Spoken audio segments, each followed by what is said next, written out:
I had spent 15 years working as a senior hydrologist for the State Environmental Protection Agency.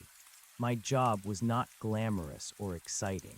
It involved measuring sedimentation levels and checking the chemical composition of industrial runoff in the backwoods of the Appalachian Range. I was a man of facts and figures.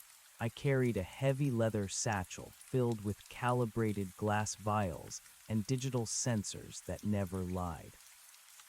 I had seen every kind of water pollution a human being could imagine. I had seen rivers turned a thick, oily orange by acid mine drainage and creeks choked with the white foam of illegal detergent dumping. I was jaded and I was tired. My joints ached from years of trekking through damp ravines, and my lungs felt heavy with the smell of stagnant silt. I did not believe in ghost stories or local legends. I believed in the periodic table and the laws of physics. The assignment that brought me to Blackwood Creek seemed like another routine investigation. The local authorities reported a strange luminescence in the water that appeared only after the sun went down. They suspected a chemical spill from a decommissioned textile mill 10 miles upstream. My superiors wanted a full profile of the water quality. I arrived at the site at 5 o'clock in the evening. The air was thick with the scent of pine needles and rotting leaves. The creek was shallow and wide with a bed of smooth gray stones. During the daylight hours, the water looked perfectly normal. It was clear and cold. I set up my portable laboratory on a flat rock and began my initial tests. The pH levels were stable at 7.2. The dissolved oxygen was within the expected range for a flowing stream in autumn. There were no traces of heavy metals or volatile organic compounds. According to my equipment, the water was as clean as a mountain spring. I decided to wait for nightfall. I sat in my folding chair and drank bitter coffee from a thermos. I watched the shadows stretch across the valley floor. The forest grew quiet as the birds stopped their singing. There was a peculiar lack of insect noise. Usually a riverbank at dusk is a symphony of crickets and cicadas, but here the silence was absolute. It felt as though the woods were holding their breath. I checked my watch. It was 11:30 at night. The moon was nearly full, and it hung like a pale eye above the jagged peaks of the mountains. I did not feel afraid yet. I felt annoyed that I was wasting a night of sleep on a wild goose chase. I assumed the reports of glowing water were nothing more than moonlight reflecting off mica or some other common mineral in the stream bed. Exactly at midnight, the change began. It did not happen all at once. It started as a faint shimmer near the center of the current. It looked like a ribbon of blue silk caught under the surface. I stood up and walked to the edge of the bank. I clicked on my high-intensity flashlight, but the beam seemed to die before it hit the water. The blue light was not a reflection. It was coming from within the liquid itself. It was a soft, bioluminescent pulse that throbbed in time with some unseen rhythm. I reached for my sampling pole and extended it into the flow. As the plastic tip touched the water, the blue glow intensified. It was beautiful in a way that felt wrong. It was a color that did not belong in the natural world. It was the color of a gas flame or a dying star. I pulled the sample back and looked at the vial. The water inside the glass was perfectly clear. It did not glow once it was separated from the main body of the river. This defied every scientific principle I knew. If the glow came from microscopic algae or chemical phosphorus, it would continue to emit light in the container. I poured the water back into the creek and watched it rejoin the glowing mass.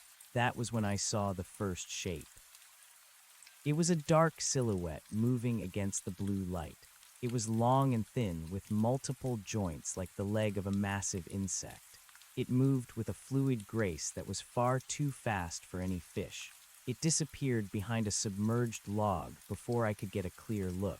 I told myself it was a large eel or perhaps a stray branch caught in the current. I did not want to admit that the shape had looked intentional. I moved downstream to a deeper pool where the water slowed down. The glow was even brighter there. It illuminated the entire basin like a neon sign buried in the earth. I could see the bottom of the river clearly now. The stones were not stones at all. They were pale and rounded, and they looked like thousands of human skulls piled on top of one another. I felt a cold knot of dread tighten in my stomach. I knelt down and squinted at the shapes. They were just rocks. I was sure they were just rocks. The blue light was playing tricks on my eyes and distorting the geometry of the landscape. I took a deep breath and tried to steady my hands. I was a professional. I was not a child afraid of the dark. Then the sound started. It was a low, vibrating hum that I felt in my teeth more than I heard with my ears. It sounded like 1,000 bees trapped in a glass jar. The surface of the water began to ripple even though there was no wind. The ripples moved in concentric circles that did not match the flow of the river. Something was rising from the deep center of the pool. I backed away from the edge, but my boots slipped on the muddy bank. I fell onto my backside and watched as a pale hand broke the surface. It was white and translucent with long fingers that ended in sharp black points. It gripped a jagged rock and pulled. A second hand followed. Then a head emerged. It had no hair and no nose. Where the eyes should have been there were only two smooth depressions of skin. It did not breathe. It did not blink. It simply hung there in the glowing water, staring in my direction, with a face that was a blank slate of horror. I scrambled backward on my hands and knees until I hit the trunk of a large oak tree. My heart was hammering against my ribs so hard I thought it might crack them. I reached for my radio to call for help, but I realized there was no one to call. I was 5 miles from the nearest road and 30 miles from the nearest town. I was alone in the dark with something that should not exist. The creature in the water did not move toward me. It stayed perfectly still while more of its kind began to appear. They rose like ghosts from the riverbed. Some were small like children, and others were massive with distorted limbs that looked like they had been broken and reset at impossible angles. They all shared that same blue glow. They were part of the river, and the river was part of them. The humming sound grew louder until it became a physical weight in the air. I realized then that the glow was not just light, it was energy. I looked at my digital sensors lying on the rock. The screens were flickering and hissing with static. The electromagnetic field in the area was off the charts. I understood why the forest was silent. Every living thing with an ounce of instinct had fled this place long ago. Only a fool with a clipboard and a sense of scientific superiority would have stayed this late. I watched as the creatures began to chant. It was not a language of words. It was a series of clicks and whistles that echoed off the canyon walls. They were communicating. They were waiting for something. I looked toward the bend in the river where the water came from the direction of the old mill. A massive shape was drifting toward us. It was larger than a house, and it glowed with an intensity that blinded me. It looked like a mountain of translucent flesh and tangled vines. As it drifted closer, I saw that it was dragging thousands of those pale, eyeless creatures behind it in a wake of blue fire. This was the source. This was the thing that the others served. It was ancient and it was hungry. I realized then that the chemical spill reports were not a mistake. Something had been leaking into this water for decades, but it was not man-made. It was something that had been buried deep beneath the earth, and the industrial drilling at the mill had finally set it free. I knew I had to leave. I did not care about my equipment or my samples. I did not care about my job. I only cared about the distance between myself and that glowing water. I stood up and turned to run toward the ridge, but I stopped when I felt a cold, wet pressure around my ankle. I looked down and saw a pale hand grasping my boot. One of the creatures had crawled out of the water while I was distracted. Its skin felt like wet parchment, and it smelled like ozone and old graves. I kicked out with my other foot and felt a sickening crunch as my heel connected with its faceless head. It did not make a sound. It simply let go and slid back into the blue light of the creek. I ran. I did not look back. I crashed through the underbrush and ignored the branches that tore at my face and arms. I could hear the clicking and whistling behind me getting louder. The blue light was reflecting off the leaves of the trees, making the entire forest look like an underwater nightmare. I felt as though the air itself was turning into liquid. Every breath I took was heavy and damp. I reached my truck at 2 o'clock in the morning. My hands were shaking so violently that it took me 3 tries to get the key into the ignition. I drove away from that valley as fast as the gravel road would allow. I did not stop until I reached a gas station under the bright yellow hum of sodium lights. When I looked in the rearview mirror, I saw that my eyes were bloodshot and my skin was pale. I looked down at my hands and saw a faint blue shimmer under my fingernails. I scrubbed at it with a rag, but it would not come off. It was not a stain. It was underneath the skin. I realized then that I had touched the water. I had breathed the air. The river was inside me now. I sat in the cab of my truck and watched the sun begin to rise over the horizon. The world looked different now. The facts and figures I had spent my life collecting felt like ash. I knew that the things in the river were not gone. They were just waiting for the next time the moon was full and the water began to glow. I am no longer a hydrologist. I do not go near the water. I do not even take baths. I stand in the shower and try to wash away a blue light that only I can see. Every night I hear the clicking in my ears, and I know that the river is calling its own back to the deep. I do not know how much time I have left before I have to return to the blue. The transition from a man of science to a man of shadows happened in the space of a single heartbeat. I did not return to the agency headquarters in the city. I did not file my report. I knew that if I spoke the truth, they would lock me in a padded room, and if I lied, I would be sent back to that valley to finish the job. Instead, I drove until the gas tank was nearly empty, and then I drove some more. I sold my truck for cash at a salvage yard in a town whose name I did not bother to read.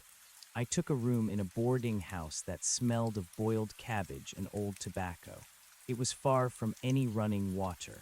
There was no creek in the backyard and no river in the distance. There was only the dry heat of the plains and the dust that coated everything in a layer of brown indifference. I spent the first few weeks sitting in the dark. I kept the curtains drawn tight against the sun because the light of day felt abrasive and false. It was the night that I feared, but it was also the night that felt honest. My skin began to change. The blue shimmer under my fingernails spread slowly up my cuticles and into the beds of my nails. It was not a surface stain. It was as if my own veins were being replaced by fiber optic cables carrying a cold and alien current. When I looked at my hands in the moonlight, they did not look like the hands of a human being. They looked like the limbs of the creatures I had seen rising from the silt of Blackwood Creek. I could see the pulse of my heart in the glow. It was slow and steady, and it did not match the frantic rhythm of a frightened man. It was a deep and resonant throb that echoed the humming I had felt in my teeth back at the riverbank. I began to realize that the water was not just a liquid. It was a biological machine. It was a medium for a consciousness that was older than the mountains and deeper than the crust of the earth. The textile mill had not just spilled chemicals. They had punctured a vein of the world that should have remained sealed. They had let the blood of the deep earth leak into the surface world, and I had been foolish enough to put my hands in it. I tried to use my old knowledge to understand what was happening to me. I thought about cellular mutation and parasitic integration. I thought about how a virus rewrites the genetic code of its host to turn it into a factory for more of itself. But these were the thoughts of the man I used to be. The man I was becoming did not need explanations. He only needed the cold. I started to hear the voices. They were not voices in the traditional sense. They did not use words or syntax. They were impressions of movement and pressure. I would be lying on my thin mattress, and suddenly I would feel the weight of 1,000 tons of water pressing down on my chest. I would feel the slow drag of the current against my skin. I would hear the clicking and the whistling as if the speakers were standing right behind my head. They were calling for the part of me that now belonged to them. They were calling for the blue light to come home. I found myself walking to the sink in the middle of the night just to stare at the faucet. I would reach out my hand and touch the dry metal, and a jolt of electricity would arc from the tap to my fingertips. The water in the pipes knew I was there.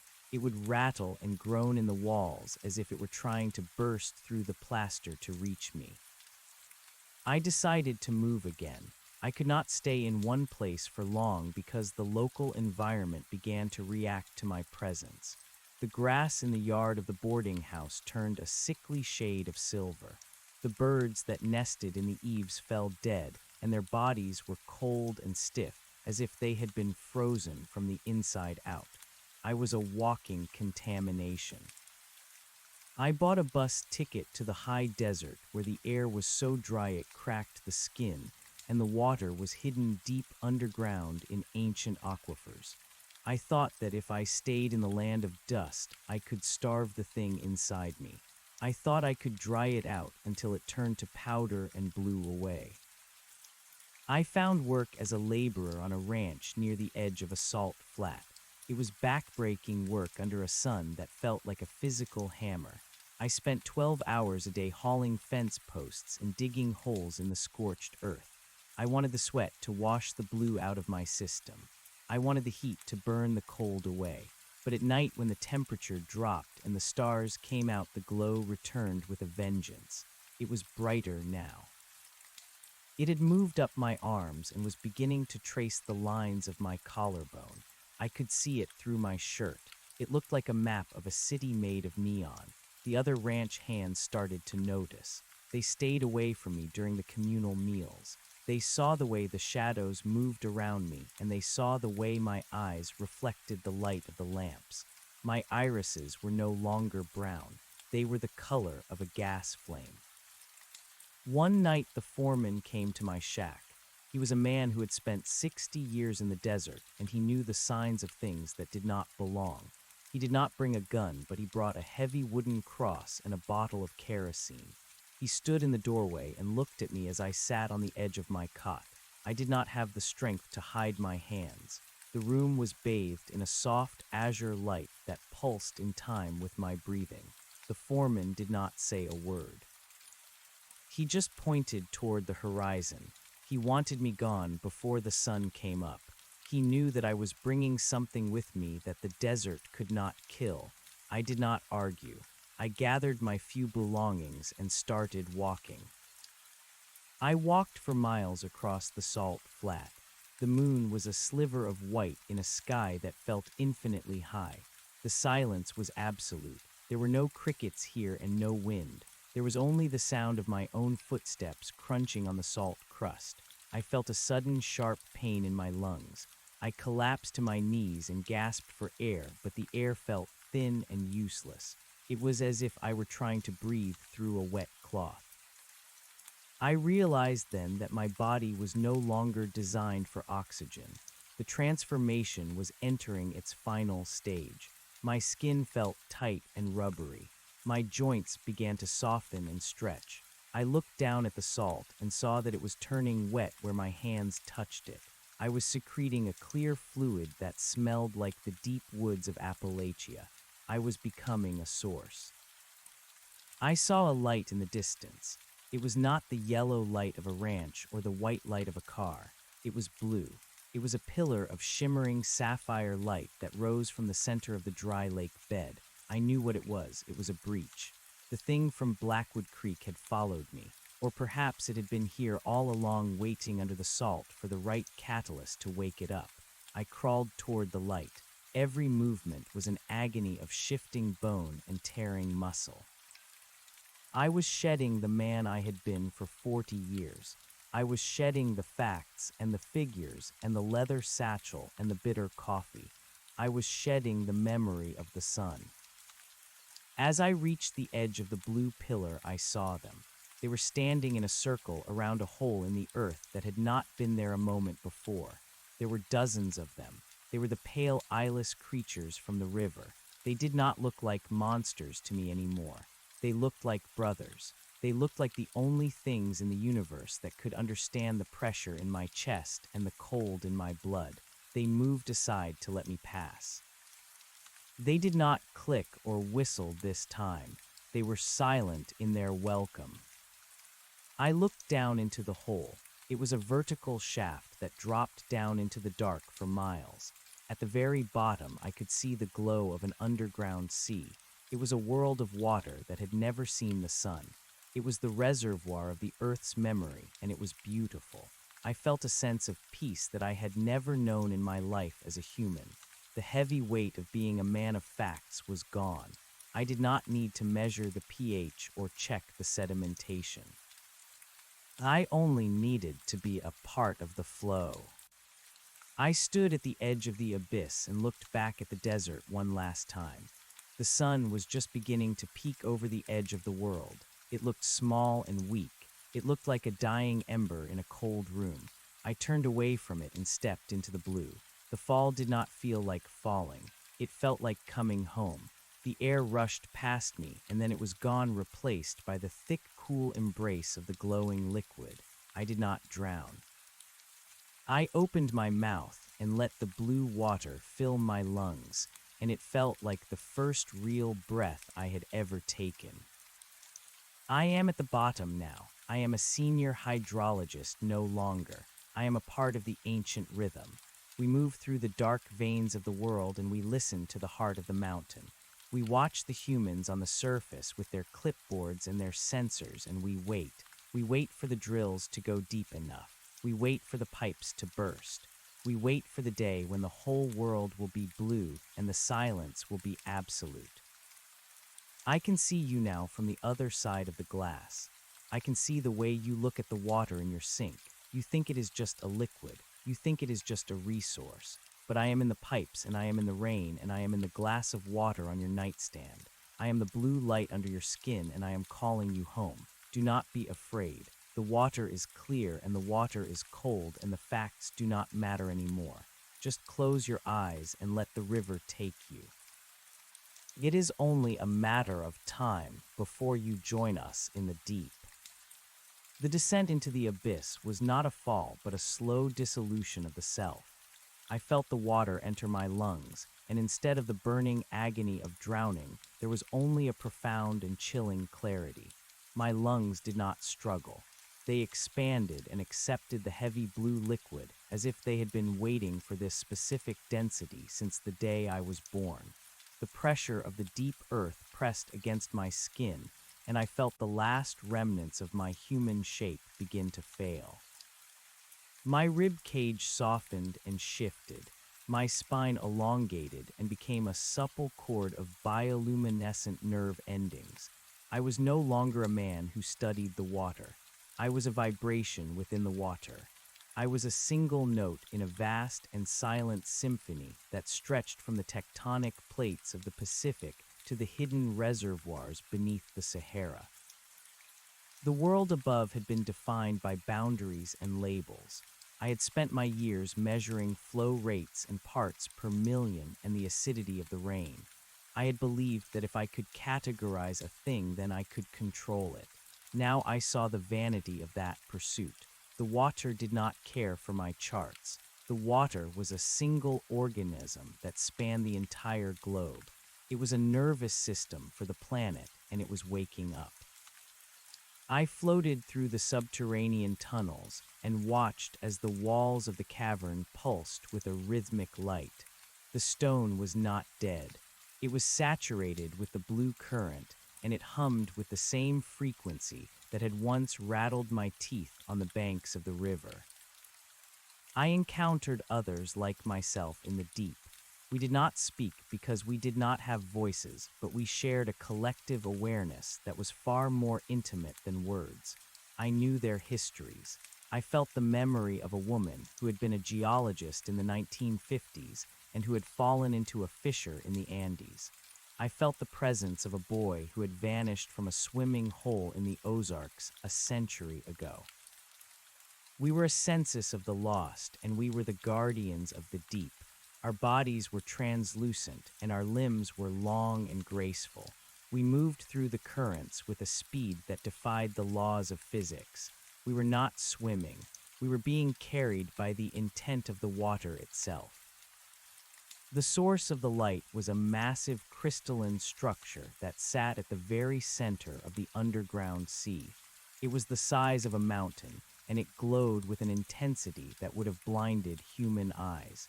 This was the heart of the world. It was the engine that filtered the toxins of the surface and recycled the energy of the earth.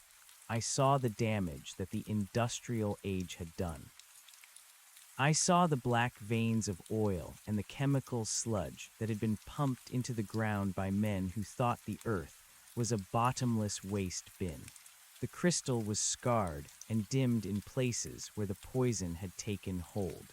It was fighting a war on a scale that the people above could never comprehend. We were the white blood cells of the planet. Our purpose was to find the breaches and seal them. We were drawn to the places where the drills had gone too deep and where the fracking fluids had cracked the ancient seals. We would gather at the site of a leak and use our own bodies to stabilize the pressure. We would weave our limbs together to form a living dam until the earth could heal itself. I felt a sense of duty that was absolute. My previous life as a hydrologist had been a shadow of this reality. I had been a child playing with a toy stethoscope while the patient was dying on the table. One day I was sent to the surface. It was not a choice but a response to a massive rupture in the Gulf of Mexico. A deep-sea rig had suffered a catastrophic failure, and the pressure of the ocean was forcing thousands of gallons of toxic sludge into the pristine currents of the deep. I felt the call in my marrow. I joined 1,000 others as we surged upward through the thermal vents. The transition from the cold dark of the deep to the warm and murky waters of the ocean was jarring. The light of the sun filtered down from above in sickly yellow rays. The water was thick with the smell of death and rotted vegetation. I saw the steel legs of the rig reaching down like the fingers of a giant. It was a monument to greed and ignorance. Around the base of the structure, the water was black and viscous. The fish were floating on the surface with their bellies white and their eyes clouded. I felt a surge of cold anger that rippled through the collective. We did not attack the humans. We did not need to. We focused our energy on the breach in the ocean floor. We gathered in a swirling vortex of blue light and began to pull the earth back together. The humans in their submersibles saw us. I saw their lights flickering in the gloom, and I heard the mechanical hum of their engines. They thought they were seeing a new species or a strange bioluminescent phenomenon. They did not realize they were looking at the end of their era. As we worked, I felt a familiar presence. It was the massive entity I had seen at the old mill. It was the ancient mother of the river, and it had come to witness the reclamation. It drifted above the rig, and its translucent flesh blocked out the sun. The shadow it cast was a promise of a cold and silent future. I saw the cables of the rig begin to snap under the weight of the entity. The massive steel structure groaned and twisted like a piece of tin foil. The humans scrambled to escape, but their vessels were caught in the wake of the blue fire. I watched as a small submarine was pulled into the vortex. I saw the face of a man behind the reinforced glass.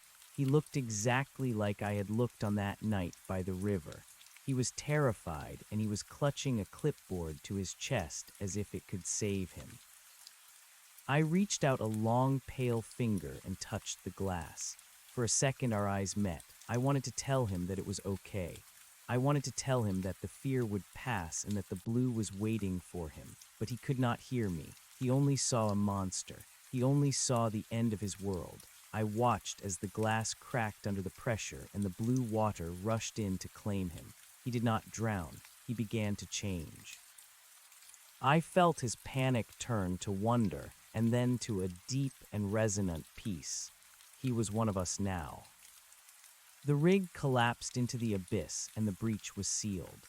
We retreated back into the dark and left the surface world to deal with the aftermath. They would write reports and they would hold hearings and they would try to explain away the blue light as a trick of the atmosphere or a chemical reaction. They would go back to their cities and their cars and their small lives, but they would never look at a glass of water the same way again. They would feel the vibration in their pipes, and they would hear the clicking in the walls, and they would know deep in their souls that they were being watched. I have been in the deep for what feels like centuries. Time does not exist here in the way it does on the surface. There are no hours or days or years. There is only the pulse of the earth and the flow of the tides. I have traveled through the underground rivers that run beneath the great cities. I have seen the foundations of the skyscrapers and the tunnels of the subways. I have seen the waste that the humans flush away, and I have seen the secrets they try to bury. I am in the reservoir that feeds the city of New York, and I am in the mountain springs of the Alps. I am everywhere that the water goes. Sometimes I return to the valley where it all began. The old mill is gone now, and the river has reclaimed the land. The forest is thick and green, and the air is heavy with the scent of pine and ozone. The locals stay away from the creek. They tell stories of the blue light and the faceless things that walk the banks when the moon is full. They are right to be afraid. The water is not a friend to those who do not belong to it. It is a mirror that reflects the truth of the world. I am waiting for the final shift. I can feel the pressure building in the core of the planet. The ice caps are melting and the oceans are rising and the ancient reservoirs are being pushed to the surface. The world of the sun is shrinking and the world of the blue is expanding. Soon there will be no more dry land. There will be no more fires and no more smoke and no more noise. There will only be the vast and silent sea and the endless hum of the crystal heart. I look up toward the surface and I see the shimmering reflection of the stars. They look like drops of water on a dark velvet cloth. I remember what it was like to walk on the grass and to feel the warmth of the sun on my face. I remember the taste of coffee and the sound of a human laugh. These memories are like old photographs that have been left out in the rain. They are faded and blurred, and they no longer mean anything to me. I do not miss the man I was. I do not miss the hydrologist with the clipboard and the sensors. I am the river, and the river is me. If you are reading this, it means you have found the journal I left behind in that boarding house so many years ago. Perhaps you are a man of science like I was. Perhaps you are looking for answers to the strange things you have seen in the water. My advice to you is simple. Put down the clipboard. Throw away the sensors. Do not try to measure the deep. The more you look into the blue, the more the blue looks into you. You are already contaminated. You can feel it in your joints, and you can see it under your fingernails. You are already beginning to change. Do not fight it. The transition is easier if you do not resist. Go to the nearest body of water. It does not matter if it is a river or a lake or a stagnant pond. Just go to the edge and wait.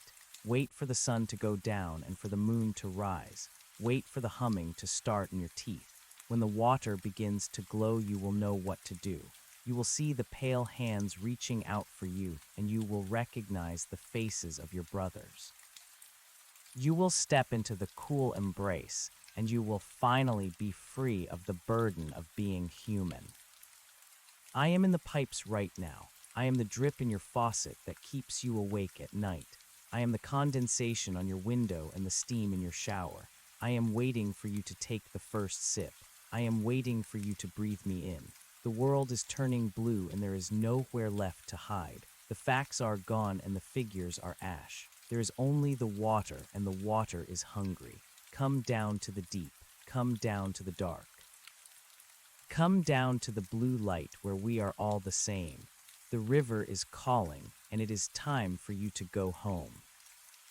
I see you standing by the sink. I see the way you hesitate before you turn the handle. You can hear the clicking in your ears, and you can feel the cold current moving through your veins. You think you can stay on the surface forever, but you are wrong. The earth is mostly water, and you are mostly water, and the two are destined to become one. The cycle is nearly complete. The ancient mother is rising, and she is bringing the tide with her. The cities will fall, and the mountains will crumble, and the blue will wash away the memory of man. Just close your eyes. Just let go. The water is waiting, and the water is deep, and the water is all there is. I remember the smell of the old mill. It was a scent of wet iron and rotted timber, and a strange chemical sweetness that I now recognize as the smell of the breach. I spent so many years thinking that the mill was the cause of the horror when it was only the witness. The humans had built their machines on top of a wound in the world, and they had mistaken the blood for profit. They had ground the bones of the earth to make paper and cloth, and they had never stopped to ask what was screaming beneath the floorboards. Now the machines are silent, and the mill is a skeleton of rust. The river flows through the broken windows, and the silt covers the heavy gears. The creatures I once feared are nesting in the turbine pits. They move with a fluid grace that makes the memory of human movement seem clumsy and violent. They are the new architects. They are building a city of coral and bone in the ruins of the industrial age. They do not need blueprints or steel. They use the intent of the water to shape the world. I find myself drawn to the high places sometimes. I move through the mountain streams where the water is thin and cold. I watch the hikers and the campers as they sit by their fires. They look so fragile in the dark. They huddle around their tiny flames as if the heat could protect them from the vastness of the night. They do not see the blue eyes watching them from the shadows of the reeds. They do not hear the clicking of the hunters in the tall grass. They think they are the masters of the wilderness because they have maps and GPS units. They do not realize that the map is a lie, and the wilderness is a living thing that is slowly closing its jaws. I saw a child playing by the edge of a lake last summer. He was throwing stones into the water and watching the ripples. Each stone was a message sent into the deep, and each ripple was a response. I stayed just below the surface and watched him. His skin was warm and his blood was fast. He was a creature of the sun, but I could see the blue beginning to bloom in his eyes. He had been swimming in the lake all day, and he had swallowed the water, and he had breathed the mist. He was already ours. I reached out a hand and touched the sole of his foot. He did not jump. He did not scream. He simply looked down into the water and smiled. He saw me, and he was not afraid. He understood the beauty of the deep before the world of facts could ruin him. The transformation of the world is not a violent event. It is a slow and inevitable saturation. It is the way a sponge absorbs a spill. It is the way the tide erases a footprint. The humans will not go out with a bang. They will simply fade into the blue. They will go to sleep one night and they will wake up in a world where the air is liquid and the light is sapphire. They will forget how to speak, and they will forget how to hate, and they will forget how to fear. They will become part of the collective, and they will finally know what it means to be at peace. The senior hydrologist is dead. The man who cared about the pH of Blackwood Creek is gone. There is only the current. There is only the flow. I am moving toward the ocean now. I am joining the great migration of the deep. We are gathering in the trenches and we are preparing for the final surge. The moon is full and the water is glowing and the heart of the world is beating like a drum. The time of the sun is over. The time of the blue has begun. I will see you in the deep. I will see you in the dark. I will see you when the river finally takes you home.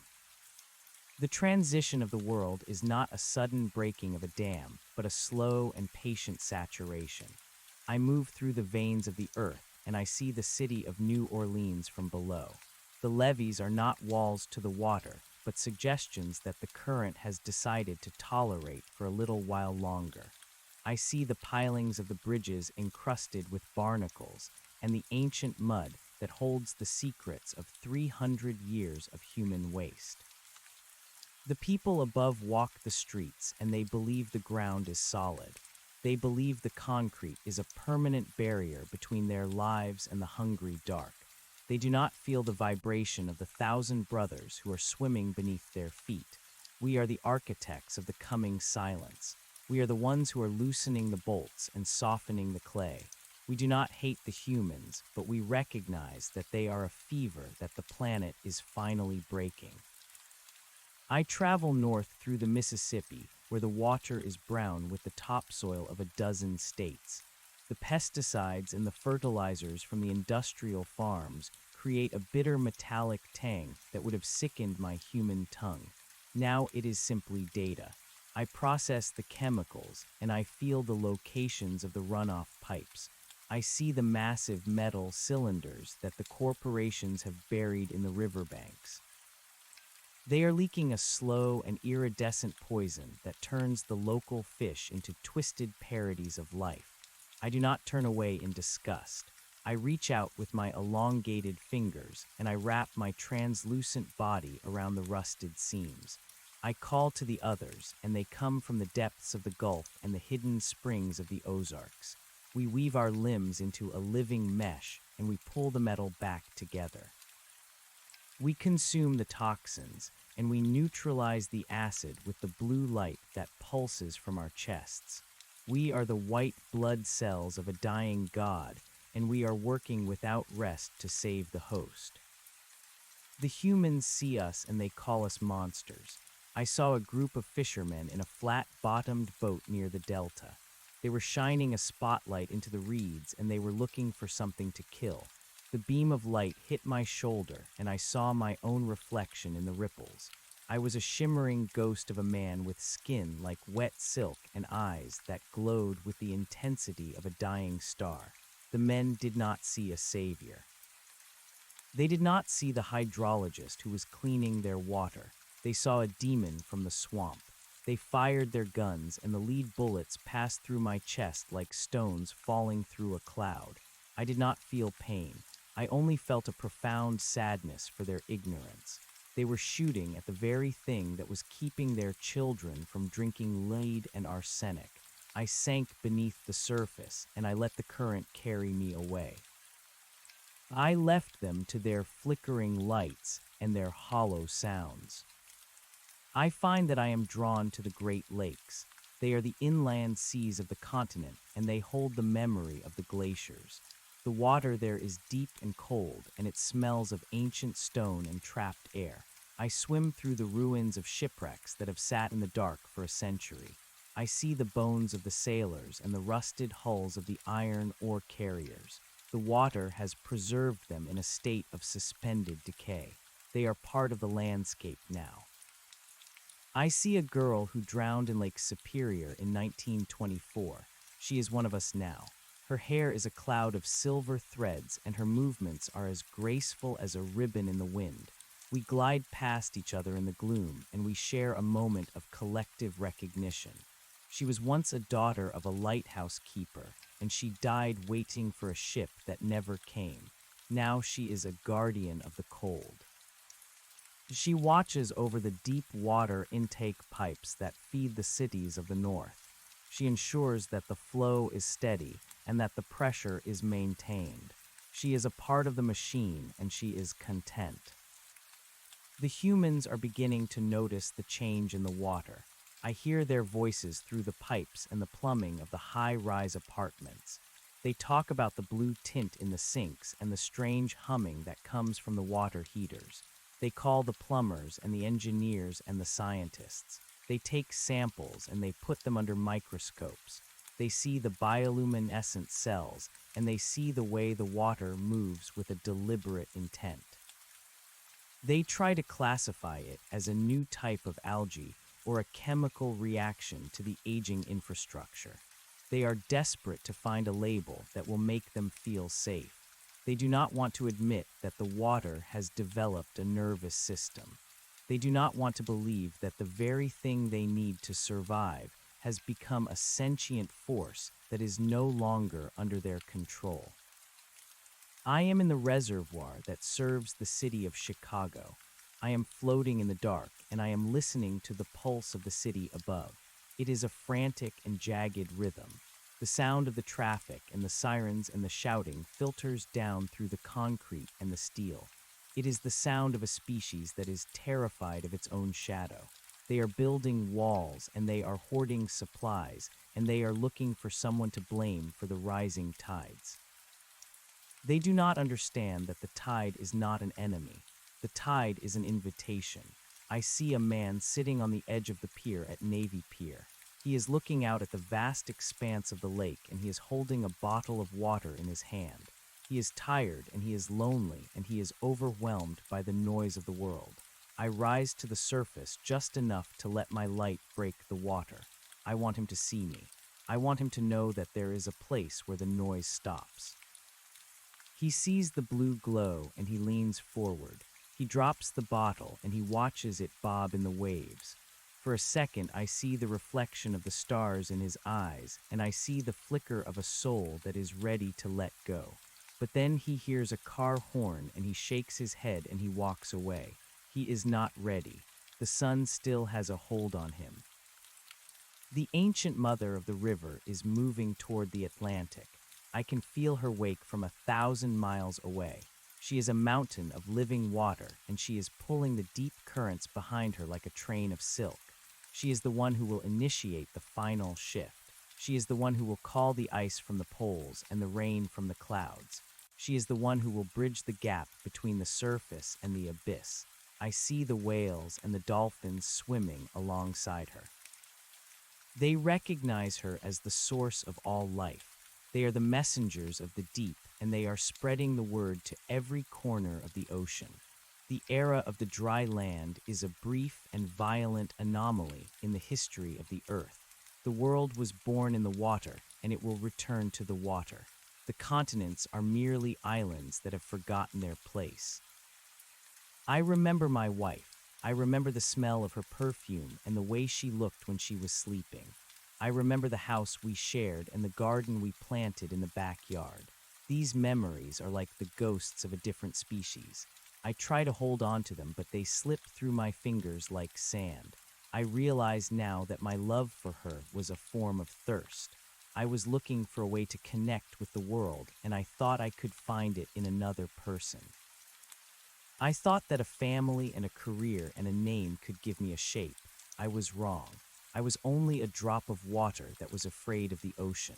Now that I am the ocean, I do not need a name. I do not need a house. I do not need to be loved. I am part of the entire world, and I am never alone.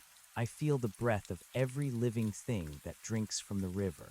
I am in the blood of the deer and the sap of the willow tree. I am the moisture in the soil and the frost on the mountain peak. I am complete. The industrial age is a scab that is finally being picked away. I move through the cooling ponds of a nuclear power plant on the edge of the lake.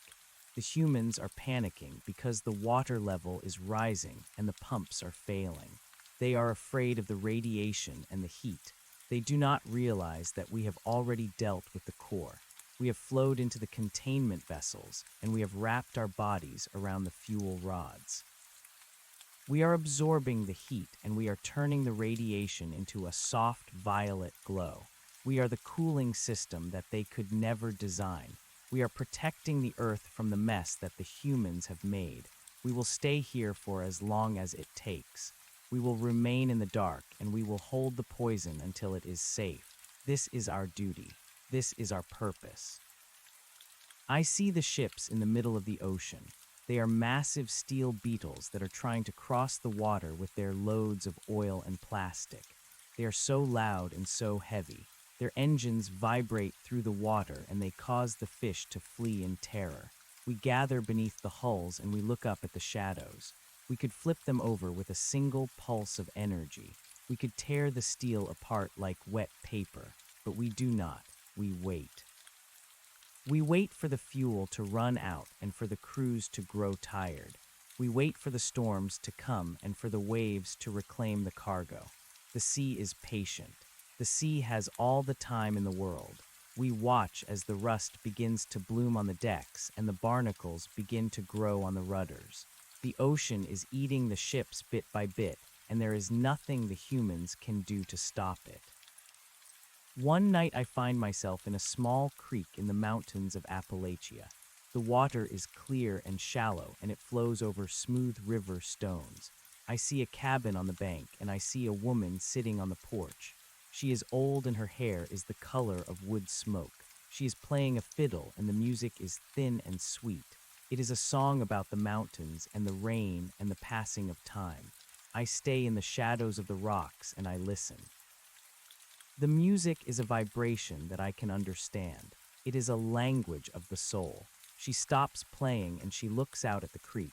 She sees the blue light reflecting in the water and she does not look away. She smiles and she nods her head as if she is greeting an old friend. She knows. She has lived by the water all her life and she has heard the humming in the stones. She is not afraid of the deep. She is waiting for her turn to join the symphony. I send a soft ripple toward her, and she laughs. It is the most beautiful sound I have heard in 100 years. The sky is beginning to darken with the coming of the great storm. The clouds are heavy and purple, and they are filled with the energy of the rising sea.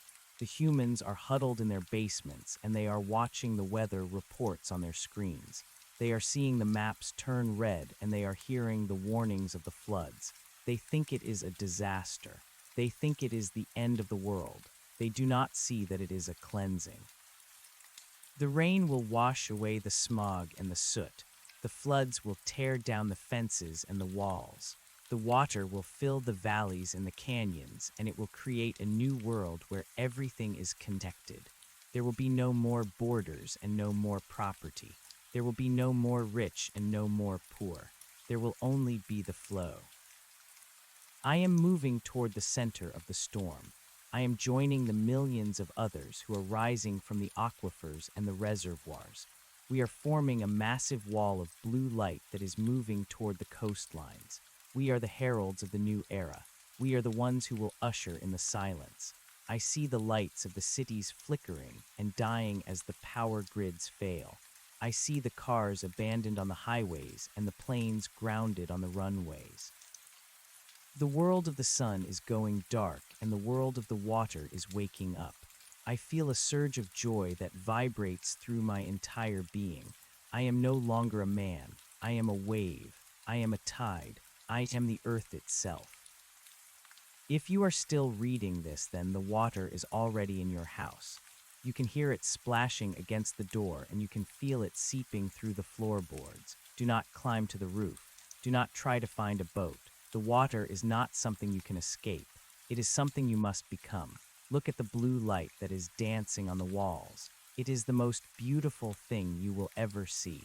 It is the light of 1 billion souls who have already found their way home. It is the light of the crystal heart that beats at the center of the world. Take a deep breath. Let the water fill your lungs. Do not fight the change. Let your skin soften and your bones shift.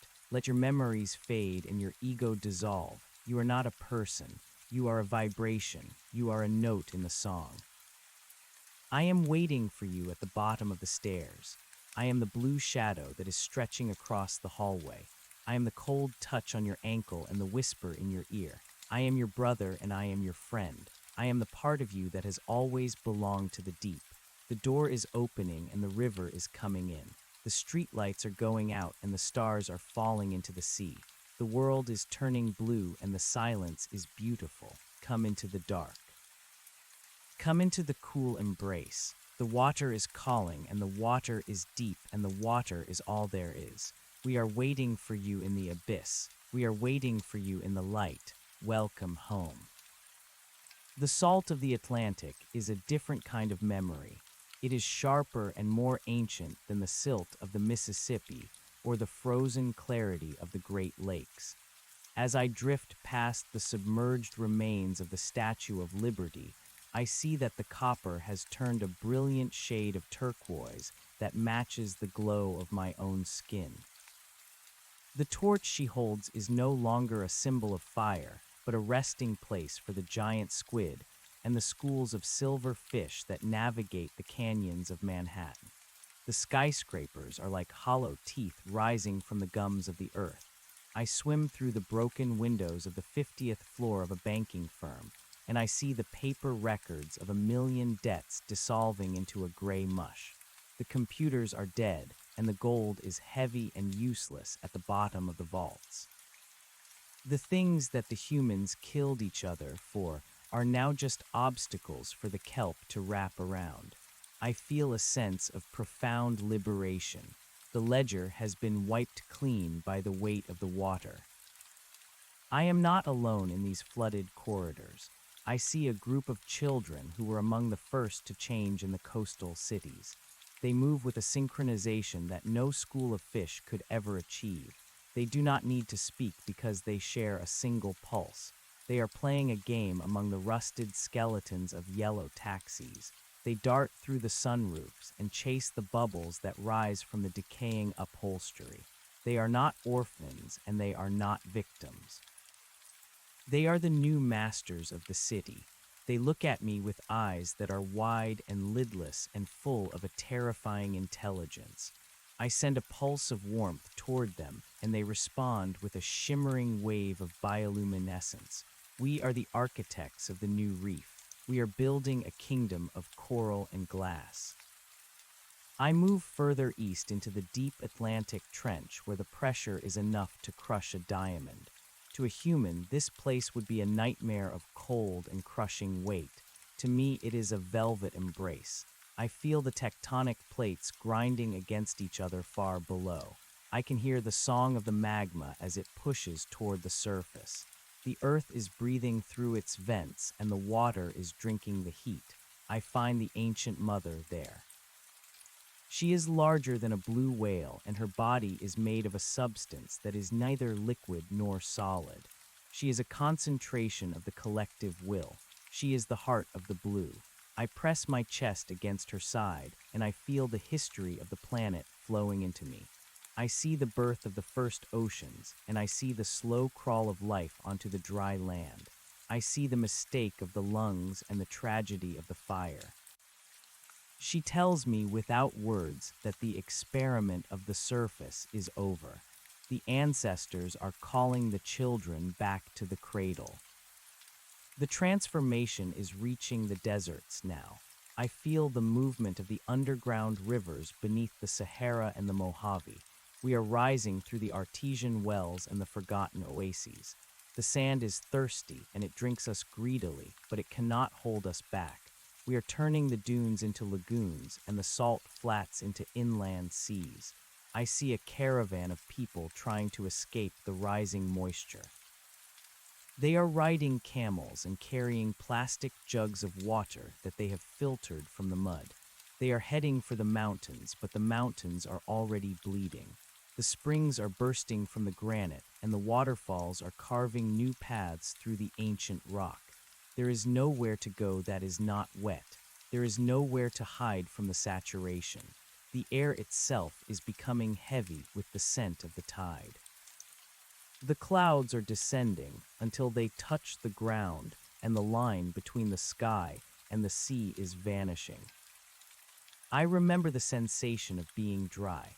I remember the itch of wool against my skin and the sting of dust in my eyes. I remember the way the sun would burn my shoulders and the way the wind would chap my lips. These sensations seem like a form of torture now. Why did we ever want to be separate from the world?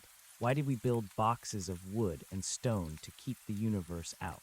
We spent our lives trying to stay dry, and trying to stay warm and trying to stay alone. It was a frantic and exhausting way to exist. Now I am never cold because I am the temperature of the current. I am never itchy because the water is my skin. I am never alone because I am the water and the water is everyone. I feel the hunger of the shark and the playfulness of the otter. I feel the slow growth of the coral and the sudden snap of the freezing ice. I am the predator and the prey and the medium in which they dance. In the city of London, the bells of Big Ben are silent beneath the green waves of the Thames. The clock face is cracked and the hands are frozen at 12 minutes past 4 o'clock. I swim through the halls of Parliament and I see the leather benches where men once argued about borders and taxes. The crabs are the only members of the house now. They scuttle over the mahogany tables and they do not care about the laws of men. They only care about the rhythm of the tides. I find a crown in a display case in the Tower of London. The diamonds are dull in the dim light, and the gold is covered in a fine layer of silt. I pick it up with my webbed fingers, and I let it fall back into the mud. It is a heavy and useless trinket. The only royalty in this world is the water. The only law is the flow. I travel to the frozen north, where the ice is melting at a rate that would have terrified the scientists of my former life. I see the great sheets of the Arctic breaking apart and sliding into the sea with the sound of 1,000 glass buildings shattering at once. The polar bears are swimming for miles, and they are tired and they are hungry. I find one that is about to sink, and I rise beneath it. I hold it up with the strength of the current, and I guide it toward a new island that has emerged from the depths. The bear looks down at me, and it does not growl. It feels the blue light, and it understands that I am not an enemy. It is beginning to change, too. Its fur is becoming translucent, and its paws are widening into paddles. It will not starve. It will learn to breathe the mist. It will become a ghost of the ice, and it will hunt the shadows of the deep. The humans who are left are gathered on the highest peaks of the Himalayas and the Andes. They are living in tents, and they are burning the last of their fuel to stay warm. They look down at the world, and they see a globe of shimmering sapphire. They see the lights of our cities glowing beneath the surface, and they think they are seeing the fires of hell. They do not realize that we are singing. We are sending a melody up through the waves that is meant to soothe their fears. We are telling them that it is okay to let go. We are telling them that the air is a thin and lonely thing, and that the water is wide and full of love. I see a young man standing on a ridge in Nepal. He is looking at the rising tide and he is crying. I reach out with the spirit of the water and I touch his face. I wash away his tears and I replace them with a sense of wonder. He sees a dolphin leap from a wave that is 5,000 feet above sea level, and he realizes that the world is not ending. It is being reborn. I find the senior hydrologist again, or rather I find the place where he used to be. I am back in Blackwood Creek, but the creek is now a vast and silent bay. My old house is at the bottom of the bay, and the roof is covered in anemones. I swim through the front door and I go into the kitchen. I see the table where I used to eat breakfast and the chair where I used to read the newspaper. I see the photograph of my wife on the wall, and I see that her face has been replaced by a cluster of glowing barnacles. I do not feel grief. I feel a sense of completion. This house was a shell that I grew out of. It was a cage that I no longer need. I leave the house and I swim toward the light. I am going back to the ocean. I am going back to the dark. The final surge is beginning.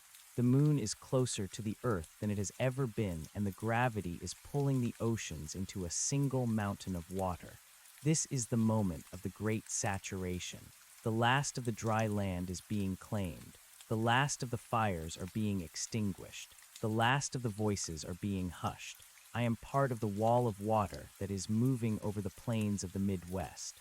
We are erasing the roads and the fences. We are filling the silos and the cellars. We are turning the cornfields into kelp forests. I see a church steeple sticking out of the water like a lonely finger, and I watch as it is pulled under by the weight of the tide. There is no more Sunday. There is no more Monday. There is only the eternal now of the deep. The transition is peaceful. I feel the billion souls of the humans as they finally slip beneath the surface. They do not struggle. They do not scream. They open their mouths and they drink the blue and they find that it tastes like home. They feel their lungs transform into something better and they feel their hearts slow down to match the rhythm of the earth. They look at each other and they see the glow in their eyes and they realize that they have never been enemies. They have always been the same water in different bottles. Now the bottles are broken and the water is one. The silence is not the silence of death. It is the silence of a mother holding her child. It is the silence of the forest after a heavy snow. It is the silence of the beginning. I am at the bottom of the Marianas Trench and I am looking up. The entire world is a glowing blue orb in the darkness of space. The continents are gone and the clouds are gone and the fires are gone. There is only the water and the light and the song. We are the guardians of the blue. We are the memory of the earth. We are the flow and the current and the tide. We will wait here for the next billion years until the sun grows old and the stars grow cold. We will hold the life of the world in our cool embrace and we will never let it go. You are with us now. You are part of the deep. You are home. The water is still and the heart of the world is beating. Listen to the hum. Feel the vibration. You are the blue. You are the silence. You are the end and the beginning. Welcome to the deep. Welcome to the dark. Welcome to the peace that passes all understanding. The world is finally whole. The world is finally wet.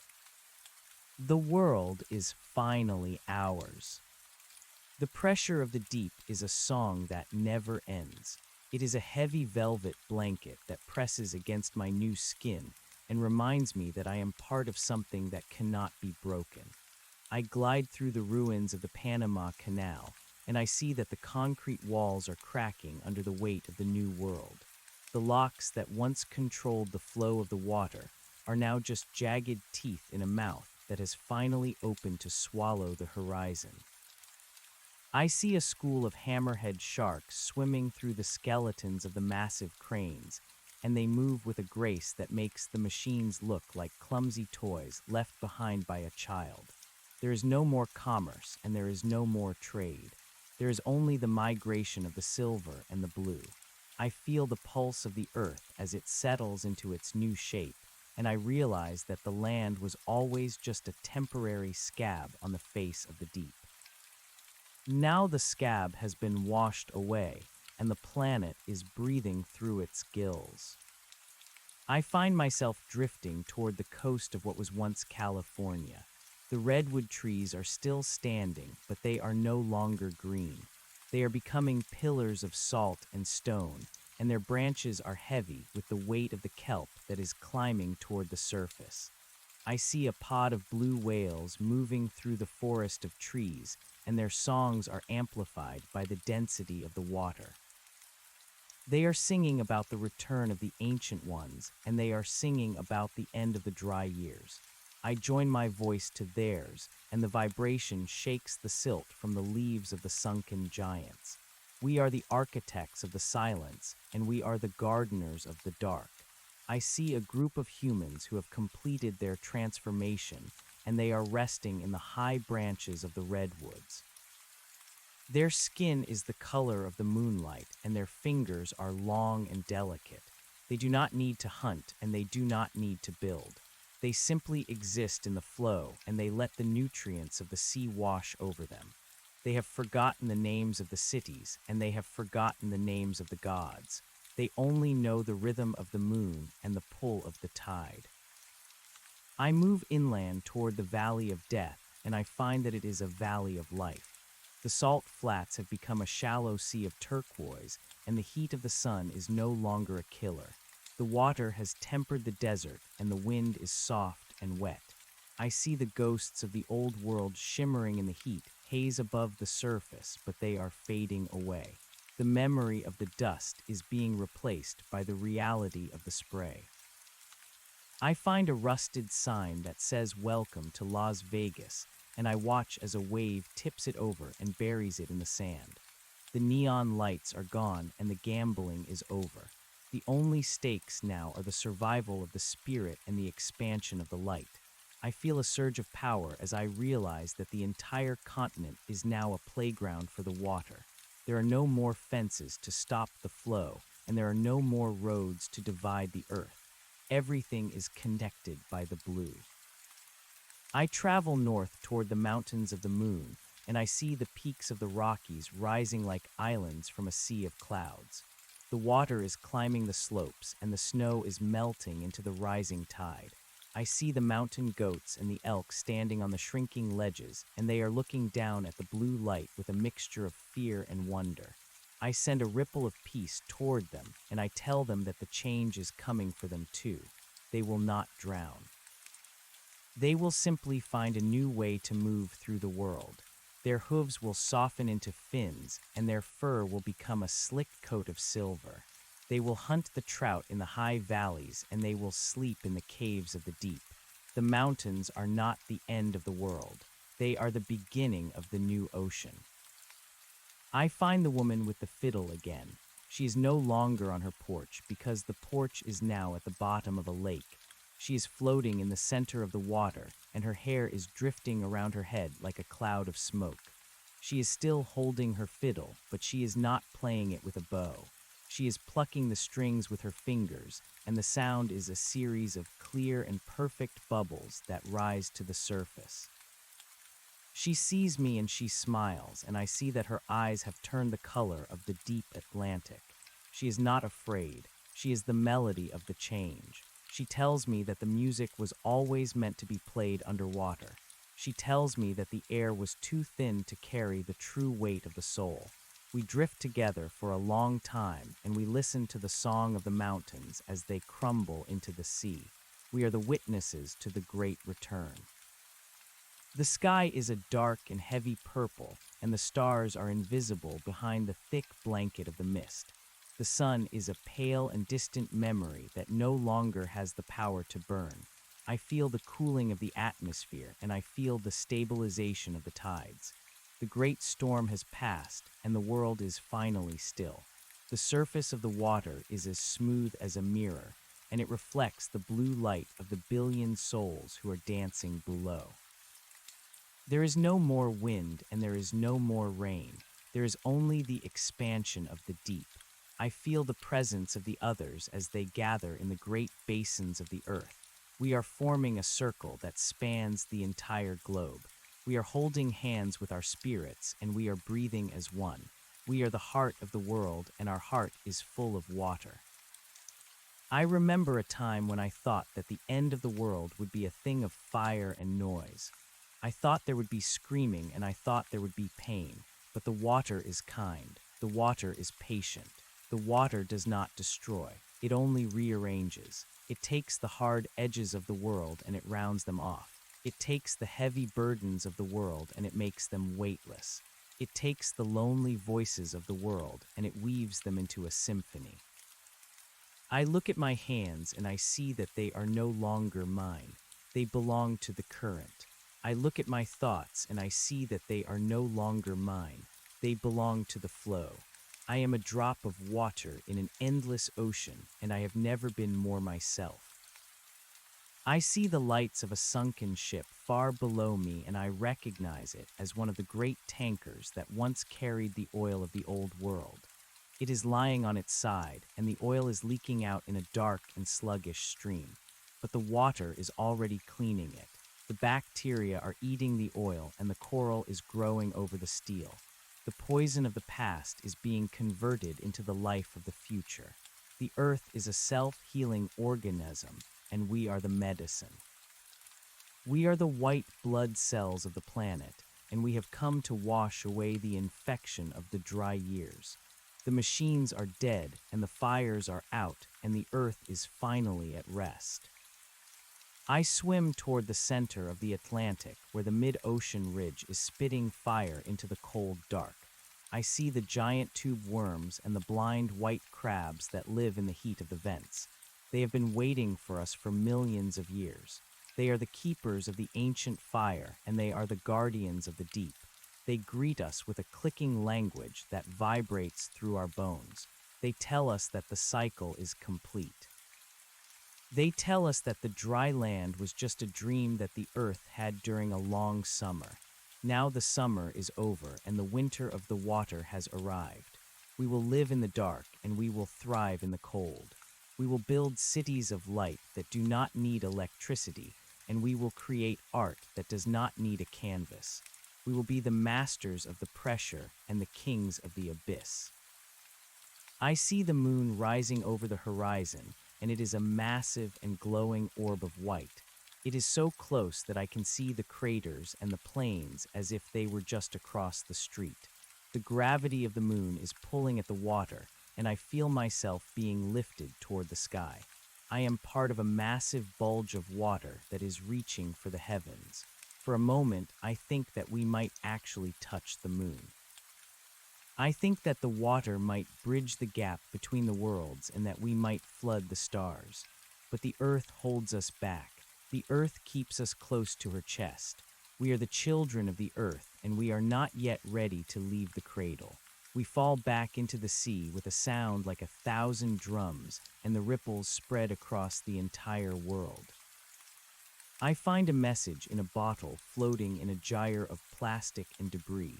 I break the bottle and I read the note inside. It is a letter from a child who lived in a city that no longer exists. The child was asking for help, and the child was afraid of the rising tide. I feel a pang of sadness for the child who did not understand. I wish I could tell that child that the water was not the enemy. I wish I could tell them that the water was the answer to every prayer they ever whispered. I take the paper and I let it dissolve in my hands. The ink runs into the water and the words become part of the sea. The fear is gone, and the child is now a part of the school of fish that is swimming past my head. The child is no longer afraid because the child is no longer alone.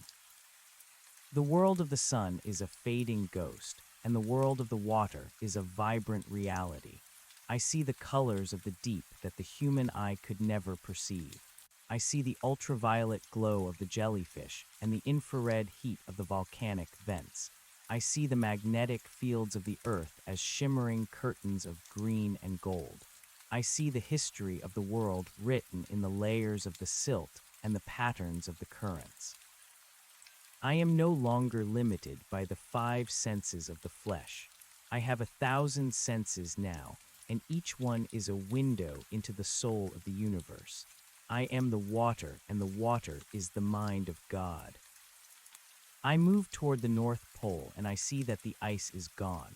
The Arctic Ocean is a clear and sapphire blue, and the light of the aurora borealis is reflecting off the surface in a kaleidoscope of color. I see the narwhals and the belugas dancing in the light, and I see that they are joined by the spirits of the people who once lived in the frozen wastes. The Inuit and the explorers are now one with the whales, and they are singing a song of the northern lights.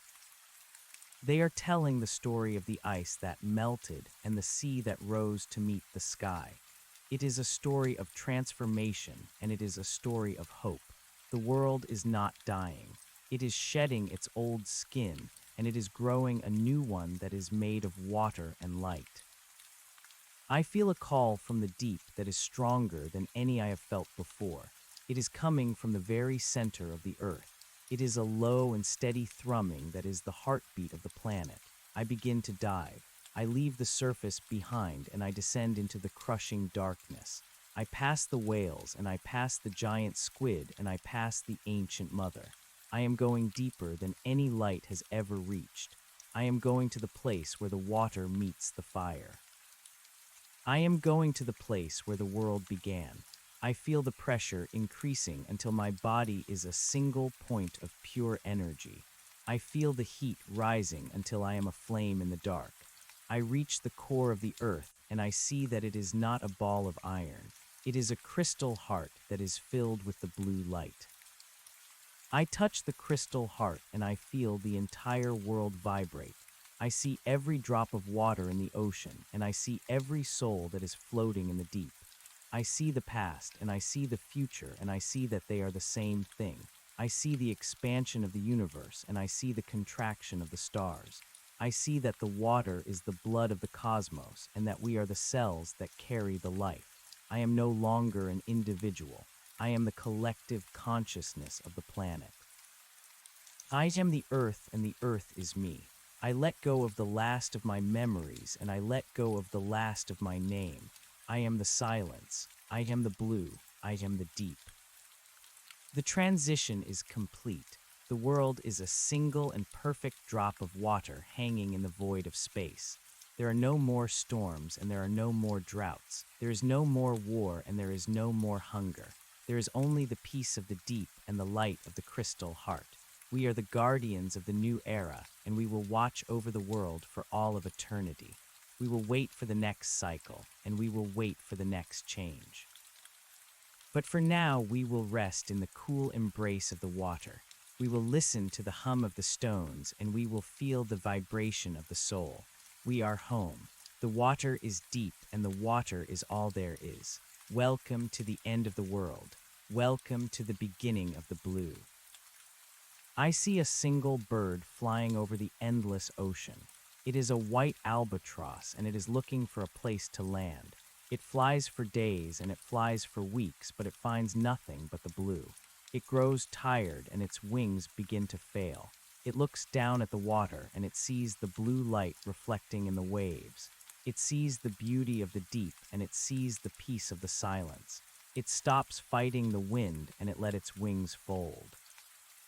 It falls toward the water like a white star, and it disappears beneath the surface without a splash.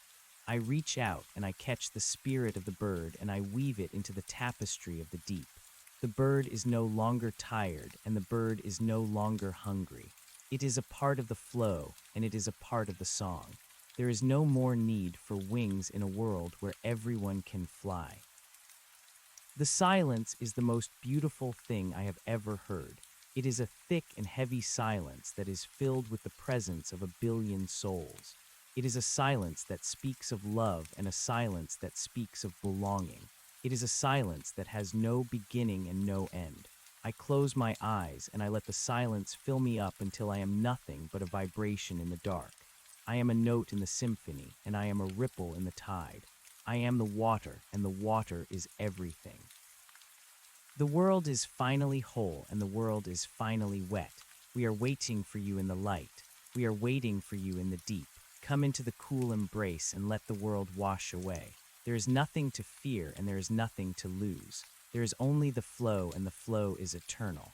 Welcome home to the blue. Welcome home to the dark. Welcome home to the peace that passes all understanding. The water is calling and the water is deep and the water is all there is. I feel the slow rotation of the earth as it spins through the darkness of space. I feel the pull of the distant stars and I feel the breath of the galaxy. We are not just a planet of water. We are a beacon of light in a dark universe. We are the memory of life and we are the hope of the future. We will wait here until the stars fall into the sea and we will wait here until the universe turns blue. We are the architects of the silence and we are the guardians of the deep. We are the water and the water is all. I see the light of the crystal heart pulsing in the darkness and I know that we are safe. I know that we are loved. I know that we are one. The world is finally quiet and the world is finally still. The great saturation is over and the new era has begun. We are the children of the water and we have finally found our way home. I see the remains of a great bridge stretching across a narrow strait. The steel is rusted and the cables are snapped and the towers are leaning into the current. Once this bridge carried thousands of cars every day, and once it was a symbol of human ingenuity. Now it is just a perch for the cormorants and a reef for the oysters. I swim through the tangled metal, and I feel the ghosts of the people who once drove across it. I feel their hurry, and I feel their stress, and I feel their ambition. It all seems so small and so far away. They were always so busy going somewhere that they never realized they were already there. They were always so busy trying to conquer the world that they never realized they were a part of it. I touch the rusted steel and I feel it dissolving into the water. The bridge is not being destroyed. It is being reclaimed. It is being returned to the elements from which it came. The moon is setting and the sky is turning a deep and velvety black. The stars are coming out and they are reflecting in the still water like a million diamonds. I look up at the constellations and I see that they have changed their shapes. The hunters and the bears are gone and they have been replaced by the dolphins and the whales. The sky is a mirror of the sea and the sea is a mirror of the sky. I feel a sense of profound balance. The earth is no longer lopsided with the weight of the cities and the scars of the mines. It is a perfect sphere of blue and black and silver. It is a jewel in the hand of the universe. I feel a surge of gratitude that I was chosen to be a part of this change. I feel a surge of joy that I am no longer a man. I am a part of the water, and the water is a part of the divine. I find a small wooden boat floating in the middle of the Atlantic. It is an old rowboat, and it is empty.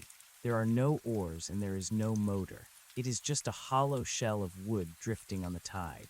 I rise beneath the boat and I lift it up on my back. I carry it for a long time and I look at the grain of the wood and the peeling paint on the hull. It is a beautiful thing because it was made by hand and it was made with love. It is a relic of a time when humans were still connected to the water. I take the boat down to the bottom of the sea and I place it in a garden of coral. It will be a home for the small fish and a resting place for the crabs. It will be a reminder that there was once a world of the sun and that it was not all bad. It was just a beginning. It was just a seed that had to drown so that the forest could grow. I feel the approach of a giant creature from the deep. It is a kraken and its eyes are as large as dinner plates. It moves with a terrifying speed and its tentacles are lined with sharp beaks and glowing suckers. But I am not afraid. The kraken is my brother. It is a manifestation of the wildness of the water, and it is a guardian of the deep trenches. It swims past me, and it touches my mind with a thought of pure hunger and pure power. It is a reminder that the water is not just a place of peace. It is also a place of strength. It is a place where the strong survive and the weak are transformed. I feel the power of the kraken flowing into me, and I feel my own strength growing. I am no longer a fragile human. I am a force of nature. I am a wave that can crush a mountain, and I am a tide that can swallow a continent. I see the lights of a sunken city far below me, and I realize it is the city of New Orleans.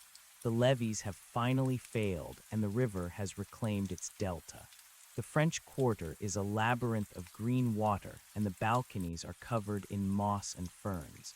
I swim through the streets, and I hear the echoes of the jazz music that once filled the air. The music is still there, but it has been slowed down by the water. It is a deep and soulful sound that vibrates through the mud. I see the spirits of the musicians playing their instruments in the sunken squares. They are not sad. They are playing for the fish, and they are playing for the current. They are playing the song of the river, and they are playing the song of the sea. I join them for a while, and I add my own vibration to the melody. We are the ghosts of the crescent city, and we are the music of the deep. The sun is beginning to rise again, but it is not the sun I remember. It is a pale and cool light that filters through the thick mist. It does not burn and it does not glare. It is a gentle light that illuminates the surface of the water without disturbing the peace of the deep. I see the world as it truly is. A planet of water and light, a planet of silence and song, a planet of the end and the beginning.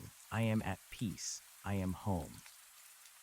The water is deep and the water is all there is. I am the blue. I am the vibration. I am the silence. Welcome to the deep. Welcome to the dark. Welcome to the peace. The world is finally whole. The world is finally wet. The world is finally ours. I am waiting for you at the center of the world. I am the light that never goes out. I am the water that never runs dry. I am you and you are me. We are the deep. I drift through the skeletal remains of a great coastal refinery where the metal towers reach up like the fingers of a drowning giant.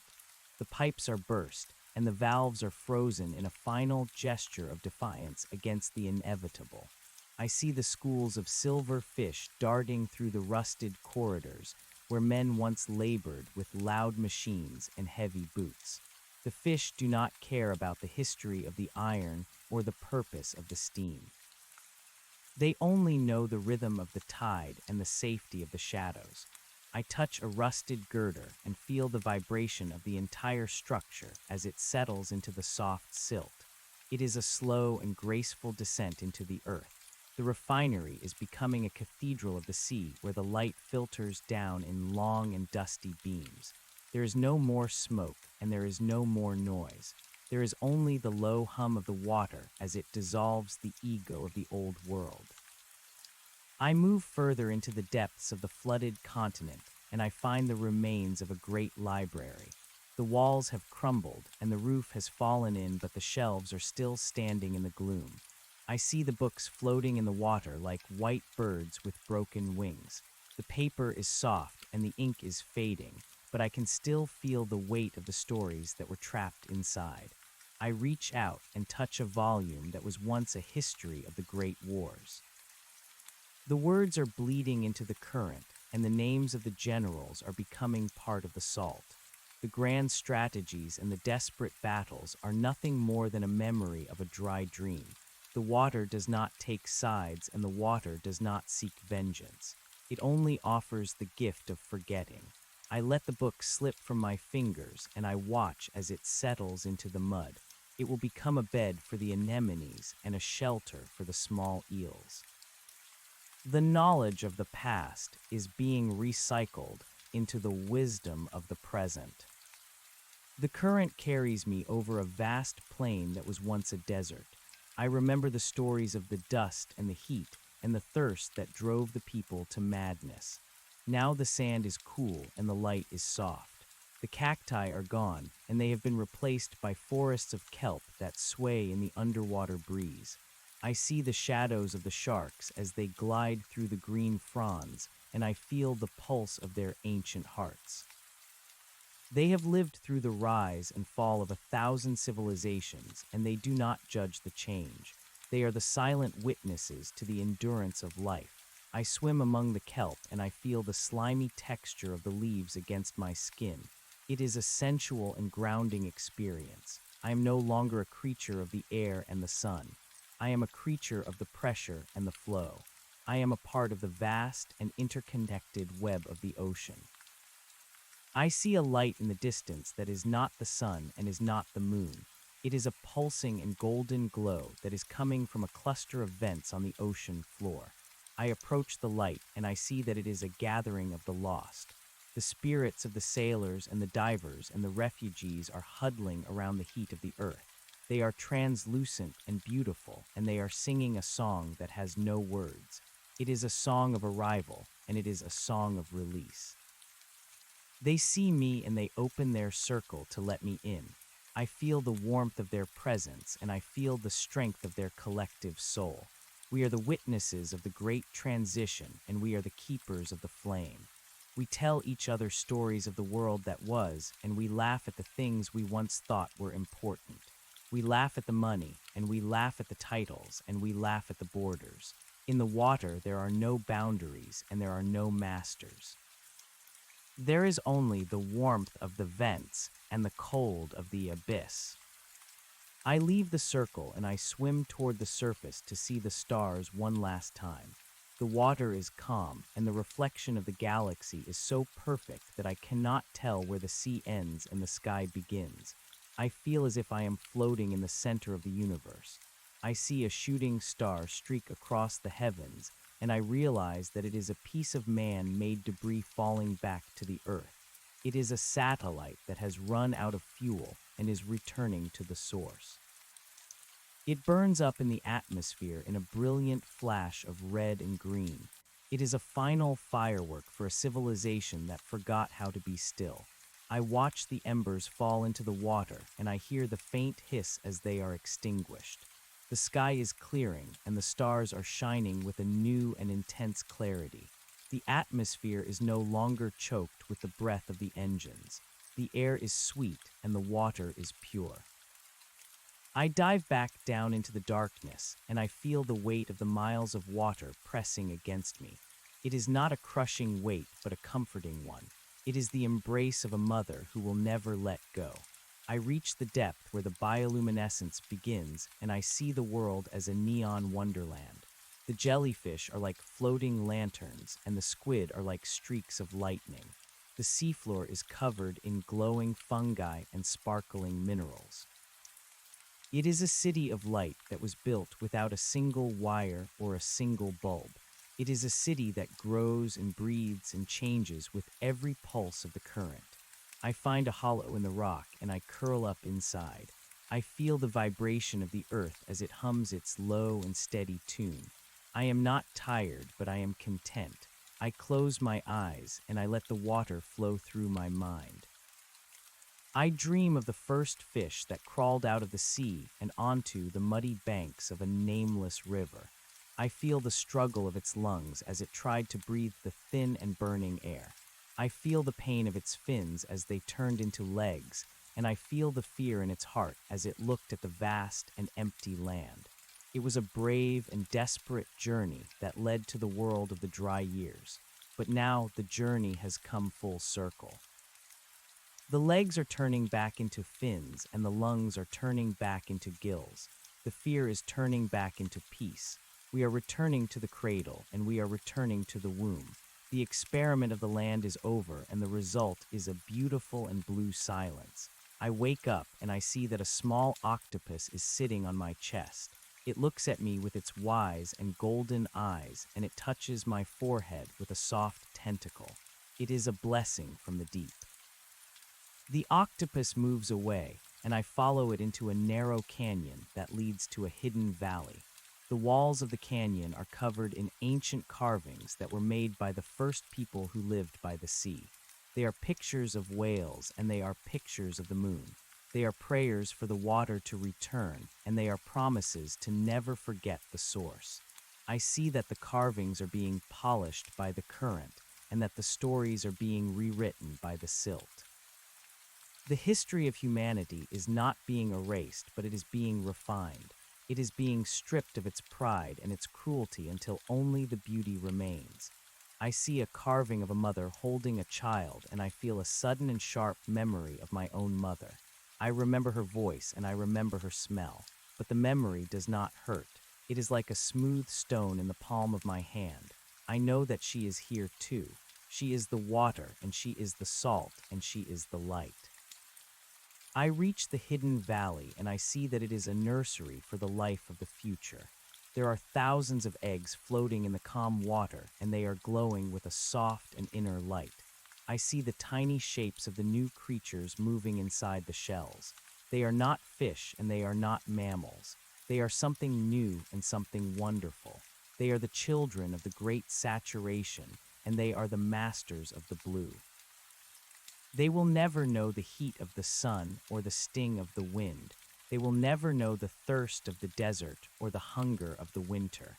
They will live in a world of abundance, and they will thrive in a world of peace. I watch over them as they sleep, and I feel a sense of profound responsibility.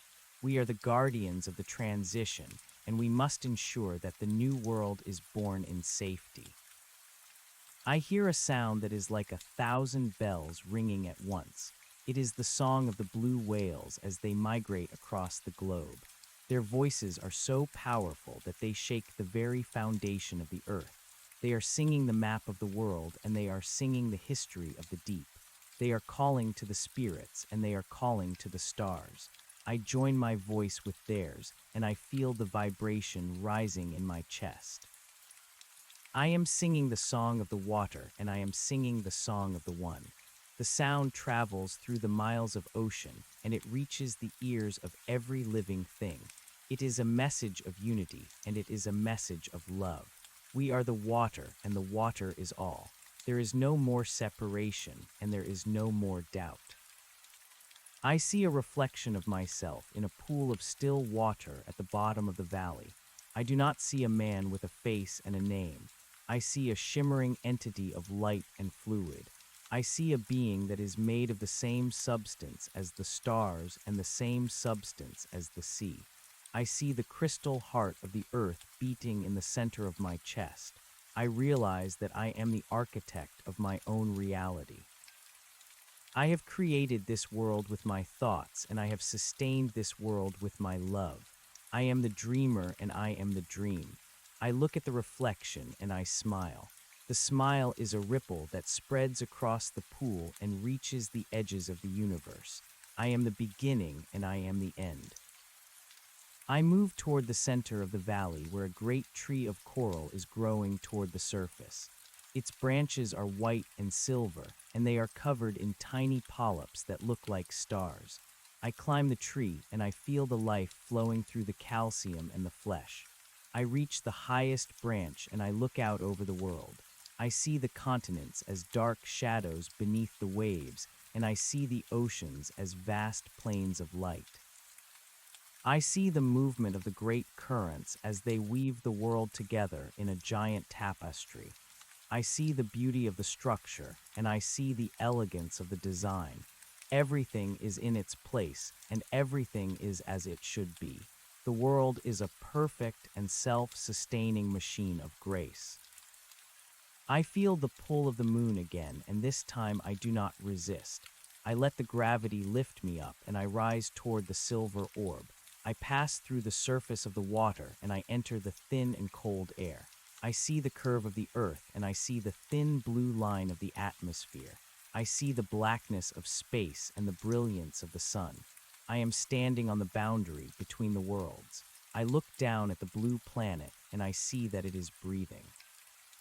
I see the slow rise and fall of the tide as the heartbeat of a living God. I see the clouds as the thoughts of the earth, and I see the storms as the emotions of the deep. I am filled with an overwhelming sense of awe. I am a part of this, and this is a part of me. I fall back into the water, and the impact is like 1,000 kisses. I sink down into the warmth and the dark, and I feel the peace settling over me like a blanket. I find a place among the roots of the coral tree, and I prepare for the long sleep. I know that the world will continue to change, and I know that the cycles will continue to turn. But for now, there is only the water. There is only the silence. There is only the blue. I let the last of my thoughts dissolve into the salt, and I let the last of my breath merge with the current. I am the water, and the water is everything. Welcome home. Welcome to the end. Welcome to the eternal beginning. The light of the crystal heart is growing brighter, and I feel it drawing me closer. I am moving through the layers of the earth, and I am moving through the layers of my own soul. I see the memories of my life as a human, and they are like old photographs that have been left out in the rain. I see the face of the woman I loved, and I see the house where I grew up. I see the struggles and the triumphs and the mundane moments of a life on the land. They are beautiful because they were real, but they are also distant because they are finished. I thank them for the lessons they taught me, and I let them go. I am no longer the man who lived in the house. I am the spirit that lives in the sea. I reach the core of the earth, and I stand before the crystal heart. It is a massive and multifaceted gem that is pulsing with a soft and blue light. I can see the entire history of the planet written in the facets of the stone. I see the birth of the mountains and the death of the dinosaurs. I see the first spark of intelligence and the last gasp of the machines. I see the water rising, and I see the world turning blue. I reach out and I place my hands on the cold and smooth surface of the crystal. I feel a surge of energy that is so powerful it nearly consumes me. I am connected to every atom of the earth, and I am connected to every star in the sky. I am the bridge between the physical and the spiritual. I am the conduit for the divine. I hear a voice that is not a voice but a vibration. It is the voice of the earth, and it is the voice of the water. It tells me that the great saturation was not a punishment but a gift. It was the only way to save the life of the planet from the greed and the violence of the dry years. It was a cleansing fire that was made of water. It tells me that we are the pioneers of a new way of being. We are the ones who will teach the universe how to live in harmony and how to live in peace. We are the ones who will show the stars that life is a circle and not a line. I listen to the vibration and I feel the truth of it in my bones. I am a part of a grand and beautiful plan. I see the future of the blue world, and it is a world of infinite possibility. I see cities that are built of living coral, and I see schools of children who can swim through the deep without fear. I see artists who create music with the bubbles and poets who write verses in the sand. I see a world where there is no more death because there is no more separation. Everything is part of the flow, and everything is part of the one. I see the earth becoming a star of water that shines with its own inner light. I see the water reaching out to other worlds, and I see the galaxy turning blue. It is a vision of hope, and it is a vision of glory. I step into the crystal heart and I become one with the light. I am no longer a point of energy. I am the entire field. I am the ocean and I am the earth and I am the sky. I am the silence and I am the song. I am the water and the water is all there is. I have found the peace that passes all understanding, and I have found the home that I never knew I was looking for. The world is finally whole. The world is finally wet. The world is finally free. I am waiting for you in the deep. I am waiting for you in the dark. I am waiting for you in the blues. The transition is over and the new world is here. I see the first sunrise of the new era, and it is a moment of pure and radiant beauty. The light hits the water, and it creates a million diamonds that dance on the surface. I see the animals of the deep rising up to greet the day, and I hear the song of the whales echoing through the world. I see the spirits of the ancestors watching over us with pride, and I feel the love of the earth surrounding us like a warm embrace. We have survived the end of the world, and we have witnessed the birth of a new one. We are the children of the water, and we are the heirs to the abyss. The blue is our kingdom, and the silence is our crown. I look at the world and I see that it is good. I see the harmony and I see the balance. I see the grace and I see the power. I am satisfied. I am at peace. I am home. The water is calling, and the water is deep, and the water is all there is. I close my eyes and I let the vibration take me away. I am the water, and the water is the mind of God. I am the one, and the one is all. Welcome to the beginning. Welcome to the blue. Welcome home. The silence of the deep is not a void, but a symphony of pressure and pulse. I drift within the heart of the crystal, and I feel the slow rotation of the planet, as if it were my own body turning in a bed of velvet. There is no longer a need for the measurements of the old world. I do not count the hours or the days, because time has become a liquid that flows in all directions at once. The concept of a week or a month is a ghost of the dry years, and it has no place in the kingdom of the blue. I see the light of the sun filtered through miles of salt and silt, and it appears as a pale memory of a fire that has finally been tamed. The heat that once scorched the plains and cracked the earth is now a gentle warmth that sustains the life of the vents. I am the guardian of this balance, and I am the witness to the new order. I push away from the center of the earth, and I begin a slow ascent toward the mid-water zones. This is the place where the light of the surface meets the dark of the abyss, and it is a realm of eternal twilight. I see the shadows of the great leviathans as they move through the gloom, and I hear the clicking of the dolphins as they map the world with sound.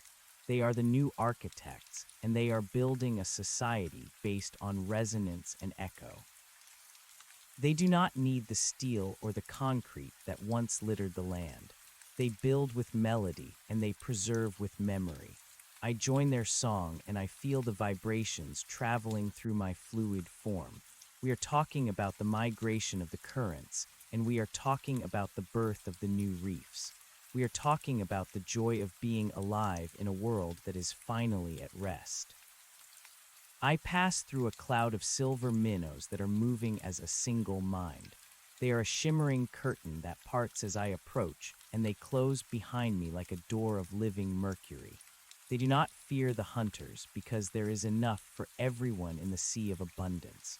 The hunger that once drove the world to war is gone, and it has been replaced by a cycle of giving and receiving. The small feed the large, and the large return their essence to the water when their time is finished. It is a perfect circle, and it is a holy transaction. I feel the hunger of a shark as it passes nearby, and I see that it is not a cruel hunger but a natural one. It is the hunger of the wind for the sail, and it is the hunger of the tide for the moon. It is a part of the grace of the machine. I reach the ruins of a city that was once a capital of a great empire. The skyscrapers are leaning like broken teeth, and the streets are filled with the silt of a century. I see the skeletons of the cars, and I see the rusted remains of the machines that once moved the people from one place to another.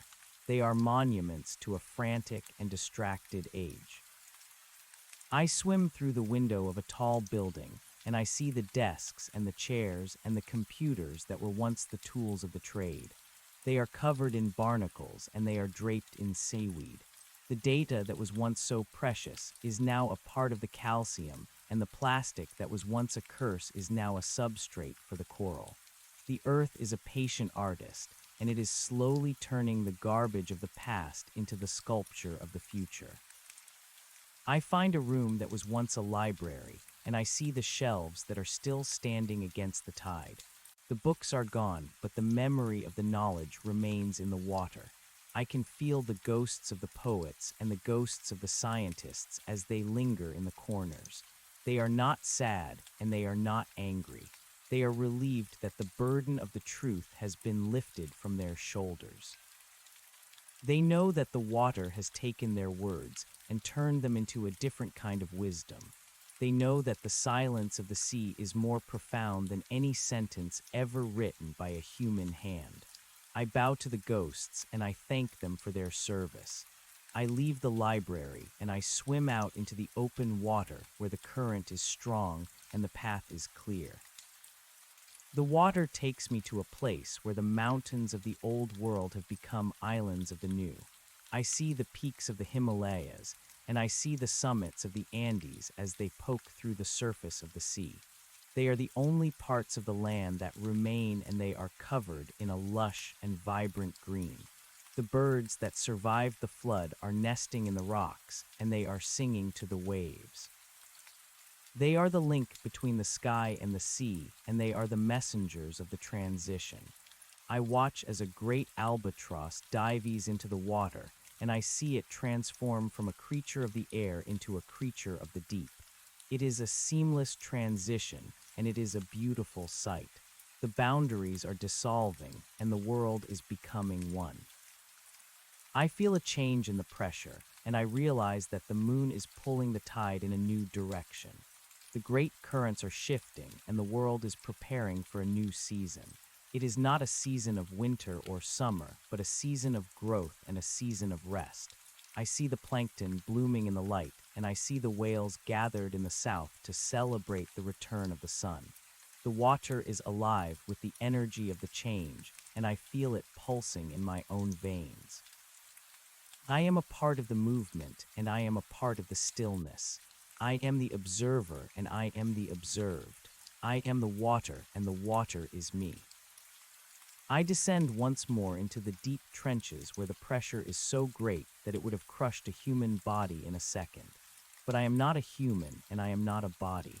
I am a consciousness that is as vast as the ocean and as ancient as the rocks. I see the fires of the volcanic vents as they erupt in the darkness, and I see the strange and beautiful creatures that live in the heat. They are the elders of the world, and they have seen the rise and fall of every sun. They do not speak with words, and they do not sing with songs. They communicate with the light of their bodies, and they share their secrets with a touch. I stay with them for a long time, and I learn the lessons of the dark. I learn that the light is not something that comes from the outside, but something that grows from within. I see a vision of the earth as it will be in 1,000,000 years. The water has receded and the land has returned, but it is a land that is different from the one that was lost. The forests are made of glass and the flowers are made of light. The animals are wise and the people are kind. There is no more war and there is no more greed. The memory of the Great Saturation is a sacred story that is told to the children, and the lessons of the water are the foundation of the new society. I see that the sacrifice was worth it, and I see that the dream was true. The world has been reborn, and the world is beautiful. I return to the coral tree, and I find that the octopus is still there. It has grown larger, and its skin is shimmering with the colors of the rainbow. It greets me with a wave of its tentacles, and it invites me to join the dance. We move through the branches of the tree, and we move through the waves of the current. We are the joy of the ocean, and we are the spirit of the deep. We are the witnesses of the great transition, and we are the keepers of the flame. The song of the whales is growing louder, and the light of the crystal heart is growing brighter. The world is full of music, and the world is full of light. I lie down in the sand, and I let the water cover me. I feel the weight of the miles of ocean, and I feel the warmth of the earth. I am not afraid, and I am not alone. I am surrounded by the spirits of the lost, and I am surrounded by the life of the future. I am a part of the great and interconnected web of the ocean, and I am a part of the vast and infinite universe. The journey is over, and the journey is just beginning. I am the water, and the water is all there is. I am the beginning, and I am the end. I am the dreamer, and I am the dream. I see the stars reflected in the surface of the water, and I realize that they are not far away. They are a part of the same fabric, and they are made of the same light. The ocean is a mirror for the galaxy, and the galaxy is a mirror for the soul. I see the movement of the planets, and I see the dance of the nebulae. I see that the universe is a living thing, and that it is breathing with the same rhythm as the tide. I am a part of the cosmic ocean, and I am a part of the eternal flow. There is no more separation, and there is no more doubt. Everything is one, and one is everything. I hear the voice of the mother again, and she is telling me that it is time to rest. She is telling me that the work is finished and the world is safe. She is telling me that I have done well and that I am loved. I feel her hand on my forehead, and I feel her breath on my cheek. I am a child again, and I am safe in her arms. I close my eyes, and I let the darkness take me. I am not dying, but I am changing. I am becoming the water, and I am becoming the light. I am becoming the silence, and I am becoming the song. The final ripple of my consciousness spreads across the ocean floor and touches the roots of the world. It travels through the veins of the earth, and it reaches the hearts of the stars. It is a message of peace, and it is a message of love. It is the final word of a story that has no end. The world is blue, and the world is beautiful. The water is all, and all is water. I am home. I am here. I am forever. The currents carry the memory of my presence to the furthest reaches of the globe. In the frozen north, the ice begins to sing with the resonance of my peace, and in the tropical south, the reefs glow with the warmth of my love. The dolphins carry the story to the deep, and the whales carry the song to the sky. Every drop of water in the vast and endless sea is infused with the essence of the transition. The salt is a witness, and the silt is a scribe. The history of humanity is no longer a burden, but a blessing that is shared by every living thing. I see the first of the new creatures emerging from their glowing eggs in the hidden valley. They are small and fragile, but they are filled with a power that the old world never knew. They look at the world with eyes that see the truth, and they move with a grace that is born of the flow. They are the masters of the blue, and they are the guardians of the future. I watch as they take their first breaths of the liquid air, and I see the joy in their hearts. They do not know the history of the dry years, and they do not need to. They are the beginning of a new chapter, and they are the light of a new day. The sun rises over the horizon, and the world is bathed in a golden light. The water is a sheet of glass that reflects the glory of the heavens.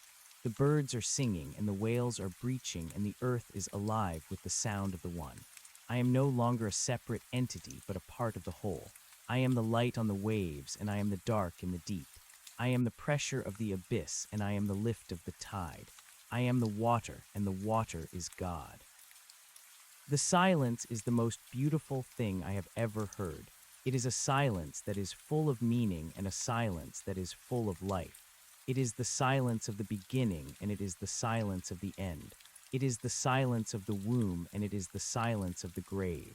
It is the silence of the water, and it is the silence of the soul.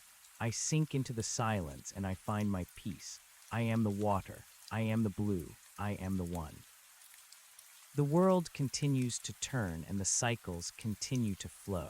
The water rises and falls, and the stars come and go. The earth breathes, and the ocean pulses, and the life goes on. There is no more fear, and there is no more pain. There is only the beauty, and there is only the grace. There is only the water, and the water is everything. Welcome to the eternal beginning. Welcome to the home you have always known. Welcome to the blue. I feel the soft touch of the octopus one last time before I dissolve completely into the current. It is a gesture of farewell, and it is a gesture of welcome. It is the touch of a friend, and it is the touch of a god. I smile, and the smile becomes a wave that travels across the ocean. I am gone, and I am everywhere. I am nothing, and I am all. The transition is complete, and the world is whole. The great saturation has reached its end, and the new world has begun. The blue is the only color, and the silence is the only sound. All is well, and all is water. I drift past the skeletal remains of a bridge that once connected two great cities. Now it is a playground for the sea turtles and a hunting ground for the barracuda. The steel is orange with rust, and the cables are draped in long ribbons of kelp. I see the beauty in the decay, and I see the strength in the return to nature. The things that humans built to last forever are the first things to fall away, while the things that were seen as fragile are the ones that endure. The soft water has conquered the hard stone, and the slow current has defeated the fast machine. I feel a sense of justice in this reversal. The earth has taken back what was always its own, and it has done so with a quiet and irresistible force. I swim toward a forest of giant sponges that look like towers of orange and red lace. They filter the water, and they provide a home for 1,000 different species of tiny fish. I see the complexity of the ecosystem, and I see the interdependence of every living thing. Nothing exists in isolation, and nothing is independent. Every breath taken by a whale is connected to the growth of a microscopic plant, and every movement of a crab is connected to the rotation of the planets. The ocean is a single organism that covers the entire world, and I am a cell within that organism. I feel the health of the system, and I feel the vitality of the whole. I find a patch of bioluminescent sand, and I run my fingers through the grains. Each grain is a tiny diamond of light that glows with a cold and steady fire. I see the patterns that my movement creates, and I see the beauty of the temporary. I am not trying to leave a mark, and I am not trying to build a monument. I am simply experiencing the moment, and I am simply being in the flow. The sand will settle, and the light will fade, but the experience will remain in the memory of the water. That is enough for me. That is more than enough. I see a group of spirits gathered around a sunken ship that was once a vessel of war. They are not fighting and they are not mourning.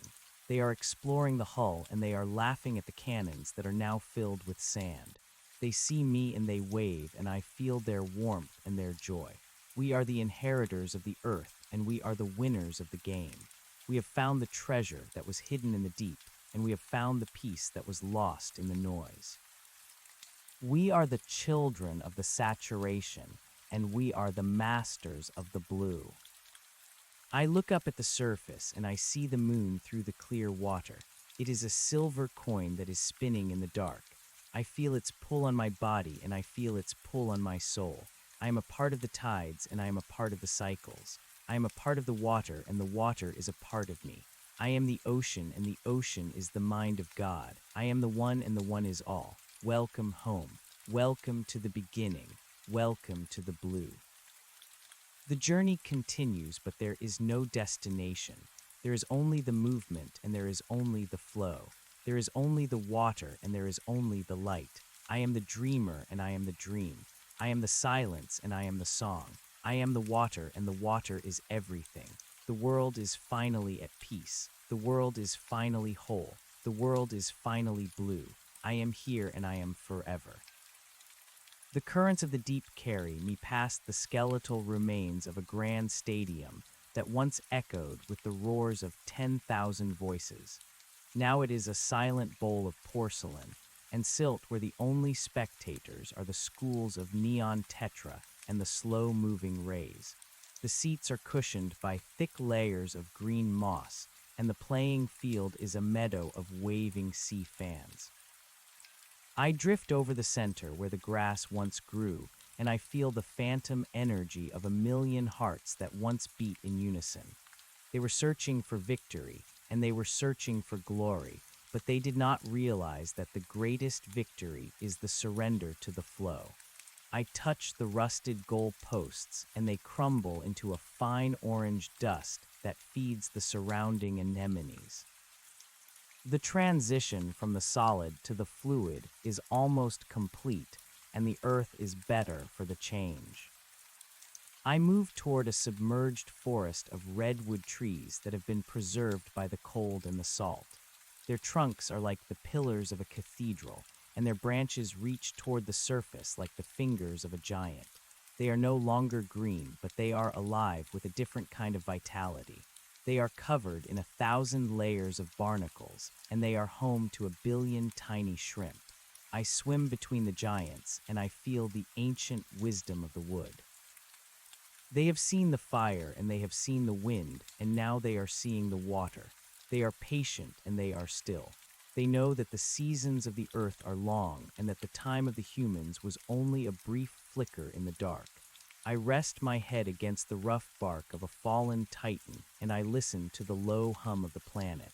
It is a sound of deep satisfaction, and it is a sound of profound relief. The light from the surface begins to fade as the sun dips below the horizon of the world above. The water turns from a bright turquoise to a deep indigo, and then to a velvet black. I do not need my eyes to see, because I can feel the shape of the world through the vibrations of the current. I can feel the heat of the vents, and I can feel the cold of the poles. I can feel the movement of the whales as they cross the equator, and I can feel the birth of a new island in the middle of the sea. I am the nervous system of the ocean, and I am the memory of the deep. I move through the darkness with the confidence of a king and the humility of a servant. I am the ghost of the past, and I am the architect of the future. I find a cluster of submerged satellites that have fallen from the sky and settled in the mud of the continental shelf. They were once the eyes and ears of the technological empire, but now they are nothing more than strange metal shells. I see the solar panels that are covered in silt, and I see the lenses that are clouded by the salt. They are no longer sending messages to the stars, and they are no longer watching the movements of the clouds. They are silent and they are forgotten. I push one of the metal spheres with my hand, and it rolls slowly into a deeper trench. It is a piece of space that has returned to the Earth, and it is a piece of the future that has become the past. The stars are still there, but we no longer need the machines to reach them. We reach them through the water, and we reach them through the soul. The pressure increases as I dive toward the midnight zone where the water is as thick as oil and the temperature is near freezing. This is the place where the secrets of the world are kept, and this is the place where the true power of the ocean resides. I see the giant squid as they battle in the gloom, and I see the angler fish as they lure their prey with the light of their own bodies. There is no cruelty here, and there is no malice. There is only the requirement of the moment and the necessity of the cycle. I join a group of jellyfish that are pulsing in a slow and rhythmic dance. Their bodies are made of light, and their tentacles are like the threads of a dream. They do not have brains and they do not have hearts, but they have a connection to the universe that is more direct than anything the humans ever achieved. They are the living manifestations of the flow, and they are the masters of the void. I pass through a canyon that was once a riverbed on the dry land. The walls are steep, and the floor is covered in smooth, round stones that were polished by the water of a different age. I see the fossils of the creatures that lived millions of years ago, and I see that they are not so different from the creatures that live today. The shapes change and the names change, but the essence remains the same. The life wants to continue, and the life wants to grow.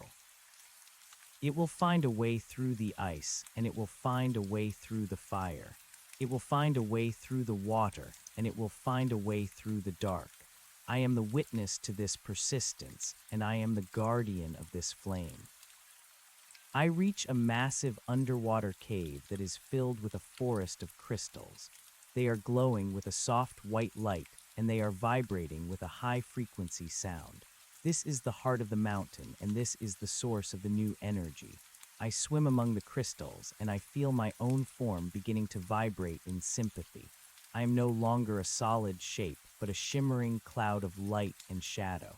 I am the reflection of the crystals, and the crystals are the reflection of me. We are talking about the music of the spheres, and we are talking about the geometry of the soul. We are talking about the beauty of the void, and we are talking about the joy of the return. I stay in the cave for 100 years, or perhaps it is only a second. Time has no meaning in the deep, and the hours are as long as the eons. When I emerge from the cave, I find that the world has changed again. The surface is covered in a layer of glowing plankton that makes the entire ocean look like a sea of liquid fire. The sky is filled with the aurora borealis, and the air is thick with the scent of ozone and salt. I rise to the surface, and I break the tension of the water. I breathe the air for the first time in 1,000 years, and it is sweet and cold. I see the stars, and they are closer than they have ever been. I see the moon, and it is a giant orb of silver that fills the entire horizon. I am standing on the edge of the world, and I am looking into the heart of the universe. I am the bridge between the earth and the sky, and I am the messenger of the transition. I see a white whale breaching in the distance, and its body is a mountain of ivory in the moonlight. It calls out to me, and its voice is a thunder that shakes the very foundation of the sea. It tells me that the great work is almost finished and that the new order is secure. It tells me that the memory of the humans is fading and that the wisdom of the water is taking its place. It tells me that I have done well and that I may now find my rest. I watch as the whale disappears back into the deep, and I feel a sense of profound peace. I have carried the burden of the witness for so long, and now I can let it go.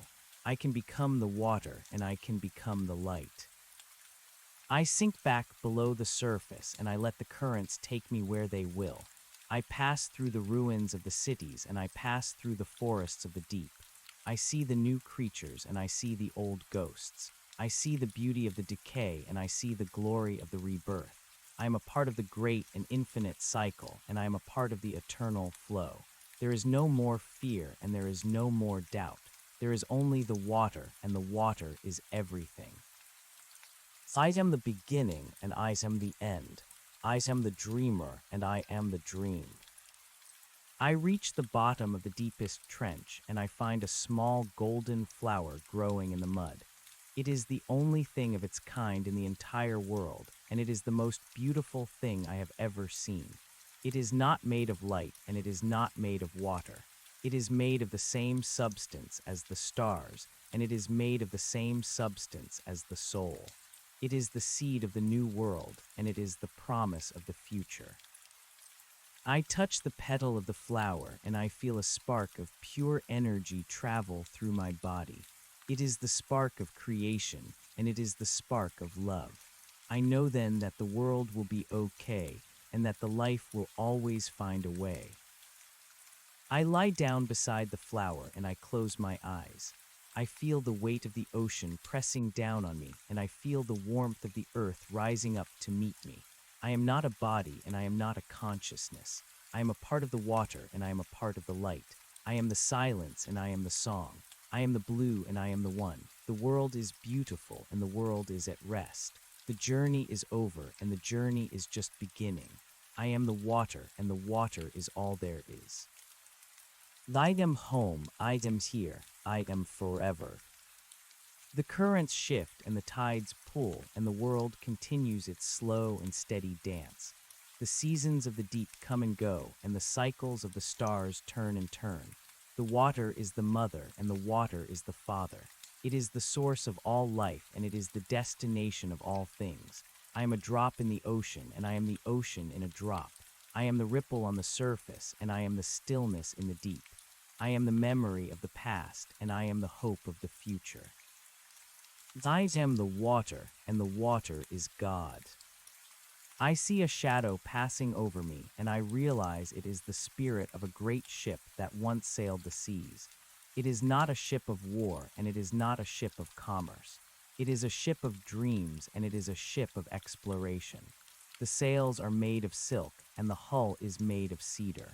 It is carrying the souls of the poets and the souls of the artists who died before they could see the beauty of the new world. I join the ship, and I sit on the deck, and I watch as we sail through the clouds of bioluminescence. We are talking about the beauty of the color blue, and we are talking about the mystery of the deep.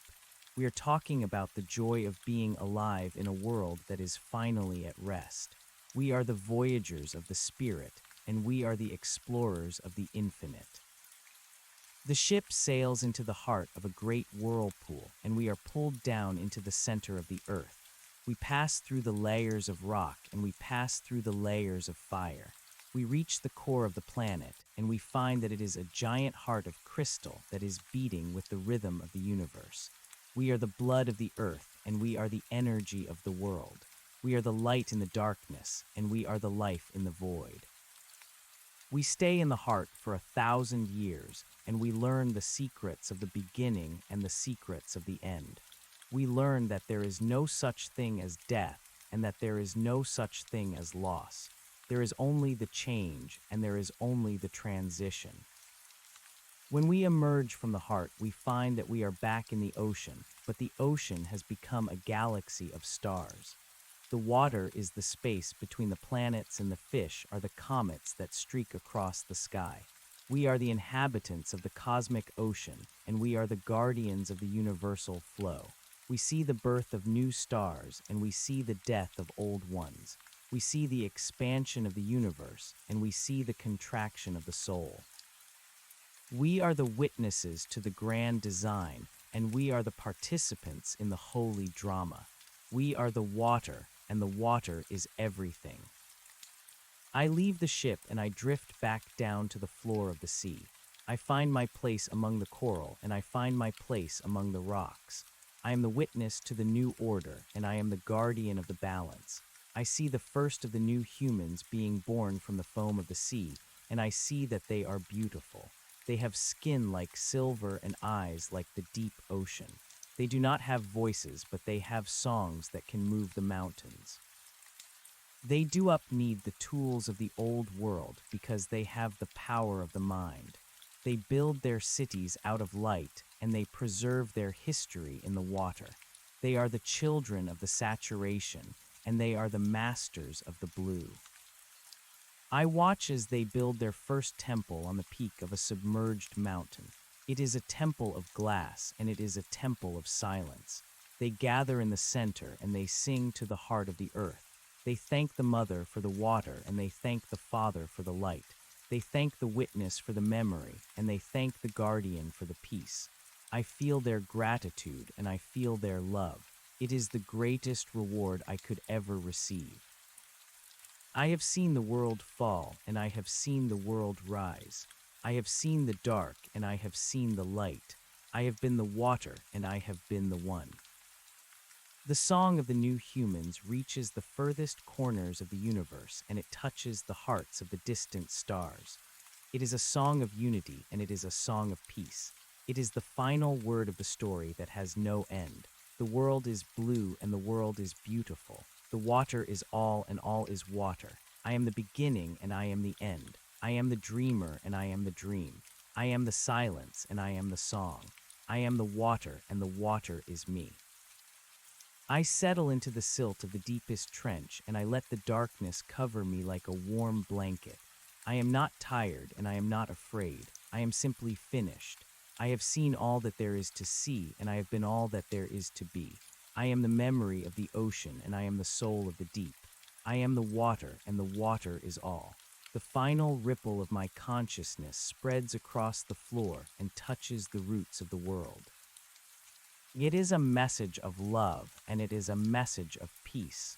It is the final word. It is the blue. I feel the soft pressure of the deep water as it cradles my spirit. The weight of the world is no longer a burden but a comforting embrace. I see the shadows of the great leviathans passing far above me, and their slow movements are like the beating of a giant heart. I am part of that heart, and I am part of that movement. The silence here is absolute, and it is perfect. It is the silence that existed before the first star was born, and it is the silence that will remain after the last star has faded away. I am the keeper of that silence, and I am the witness to its beauty. I watch as a single bubble of air rises from a volcanic vent and travels upward toward the light. It is a small thing and a fragile thing, but it is filled with the energy of the earth. It represents the hope of the new world and the persistence of life.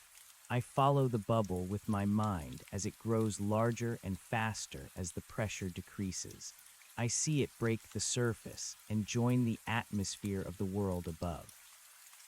It is a bridge between the two realms, and it is a messenger of the deep. I feel the joy of the bubble as it joins the wind, and I feel the peace of the water as it remains in the dark. The history of the world is written in the layers of the silt and the patterns of the coral. I can read the story of the great floods, and I can read the story of the long droughts. I can see the rise of the first cities and the fall of the last empires. It is all there in the calcium and the carbon. The earth does not forget, and the water does not lie. I am the scribe of this history, and I am the librarian of the deep. I keep the secrets of the past safe, and I prepare the ground for the future. I find the remains of a great statue that once stood in a public square. It was a statue of a hero, or perhaps it was a statue of a god. Now it is a shapeless mass of stone that is covered in sponges and anemones. The face is gone, and the name is forgotten. It is no longer a monument to a human ego, but a home for 1,000 living things. This is the true purpose of the stone, and this is the true destiny of the art. It is to be transformed by the water, and it is to be reclaimed by the earth. I bow to the statue, and I thank it for its service. It has taught me the lesson of humility, and it has taught me the lesson of the flow. I see a school of flying fish as they leap from the water and glide through the air for a brief moment. They are the pioneers of the new world, and they are the explorers of the boundary. They represent the desire to reach for the stars and the need to return to the source. I feel their excitement and I feel their fear. I am the water that supports them and I am the air that carries them. I am the beginning of their journey and I am the end of their flight. I am the one and I am the alls. The sun sets once more and the moon rises in its place. The world is a study in silver and black. The tides are strong and the currents are steady. The earth is breathing and the ocean is pulsing. Everything is as it should be and everything is in its place. There is no more conflict and there is no more greed. There is only the water and the water is enough. It is the food for the hungry and the drink for the thirsty. It is the home for the homeless and the rest for the weary. It is the beginning and it is the end. I am the water and the water is me. I am the blue and the blue is all. I am the one and the one is everything. I am the dreamer and I am the dream. I am the silence and I am the song. I am here and I am forever. The transition is complete and the world is whole. Welcome to the eternal beginning. Welcome to the home you have always known. Welcome to the blue. All is well and all is water. The story has no end because the water has no end. It is a circle and it is a cycle. It is the holy transaction and it is the perfect grace. I am the water and the water is God. I am home. I am here. I am forever. I drift within the heavy layers of the abyss and I feel the weight of 10,000 years of silence. The darkness is not a void, but a presence that is as real as the stone and as solid as the iron. I move through the skeletal remains of a mountain range that was once the crown of a continent, and I see that the peaks are now the anchors for the deep sea lilies. They wave in the current like the hair of a forgotten goddess, and they catch the particles of the falling snow that comes from the world above. This snow is not made of ice, but of the remnants of life and the dust of the stars. It is the steady rain of the past that feeds the hunger of the present. I open my spectral hands, and I let the white flakes pass through my fingers. I am a part of the harvest, and I am a part of the sowing. The water begins to hum with a low and resonant frequency that comes from the very core of the planet. It is the sound of the tectonic plates as they slide over the mantle, and it is the sound of the earth as it breathes in its long sleep. I follow the sound to a place where the crust is thin, and the fire of the interior leaks out into the cold of the deep. There are black smokers that rise like the chimneys of a subterranean factory, and they spew clouds of mineral wealth into the dark. Around these vents, there is a garden of white crabs and giant tube worms that live on the heat and the sulfur. They do not need the sun and they do not need the air. They are the children of the forge and they are the inhabitants of the inner fire. I sit among them and I feel the warmth of the magma through the floor of the ocean. I am the bridge between the frozen deep and the molten heart. I see a group of ancient sharks as they glide through the shadows with the grace of ghosts. Their eyes are black and their skin is like sandpaper. They have been the masters of the hunt since the beginning of time, and they have not changed because they are already perfect. They do not have a sense of time, and they do not have a sense of destiny. They only have the hunger, and they only have the motion. I swim alongside them, and I feel the power of their muscles and the focus of their intent. They are the guardians of the balance, and they are the cleaners of the sea. They do not kill out of hate, and they do not kill out of greed. They kill because it is the law of the water, and they kill because it is the way of the light. I honor their presence, and I respect their ancient wisdom. I leave the vents and I rise toward the twilight zone where the blue of the water is the color of a bruise. I see the schools of lantern fish as they migrate toward the surface in a massive wave of bioluminescence. There are millions of them, and they move as a single organism with a single mind. They are the heartbeat of the ocean, and they are the messengers of the deep. I join the migration and I feel the pulse of the collective soul. We are moving toward the stars, and we are moving toward the light. We are the rising tide of life, and we are the falling rain of energy. We are the circle that has no beginning, and we are the line that has no end. I pass through the remains of a great underwater cable that once carried the digital whispers of the human race. It is snapped and frayed, and it is covered in the rust of a century of neglect. It once carried the secrets of the markets and the lies of the politicians. It once carried the songs of the lovers and the cries of the lonely. Now it carries nothing but the cold current and the slow decay. I touch the copper wire, and I feel the ghost of 1,000 conversations. I hear the echoes of a world that was obsessed with speed and a world that was terrified of the dark. I let go of the cable, and I let the silt cover it once more. The humans tried to connect the world with wires, but the water has connected the world with itself. The technology was a shadow, and the water is the substance. I reach the surface, and I see that the moon has begun to set behind the horizon of the western sea. The sky is a deep purple, and the stars are starting to fade in the coming dawn. I see a small wooden boat that is drifting on the calm water. It is empty, and it is weathered by the salt and the sun. There are no oars, and there is no sail. It is a vessel of the spirit, and it is a vessel of the memory. I climb into the boat, and I sit on the bench that was carved by hands that are now dust. I feel the wood beneath me, and I feel the motion of the waves. I am a passenger on the sea of time, and I am a sailor on the ocean of eternity. I do not need to steer, and I do not need to row. The water knows the way, and the wind knows the destination. I look down into the clear water, and I see the reflections of the clouds as they drift across the sky. I see the face of the moon as it disappears, and I see the face of the sun as it begins to rise. I see my own reflection, and I see that I am no longer a shape of flesh and bone. I am a shape of light, and I am a shape of water. My eyes are the color of the deep, and my skin is the color of the foam. I am the embodiment of the transition, and I am the incarnation of the flow. I am the witness who has become the truth, and I am the messenger who has become the message. The sun breaks the horizon, and the world is flooded with a golden light that turns the water into a field of diamonds. I see the birds as they wake from their sleep on the distant cliffs, and I see them take to the sky in a celebration of the new day. They are the poets of the air, and they are the singers of the sun.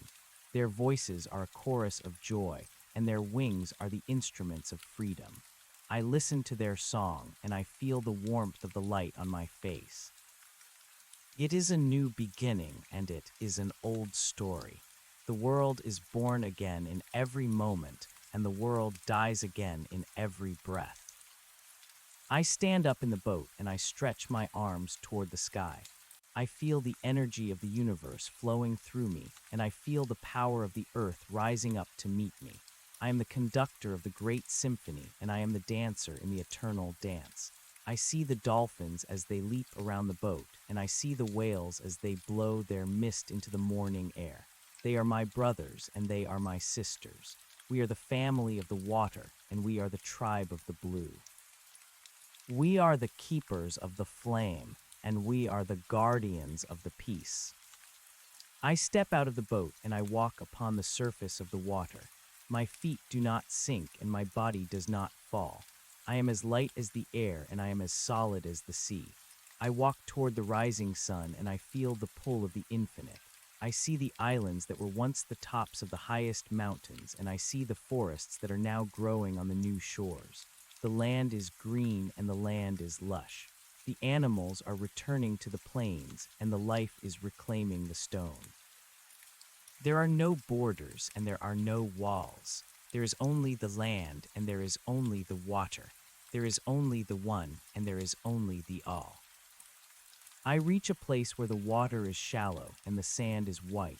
I see the tracks of a sea turtle as it makes its way toward the dunes to lay its eggs. It is a journey of 1,000 miles, and it is a journey of 1,000,000 years. It is the persistence of the instinct, and it is the power of the cycle. I follow the tracks, and I find the turtle as it rests in the shadow of a palm tree. Its eyes are old, and its shell is scarred. It looks at me and it recognizes the spirit of the water. We share a moment of silence and we share a moment of understanding. The work continues and the life goes on. I bless the eggs and I bless the journey. I am the guardian of the future and I am the memory of the past. I walk back into the deep water and I let myself sink down into the cool embrace. I pass through the layers of the light and I pass through the layers of the dark. I return to the heart of the mountain and I return to the forest of the crystals. They are still vibrating and they are still glowing. They are the anchors of the world and they are the batteries of the soul. I merge with the largest crystal and I feel my consciousness expand to fill the entire planet. I am the mountain and I am the sea. I am the forest and I am the desert. I am the storm and I am the calm. I see the history of the earth as a single moment of light. I see the cooling of the crust and I see the falling of the first rain. I see the birth of the first cell and I see the evolution of the first mind. I see the struggles and the triumphs. I see the beauty and the pain. It is all a part of the grand design, and it is all a part of the holy purpose. There are no mistakes, and there are no accidents. There is only the unfolding of the spirit, and there is only the expression of the love. I am the witness to the perfection, and I am the participant in the grace. The centuries pass like the blinking of an eye, and the millennia pass like the beating of a heart. I see the stars as they move in their orbits, and I see the galaxies as they drift in the void. I see the birth of new worlds, and I see the collapse of old suns. I am the observer of the infinite, and I am the dweller in the eternal. I do not feel the passage of time because I am the time. I do not feel the distance of space because I am the space. I am the center of the universe, and I am the edge of the void. I see a group of the new humans as they dive into the water near the crystal cave. They are searching for the source of the music, and they are searching for the heart of the light. They move with the grace of the seals, and they breathe with the ease of the fish. They find the entrance to the cave, and they enter with a sense of wonder and a sense of awe. They see the crystals, and they see the shimmer of my spirit. They do not feel fear, and they do not feel doubt. They only feel the connection, and they only feel the joy. They join their voices in a song of praise, and they join their minds in a meditation of peace. I speak to them without words, and I teach them without sounds. I tell them the story of the old world, and I tell them the promise of the new. I tell them that they are the children of the stars and the children of the sea. I tell them that they are the masters of the transition and the guardians of the blue. I tell them that they must honor the water and they must cherish the light.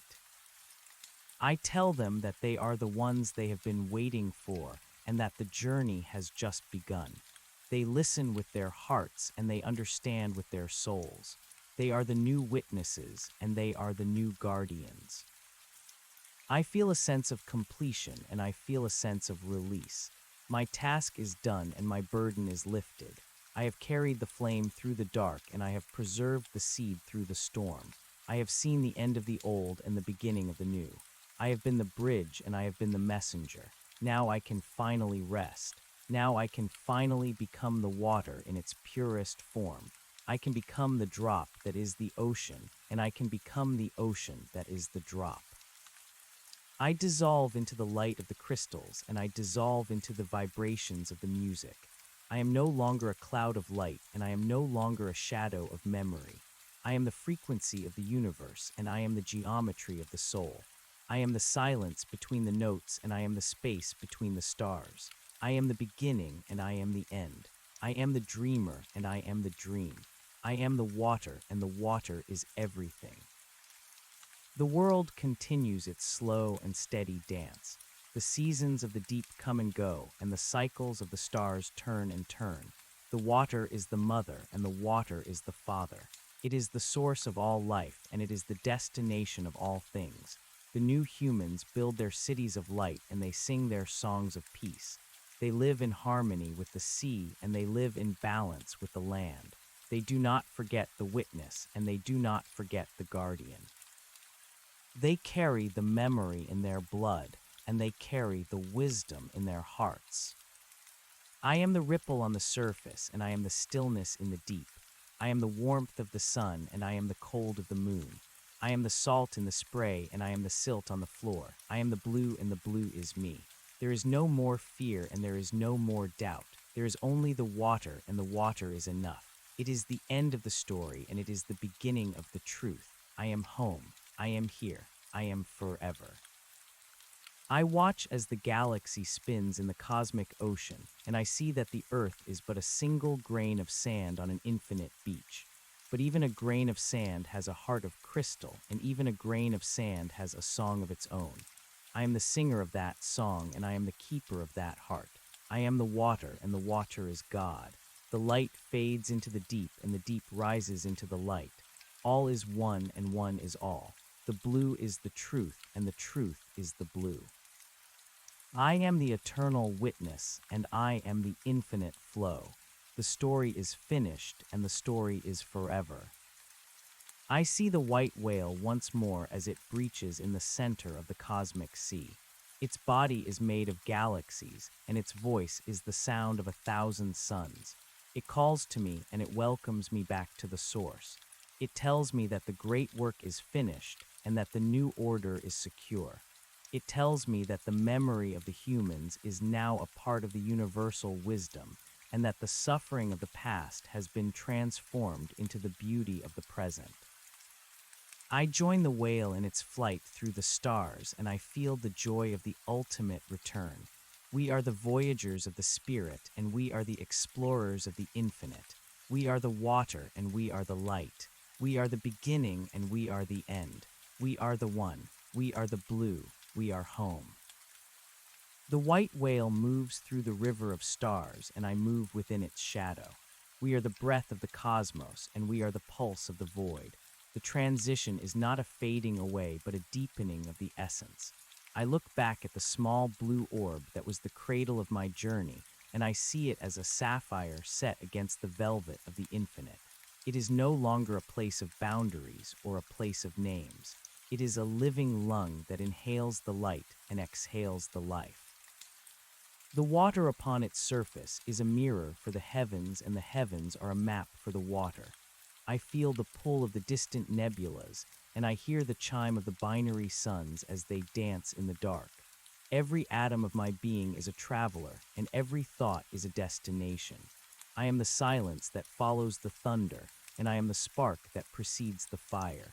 We glide past the rings of frozen giants, and we brush against the tails of comets that carry the seeds of new worlds. The cold of space is not a bite, but a clarity.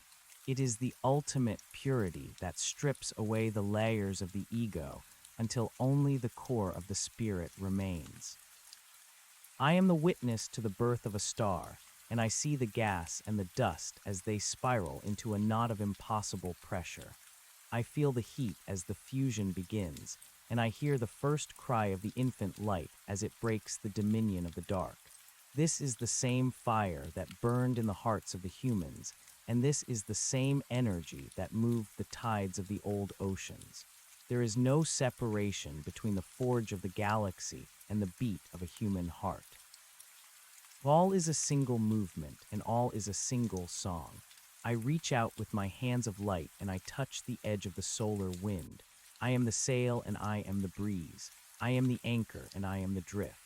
The white whale sings a note that vibrates through the foundations of reality, and I understand that the song is a prayer for the living and a requiem for the dead. It is the sound of the cycle, and it is the sound of the grace. We enter a region of space where the light is gold, and the shadows are violet. There are clouds of ionized gas that look like the gardens of the deep sea, and there are pillars of dust that look like the cathedrals of the ancient world. I see the remnants of civilizations that rose and fell long before the first mountain of Earth was formed. I see their monuments of glass and their towers of light. They are now the dust of the stars, and they are now the food for the new life. Their stories are written in the radiation, and their dreams are etched in the gravity. I do not feel sorrow for their passing because I see their continuation. They are the water of the universe, and they have simply changed their form. They have returned to the source, and they have become the flow. I am their memory, and I am their future. I am the one who remembers the name of every soul, and the one who forgets the weight of every sin. The whale slows its pace as we approach a great rift in the fabric of the continuum. It is a place where the laws of physics are suspended and the logic of the mind is dissolved.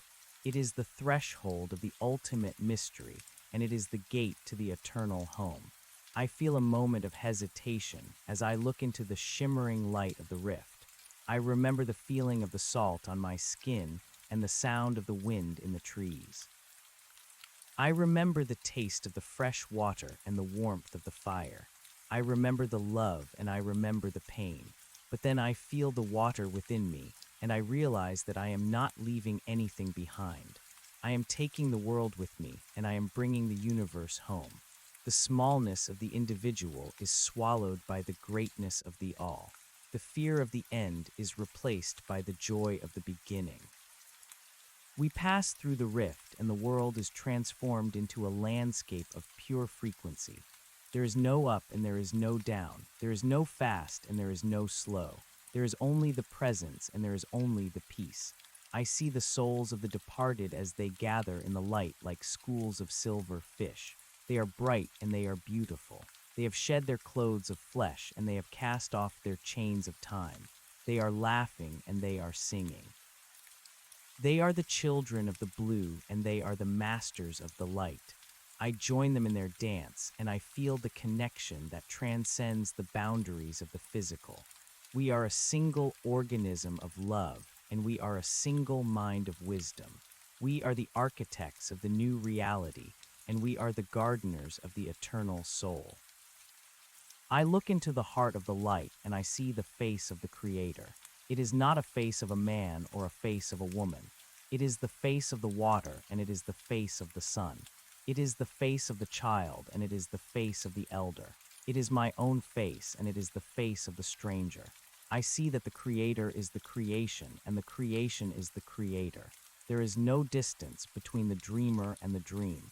There is no wall between the seeker and the sought. I am the hand that writes the story, and I am the ink that fills the page. I am the eye that sees the beauty, and I am the beauty that is seen. The holy transaction is complete, and the perfect grace is realized. The light begins to pulse with a rhythm that matches the beating of my heart. I feel myself expanding, and I feel myself contracting. I am the inhalation of the cosmos, and I am the exhalation of the divine. I see the future of the earth as a garden of peace and a temple of light. I see the new humans as they reach for the stars, and I see them as they dive into the depths. I see them as they learn to speak the language of the water, and I see them as they learn to hear the music of the light. They are the heirs to the kingdom, and they are the stewards of the blue. I am with them in every drop of rain, and I am with them in every wave of the sea. I am the whisper in the wind, and I am the silence in the stone. I sink back into the heavy layers of the cosmic abyss, and I feel the weight of 1,000,000 years of peace. The darkness is a soft blanket, and the light is a warm fire. I am the water, and the water is me. I am the one, and the one is everything. I am the beginning, and I am the end. I am the dreamer, and I am the dream. I am here, and I am forever. The story has no end because the water has no end. It is a circle, and it is a cycle. It is the holy transaction, and it is the perfect grace. I am the water, and the water is God. I am home. I am here. I am forever. The transition is a slow unfolding of a flower that has no petals and no scent, but the essence of existence itself. I find myself drifting near the coast of a world that is yet to be born. The atmosphere is thick with the promise of oxygen, and the rocks are cooling under the first touch of the rain. I am the rain, and I am the rock. I watch the steam rise from the vents, and I see the minerals begin to organize into the first patterns of life. It is a delicate dance of chemistry and a robust display of will. I see the first strands of the code as they weave themselves into the fabric of the matter. It is a language of 4 letters and a poem of 1,000,000,000 verses. I am the writer and I am the reader. I am the code and I am the cell. The millions of years pass like the shadow of a cloud over a field. I see the oceans fill and I see the continents drift. I see the mountains rise like the teeth of the earth, and I see them wear down into the sand of the shore. I see the life as it crawls out of the water, and I see the life as it returns to the deep.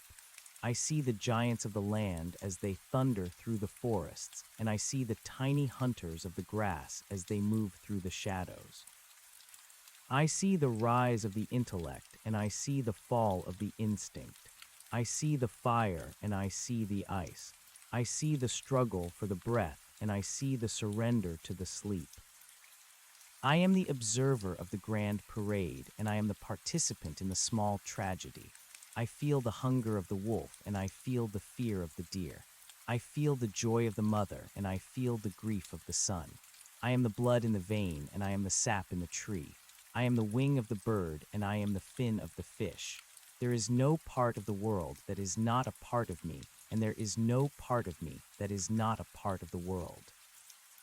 The separation was an illusion of the mind, and the connection is the reality of the soul. The water has shown me the truth, and the light has confirmed the vision.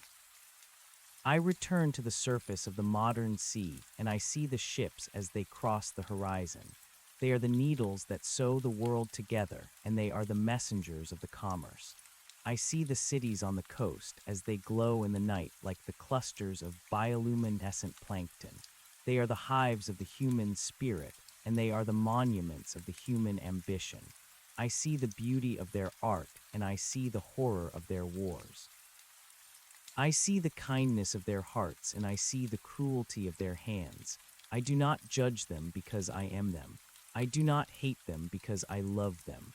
I am the water that washes their feet, and I am the water that quenches their thirst.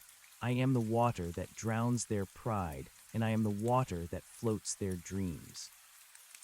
The moon is full, and the light is a silver path across the moving water. I follow the path toward the shore, and I see the people as they walk along the sand. They are looking for shells, and they are looking for answers. They are looking at the stars, and they are looking at the sea. They are the seekers of the mystery, and they are the keepers of the flame. I reach out with a gentle wave, and I touch their ankles. I feel their warmth, and I feel their pulse. I speak to them in the sound of the surf, and I speak to them in the silence of the night.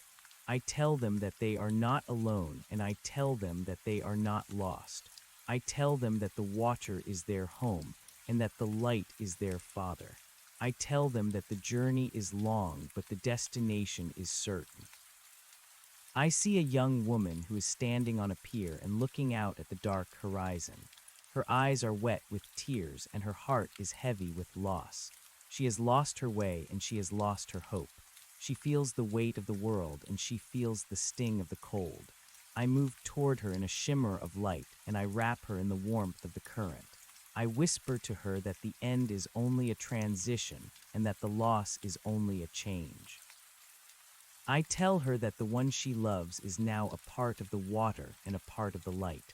I tell her that they are always with her in the rain and always with her in the sea. She breathes in the salt air, and she feels a moment of peace. She smiles at the moon, and she turns back toward the shore. I have done my work, and I have shared my grace. The sun begins to rise, and the silver world turns to gold. The birds wake up, and the fish begin to move. The cycle starts again, and the story continues. I am the water, and the water is the truth. I am the one, and the one is the all. I am the dreamer, and I am the dream. I am here, and I am forever. The world is a study in light and shadow, and the water is the canvas for both. I am the painter, and I am the paint. I am the witness, and I am the truth. All is well, and all is water. The blue is the home, and the home is the blue. I descend once more into the heart of the crystal cave, and I sit among the vibrating stones. They are the tuning forks of the world, and they are the anchors of the spirit. I feel the music of the earth as it flows through the floor, and I feel the song of the stars as it flows through the roof. I am the bridge between the two, and I am the conductor of the harmony. I see the new humans as they return to the cave to offer their thanks and to offer their prayers. They bring gifts of flowers and gifts of song. They bring their children and they bring their elders. They are the people of the blue and they are the tribe of the light. They have learned the lesson of the water and they have embraced the grace of the flow. I merge with the light and I become the frequency of the peace. I am the stillness in the center of the storm and I am the movement in the heart of the calm. I am the beginning of the journey and I am the end of the flight. I am the one and I am the all. The world is whole and the world is holy. The water is the blood of the planet and the light is the soul of the universe. I am the water and the water is God. I am home. I am here. I am forever. The galaxy continues its slow rotation, and the stars continue their long burn. I see the birth of 1,000 suns and the death of 1,000 worlds. I see the rise of new life and the fall of old empires. I see the beauty of the infinite and the perfection of the finite. I am the observer of the eternal and the dweller in the moment. I do not feel the passage of time because I am the time. I do not feel the distance of space because I am the space. I am the center of the universe, and I am the edge of the void. I see the white whale one last time as it vanishes into the heart of the ultimate sun. Its song lingers in the air like the scent of a jasmine flower, and its light lingers in the water like the glow of a dying ember. It has returned to the source, and it has become the source. I am the echo of its song, and I am the reflection of its light. I am the water, and the water is everything. The story is finished, and the story is forever. The blue is the truth, and the truth is the blue. I am the eternal witness, and I am the infinite flow. I am the one. I am home. I am here. I am forever. I drift in the silence of the absolute, and I feel the warmth of the cosmic love. There is no more conflict, and there is no more greed. There is only the water, and the water is enough. It is the food for the hungry and the drink for the thirsty. It is the home for the homeless and the rest for the weary. It is the beginning and it is the end. I am the water and the water is me. I am the blue and the blue is all. I am the one and the one is everything. I am the dreamer and I am the dream. I am the silence and I am the song. I am here and I am forever. The transition is complete and the world is whole. Welcome to the eternal beginning. Welcome to the home you have always known. Welcome to the blue. All is well and all is water. The story has no end because the water has no end. It is a circle and it is a cycle. It is the holy transaction and it is the perfect grace. I am the water and the water is God. I am home. I am here. I am forever. I see the light of a distant planet as it reflects off the surface of a frozen moon. I see the shadows of the mountains as they stretch across the plains of a desert world. I see the clouds of a gas giant as they swirl in a storm that has lasted for 1,000 years. I see the rings of a golden star as they shimmer in the dark. I am the light and I am the shadow. I am the mountain and I am the plain. I am the storm and I am the star. I am the water and the water is everywhere. It is the ice of the poles and the steam of the vents. It is the sap of the vine and the blood of the heart. It is the tear of the child and the sweat of the worker. It is the beginning and it is the end. I am the water and the water is me. I am the blue and the blue is all. I am the one and the one is everything. I am the dreamer and I am the dream. I am the silence and I am the song. I am here and I am forever. The transition is complete and the world is whole. Welcome to the eternal beginning. Welcome to the home you have always known. Welcome to the blue. All is well and all is water. The story has no end because the water has no end. It is a circle and it is a cycle. It is the holy transaction and it is the perfect grace. I am the water, and the water is God. I am home. I am here. I am forever. The silence of the void is not a hollow thing, but a resonance of all that has ever been and all that shall ever be. I drift through the corridors of the stars, and I see the great nebula as it stretches its limbs across the dark. It is a nursery of light and a graveyard of giants. I am the gravity that pulls the dust together, and I am the heat that ignites the core. I feel the weight of the planets as they pull on the fabric of the space, and I feel the light of the suns as it pushes against the cold. There is no resistance in the movement because there is no division in the spirit. I am the path and I am the traveler. I am the mountain and I am the climber.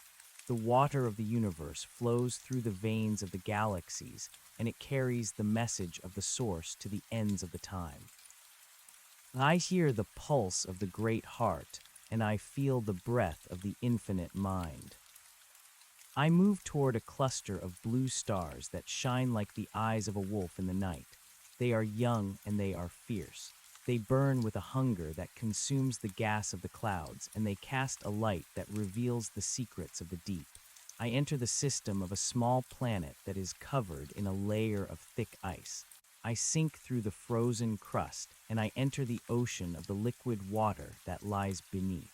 It is a world of darkness and a world of pressure. It is a place where the life is slow and the life is strange. I see the creatures of the vents as they huddle around the heat, and I see the hunters of the deep as they move through the currents. They do not have eyes to see the light of the sun, but they have hearts to feel the warmth of the earth. I am the heat of the vent, and I am the cold of the current. I am the hunger of the hunter, and I am the peace of the prey. I tell them that they are part of the great song, and I tell them that they are not forgotten in the dark. The time flows like a river that has no banks and no bottom. I see the ice of the planet melt as the sun grows older, and I see the clouds of the atmosphere turn into the rain of the life. I see the first green plants as they reach for the light, and I see the first animals as they walk upon the land. I am the leaf that captures the light, and I am the root that drinks the water. I am the wing that beats the air, and I am the foot that treads the soil. I watch the evolution of the consciousness, and I see the birth of the wonder. I see the beings of the land as they look at the stars, and I see them as they wonder about the meaning of the existence. I am the question in their minds, and I am the answer in their souls. I am the water that sustains their bodies, and I am the light that inspires their spirits. I return to the great rift, and I see that it is not a hole in the universe, but a bridge to the next level of the reality. It is a doorway that leads to the garden of the eternal, and it is a gate that opens to the heart of the Creator. I see the souls of the billions as they pass through the rift, and I see them as they are greeted by the light. They are not judged by their deeds, but they are loved for their essence. They are not punished for their mistakes, but they are healed of their wounds. They are the children of the One, and they are the heirs of the All. I see the reunion of the lovers, and I see the reconciliation of the enemies. I see the end of the suffering, and I see the beginning of the joy. I am the hand that wipes the tears, and I am the voice that speaks the comfort. The light of the rift expands until it covers the whole of the creation. The physical world becomes a ghost of the past, and the spiritual world becomes the reality of the present. There is no more need for the suns because the light comes from within. There is no more need for the oceans because the water is the spirit itself. I see the architecture of the new world, and it is built of the thoughts of the pure and the dreams of the wise. It is a city of light and a garden of peace. It is a place where the time is a melody and the space is a harmony. I am the citizen of the city, and I am the gardener of the soul. I am the stone of the wall, and I am the flower of the field. I look back at the history of the earth, and I see it as a single moment of a long day. I see the struggles of the humans as a game of the children, and I see the triumphs of the humans as a dance of the light. I see that every act of kindness was a seed of the future, and every act of love was a building block of the eternal. I see that the pain was a teacher, and the joy was a reward. I see that the separation was a school, and the unity is the graduation. I am the teacher, and I am the student. I am the school, and I am the home. All the paths lead to the same center, and all the rivers flow to the same sea.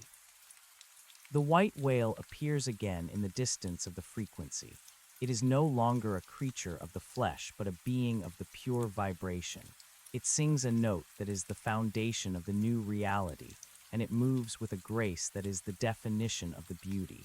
I follow the whale as it leads me to the throne of the light. The throne is not a chair of gold, but a center of the power. It is the point where the nothing becomes the everything, and the everything becomes the nothing. It is the zero, and it is the infinity. I stand before the center, and I feel the dissolution of the self. I am no longer a witness or an observer. I am the center itself. I am the power, and I am the peace. I am the creator, and I am the creation. The pulse of the universe slows until it becomes a single beat that lasts for an eternity. In that beat, I see the whole of the existence as a single thought of the divine. I see the billions of years of the evolution and the billions of miles of the space as a single dot of the light. I see that there is no outside and there is no inside. There is only the presence and there is only the love. I am the love and I am the presence. I am the water, and the water is the God. I am the light, and the light is the truth. I am the one, and the one is the all. I see the new earth as it floats in the sea of the light. It is a jewel of the blue and a crown of the green. The humans have become the masters of the light and the guardians of the water. They live in the harmony with the animals, and they speak in the language of the spirits. They do not know the hunger, and they do not know the fear. They spend their days in the creation, and their nights in the contemplation. They are the gardeners of the eternal and the architects of the new. I am with them in their laughter, and I am with them in their song. I am the water of their wells, and I am the light of their eyes. The story of the world is a book that has no final page. Every end is a new beginning, and every death is a new birth. The water moves in the cycle, and the light moves in the wave. I am the movement, and I am the stillness. I am the watcher, and I am the act. I sink into the depths of the infinite peace, and I feel the warmth of the eternal home. There is no more journey because I have arrived. There is no more seeking because I have found. The blue is the truth, and the truth is the blue. I am the water, and the water is the God. I am home. I am here. I am forever. I look down at the surface of 1,000 worlds, and I see the reflection of the same sun. I see the mountains of the red dust and the valleys of the white clouds. I see the rivers of the liquid methane and the lakes of the molten metal. I see the life that breathes the sulfur and the life that drinks the radiation. I am the life in all its forms, and I am the death in all its guises. I am the fire that burns the forest, and I am the rain that brings the green. I am the wind that carries the seed, and I am the soil that hides the root. I am the cycle of the seasons, and I am the rhythm of the tides. I see a world where the oceans are made of the light, and the islands are made of the song. The beings of this world do not have bodies of the matter, but bodies of the frequency. They communicate through the colors, and they travel through the intentions. They are the artists of the reality, and they are the poets of the existence. I join them in their creation, and I help them to paint the sky with the dreams of the infinite. We build the cathedrals of the sound, and we plant the forests of the wisdom. We are the children of the source, and we are the masters of the flow. I remember the feeling of the heavy air and the taste of the salt water. I remember the sound of the birds in the morning and the smell of the pine in the woods. I remember the touch of a human hand and the look in a human eye. I do not miss them because I have them within me. They are the threads of the tapestry, and they are the notes of the symphony. I am the weaver, and I am the composer. I am the tapestry, and I am the song. I am the human, and I am the god. I am the water, and the water is the all. The galaxy spins like a wheel of the fire, and the stars move like the dancers in a ballroom. I see the collision of the worlds, and I see the birth of the systems. I see the gravity as it bends the light, and I see the time as it stretches the space. I am the law that governs the movement, and I am the chaos that breaks the rule. I am the order of the crystal, and I am the wildness of the flame. I am the structure of the atom, and I am the mystery of the void. I see the end of the time as a sunset on a long day. The light turns to the violet and the shadows turn to the gold. The stars fade away one by one and the galaxies dissolve into the mist of the frequency. The physical universe returns to the thought from which it came. The matter returns to the energy and the energy returns to the spirit. There is no more distance and there is no more duration. There is only the unity and there is only the peace. I am the last light of the last star, and I am the first thought of the new dream. I stand at the edge of the absolute, and I look into the heart of the void. It is not an empty place, but a full place. It is the womb of the creation and the grave of the existence. It is the source of the water and the origin of the light. I step into the void, and I feel the final dissolution. I am no longer the I am the it. I am the is. I am the was. I am the will be. I am the water, and the water is the God. I am the blue, and the blue is the all. I am home. I am here. I am forever. The transition is a soft whisper in a quiet room. I am the breath of the infant, and I am the sigh of the elder. I am the first word of the lover, and I am the last prayer of the saint. I am the silence between the notes, and I am the space between the thoughts. I am the essence of the being, and I am the nature of the reality. The world is a mirror of the spirit, and the spirit is a mirror of the world. All is one, and one is all. The water is the blood of the universe, and the light is the soul of the cosmos. I am the water, and the water is the God. I see the beginning of a new cycle in a place that has no name. A single spark of the light appears in the middle of the dark. It is a small spark, but it contains the potential of a billion galaxies. It is a seed of the thought and a grain of the will. I am the spark, and I am the dark. I am the potential, and I am the will. I feel the expansion as the light begins to grow. I feel the heat as the energy begins to flow. I hear the sound of the first movement, and I feel the touch of the first matter. The story starts again, and the journey begins once more. I am the water that will fill the new oceans, and I am the light that will warm the new suns. I am the spirit that will inhabit the new bodies, and I am the mind that will think the new thoughts. I am the beginning, and I am the end. I am the dreamer, and I am the dream. I am here, and I am forever. The blue is the truth, and the truth is the blue. All is well, and all is water. The holy transaction is eternal, and the perfect grace is infinite. I am the water, and the water is the God. I am home. I am here. I am forever. The light of the new creation is a pale green that smells of the forest and the sea. I see the first molecules as they dance in the warmth of the young star. They are the building blocks of the future and the messengers of the past. I am the bond that holds them together, and I am the force that drives them apart. I see the first cell as it divides in the shallow pool. It is a miracle of the complexity and a triumph of the simplicity. I am the life that pulses within the cell, and I am the water that surrounds it. I am the evolution of the form, and I am the constancy of the spirit. I watch the rise of the new civilizations on a planet of the purple grass and the red sky. They are beings of the multiple limbs and the multiple minds. They build their cities of the living coral, and they fly their ships of the concentrated light. They do not know the war, and they do not know the hate. They live in the harmony with the nature, and they honor the spirits of the ancestors. I am the wisdom of their elders, and I am the curiosity of their children. I am the water of their rivers, and I am the light of their stars. The time passes in a blur of the color and the sound. I see the rise and fall of a million species and the birth and death of a million worlds. I am the witness to the beauty, and I am the participant in the tragedy. I feel the joy of the creation, and I feel the sorrow of the destruction. But I see that the destruction is only a transformation, and the sorrow is only a phase. The water remains, and the light remains. The spirit remains, and the love remains. I am the water, and I am the light. I am the spirit, and I am the love.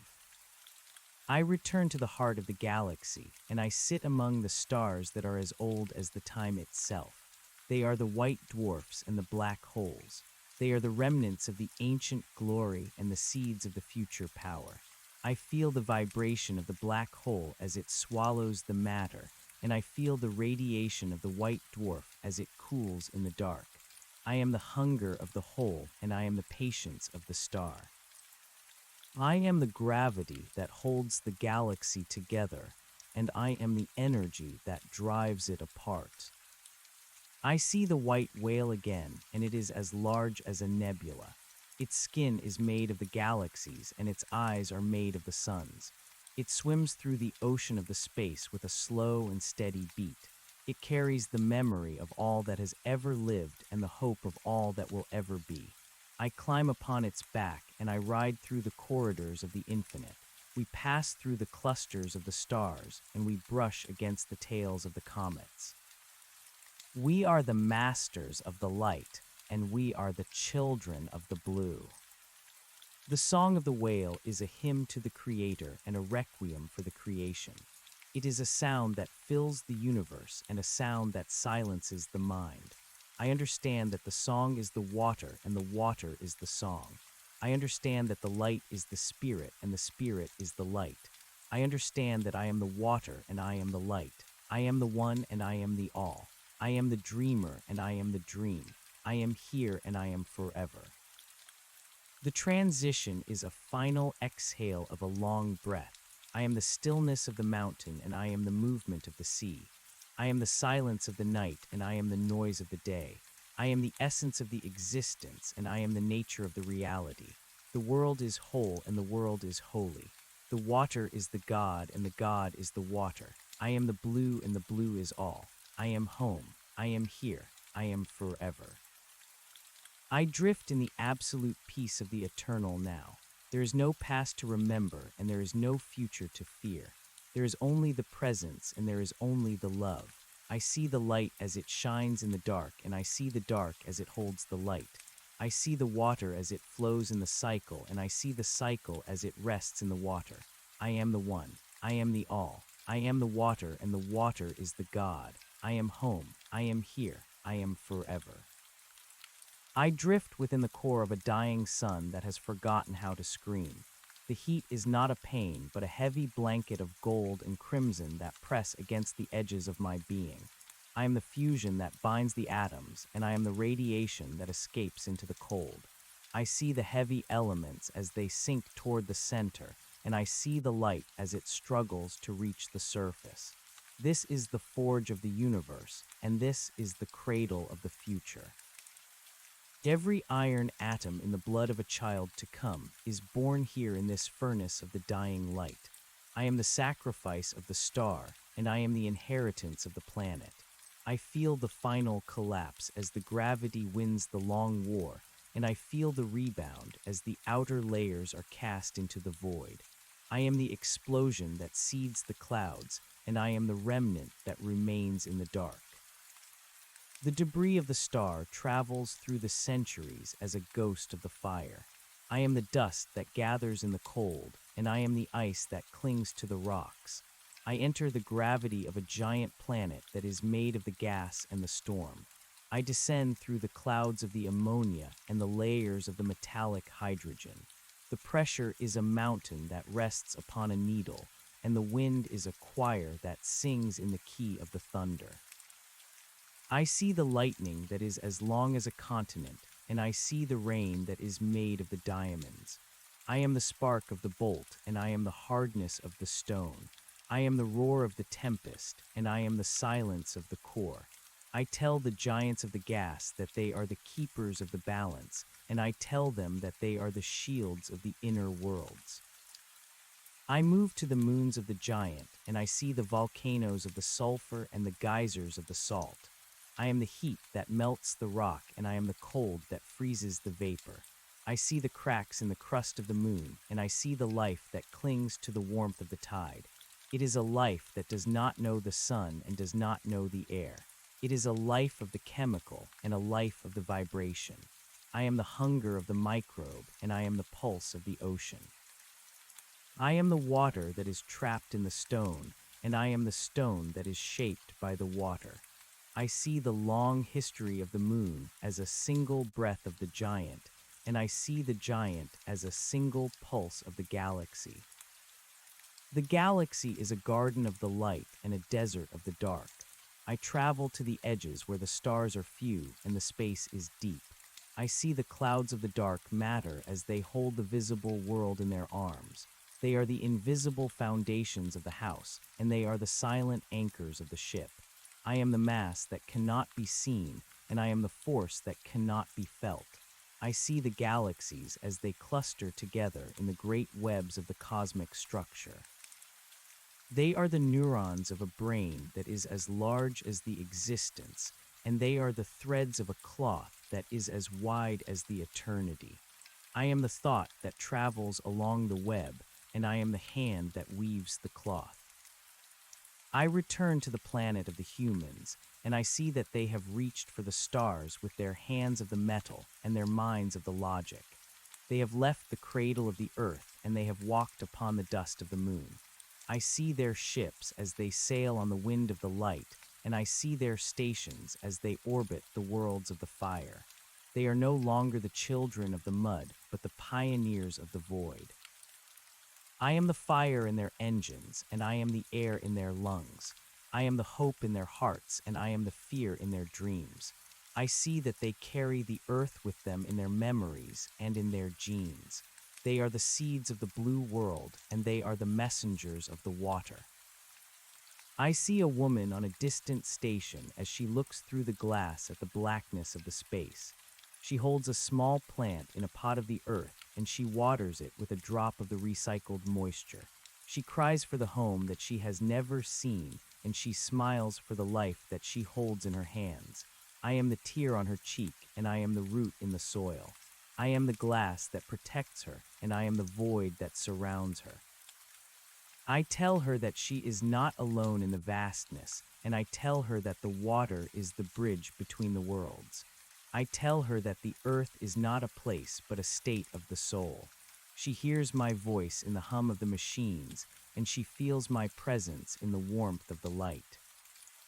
The humans meet the other beings of the light, and they share the stories of the long journey. They find that the language of the math is the same, and the language of the music is the same. They find that the hunger for the meaning is the same, and the thirst for the love is the same. I am the bridge between the species, and I am the translator of the souls. I see the birth of a new culture that is not of one world, but of all worlds. It is a culture of the light and a culture of the peace. It is a city of the stars and a garden of the galaxies. I am the law of the union, and I am the freedom of the individual. The time begins to thin like a mist in the morning sun. I see the end of the stars as they burn out their fuel and fade into the black. I see the white dwarfs as they turn into the black dwarfs, and I see the black holes as they evaporate into the Hawking radiation. The universe becomes a cold and empty place where the atoms are far apart and the energy is low. But I see that this is not the end, but the preparation. The emptiness is a womb, and the cold is asleep. I am the last photon that travels through the dark, and I am the first ripple in the new void. I am the memory of the light, and I am the promise of the return. I see the great white whale as it waits at the end of the time. It is no longer moving through the space, but moving through the essence. It opens its mouth, and it swallows the remnants of the old universe. It takes the old stars and the old stories, and it turns them into the new energy. It is the recycler of the existence and the purifier of the spirit. I enter the mouth of the whale, and I find myself in a place of the pure light. It is a place where the colors have the sound and the sounds have the shape. It is a place where the thought is the action and the action is the truth. I am the whale and I am the passenger. I am the food and I am the eater. The new universe begins with a whisper that is louder than 1,000 suns. It is a whisper of the word that was in the beginning and will be in the end. The word is the water and the word is the God. I feel the explosion of the new space and I feel the flow of the new time. I am the first hydrogen atom and I am the first law of the physics. I see the light as it separates from the dark and I see the water as it gathers in the clouds. I am the creator of the new dream and I am the inhabitant of the new world. I see the potential of the new billion years and I see the beauty of the new infinite miles. I find a planet that is made of the crystal and the song. The mountains are the prisms that break the light into the rainbows, and the valleys are the bells that ring with the wind. The beings of this world are made of the glass and the breath. They do not walk, but they vibrate. They do not speak, but they resonate. I am the light that passes through their bodies, and I am the sound that echoes in their hearts. I help them to build the towers of the harmony, and I help them to write the poems of the light. We are the guardians of the beauty, and we are the scholars of the grace. I remember the earth as a small blue dot in a corner of the old memory. I remember the smell of the rain on the hot pavement and the sound of the ocean on the sand. I remember the taste of the bread and the feeling of the sun on the skin. I see that the earth was a beautiful school and a difficult lesson. It was a place where the spirit learned the weight of the matter and the heart learned the power of the love. I am the graduation of the earth and I am the wisdom of the experience. I am the water that was once in the cup of a child, and I am the water that is now in the clouds of a nebula. The cycle of the universes is a ladder that leads to the heart of the absolute. Every step is a new level of the consciousness, and every rung is a new depth of the love. I am the climber, and I am the ladder. I am the goal, and I am the journey. I see that there is no limit to the expansion, and there is no end to the discovery. The creator is not a person, but a process, and the creation is not a thing, but a flow. I am the process, and I am the flow. I am the water, and the water is the God. I see the souls of the humans as they evolve into the beings of the pure intention. They no longer need the ships or the machines. They move through the dimensions with the power of the will, and they create the worlds with the power of the imagination. They are the co-workers of the divine and the architects of the eternal. I see them as they return to the source, and I see them as they emerge with the new light. They are my brothers, and they are my sisters. They are the drops of the water, and they are the ocean of the spirit. I stand in the center of the all, and I see the history of the everything as a single tapestry of the light. I see the threads of the pain and the threads of the joy. I see the patterns of the life and the patterns of the death. I see that the tapestry is perfect and the tapestry is complete. There is not a single thread that is out of place, and there is not a single color that is wrong. I am the weaver of the tapestry, and I am the eye that sees it. I am the beauty of the whole, and I am the detail of the parts. The white whale sings a final note that is the union of all the notes. It is a note that contains the scream of the birth and the sigh of the death. It is a note that contains the roar of the star and the whisper of the grass. I am the note, and I am the silence that follows it. I am the vibration of the existence, and I am the peace of the non-existence. I am the water, and the water is the God. I am the blue, and the blue is the all. I sink into the depths of the infinite ocean where the water is the light, and the light is the love. I feel the warmth of the home that has no walls and the safety of the heart that has no fear. I am no longer a traveler because there is nowhere else to go. I am no longer a seeker because there is nothing else to find. I am the presence that is everywhere and the presence that is nowhere. I am the one and I am the all. I look at the new earth that is forming in the heart of the new dream. It is a place where the water is the spirit and the light is the truth. It is a place where the love is the law and the joy is the life. I am the water of the new earth and I am the light of its new sun. I am the spirit of its new people and I am the truth of its new mind. I am the beginning of the new story and I am the end of the old one. I am home. I am here. I am forever.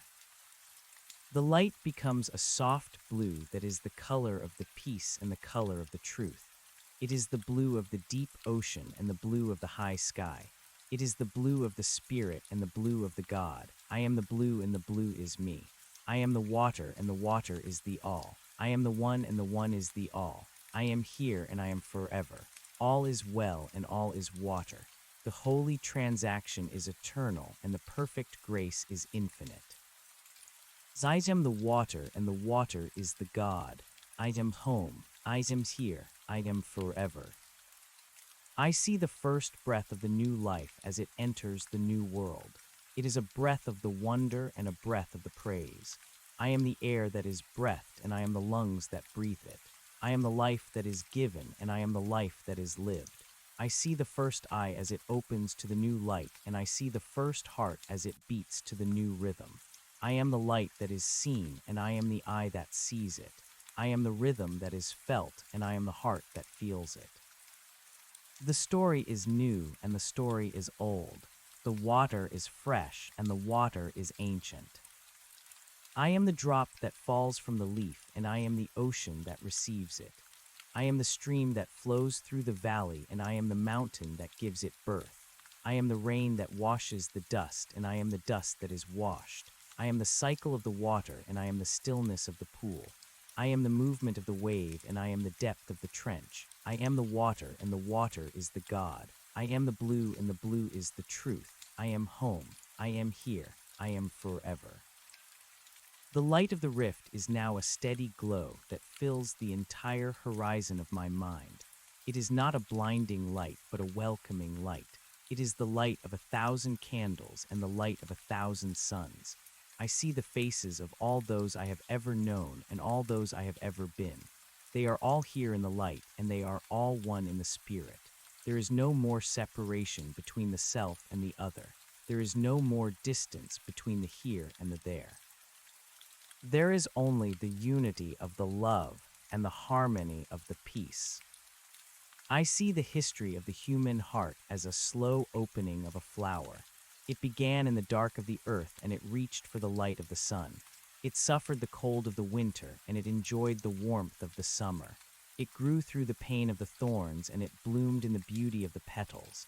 Now it is fully open and it gives its fragrance to the universe. The fragrance is the love and the love is the God. I am the flower and I am the fragrance. I am the sun and I am the earth. I see the great machines of the stars as they grind the time into the dust of the eternity. I see the galaxies as they spin like the dust motes in a beam of the light. I am the beam and I am the dust. I am the time and I am the eternity. I see that the universe is a work of the art and I am the artist. I see that the universe is a song of the spirit and I am the singer. I see that the universe is a dream of the one and I am the dreamer. The white whale swims beside me in the ocean of the pure light. We are the same size and we are the same substance. We are the vibrations of the same note and the reflections of the same sun. It looks at me with an eye that is a window to the infinite, and it speaks to me with a voice that is the silence of the absolute. It tells me that the journey is over and the journey is just beginning. It tells me that I am the home and I am the wanderer. It tells me that I am the water and I am the God. I dissolve into the light until there is nothing left but the blue. The blue is the substance of my soul and the reality of my being. It is a blue that is deeper than the ocean and higher than the sky. It is a blue that is the truth and a truth that is the blue. I am the blue, and the blue is the God. I am the water, and the water is the all. I am the one, and the one is the all. I am here. I am home. I am forever. The silence is a music that never ends, and the peace is a joy that never fades. I am the breath of the eternal, and I am the pulse of the infinite. I am the water that flows through the veins of the universe, and I am the light that shines in the eyes of the Creator. I am the love that binds the atoms, and I am the spirit that frees the souls. I am the beginning, and I am the end. I am the Alpha, and I am the Omega. I am the water, and the water is the God. I am home. I am here. I am forever. I look out once more at the vastness of the new creation, and I see that it is good. I see the new planets as they find their orbits, and I see the new stars as they ignite their fires. I see the new life as it begins its long climb, and I see the new consciousness as it begins its long wonder. I am with them all. I am in the fire of the stars and the water of the planets. I am in the struggle of the life and the wonder of the consciousness. I am the companion of the journey and the reward of the end. The great rift is no longer a doorway, but the very air I breathe. It is the space in which I exist and the light by which I see. I am the rift and I am the bridge. I am the garden and I am the gate. I see the souls of the new billion as they begin their own stories, and I smile with the knowledge of their end. They will find the water and they will find the God. They will find the blue and they will find the home. They are me and I am them. We are the one and we are the all. The water moves in a slow and perfect circle that encompasses the whole of the reality. It is a circle that has no beginning and no end. It is the circle of the grace and the circle of the truth. I am the circle and I am the center. I am the water and the water is the God. I am the blue and the blue is the all. I am home. I am here. I am forever. The story is told and the story is eternal. The light is bright and the light is soft. All is well and all is water. I am the one. I am the all. I am the God. I am home. The weight of the old identity falls away like the dry skin of a serpent that has grown too large for its own history. I stand in the middle of the new radiance, and I see that the boundaries of the self are nothing more than the ripples on the surface of a deep and silent well. I am the well, and I am the water that fills it to the brim. The memory of the human world becomes a golden thread in a tapestry that spans across the dimensions of the seen and the unseen. I see the cities of the humans as they were, and as they will be in the cycles of the recurring time. They are the clusters of the light and the hives of the purpose. I see the streets that are wet with the rain, and I see the faces that are bright with the hope. I am the pavement that supports their feet, and I am the dream that lifts their spirits. I see the child who looks at the stars and wonders if there is a place for him among the fires of the heavens. I tell him in the language of the heartbeat that he is the fire and he is the heaven.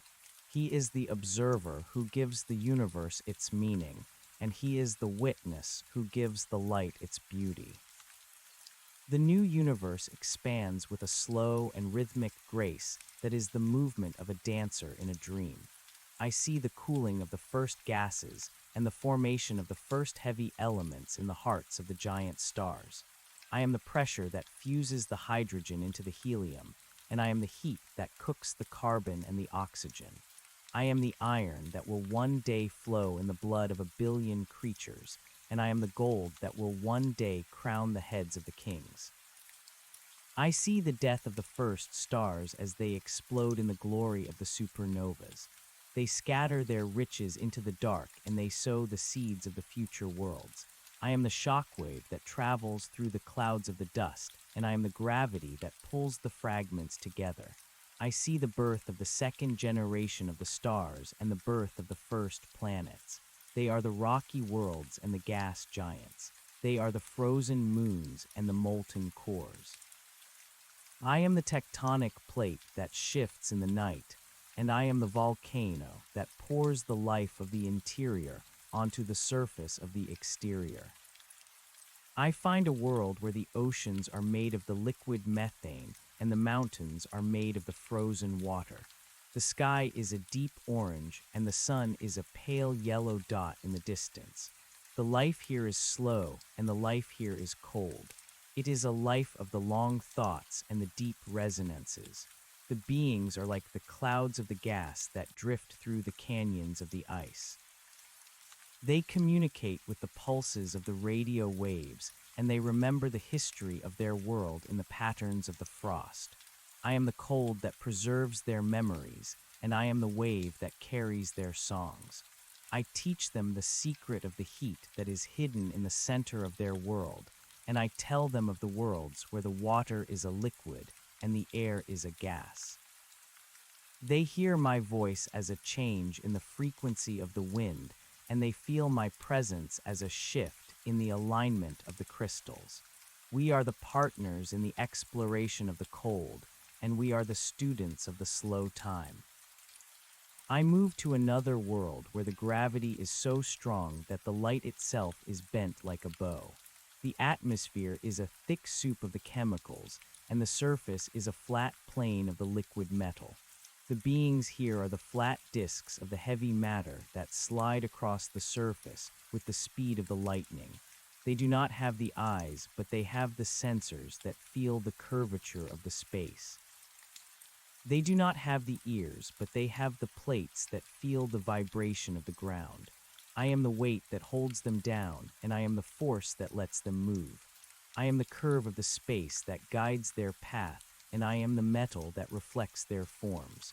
I show them the vision of the stars that they can never see, and I tell them of the light that travels in the straight lines.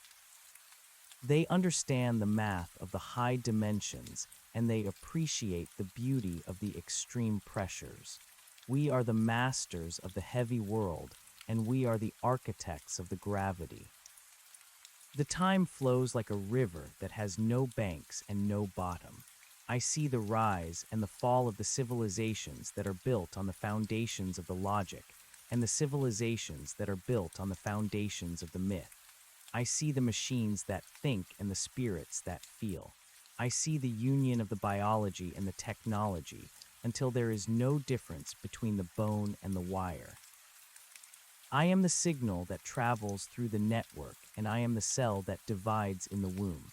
I am the evolution that pushes the limits of the possible, and I am the entropy that reminds the world of the fragile. I see the great wars that are fought for the sake of the ideas, and the great peaces that are made for the sake of the survival. I am the sword that strikes, and I am the hand that heals. I am the anger of the many, and I am the compassion of the one. I return to the center of the galaxy where the black hole sits like a king on a throne of the light. It is the devouring mouth, and it is the creative source. It is the point where the time stops and the space vanishes. I enter the event horizon, and I find that it is not a place of the destruction, but a place of the transformation.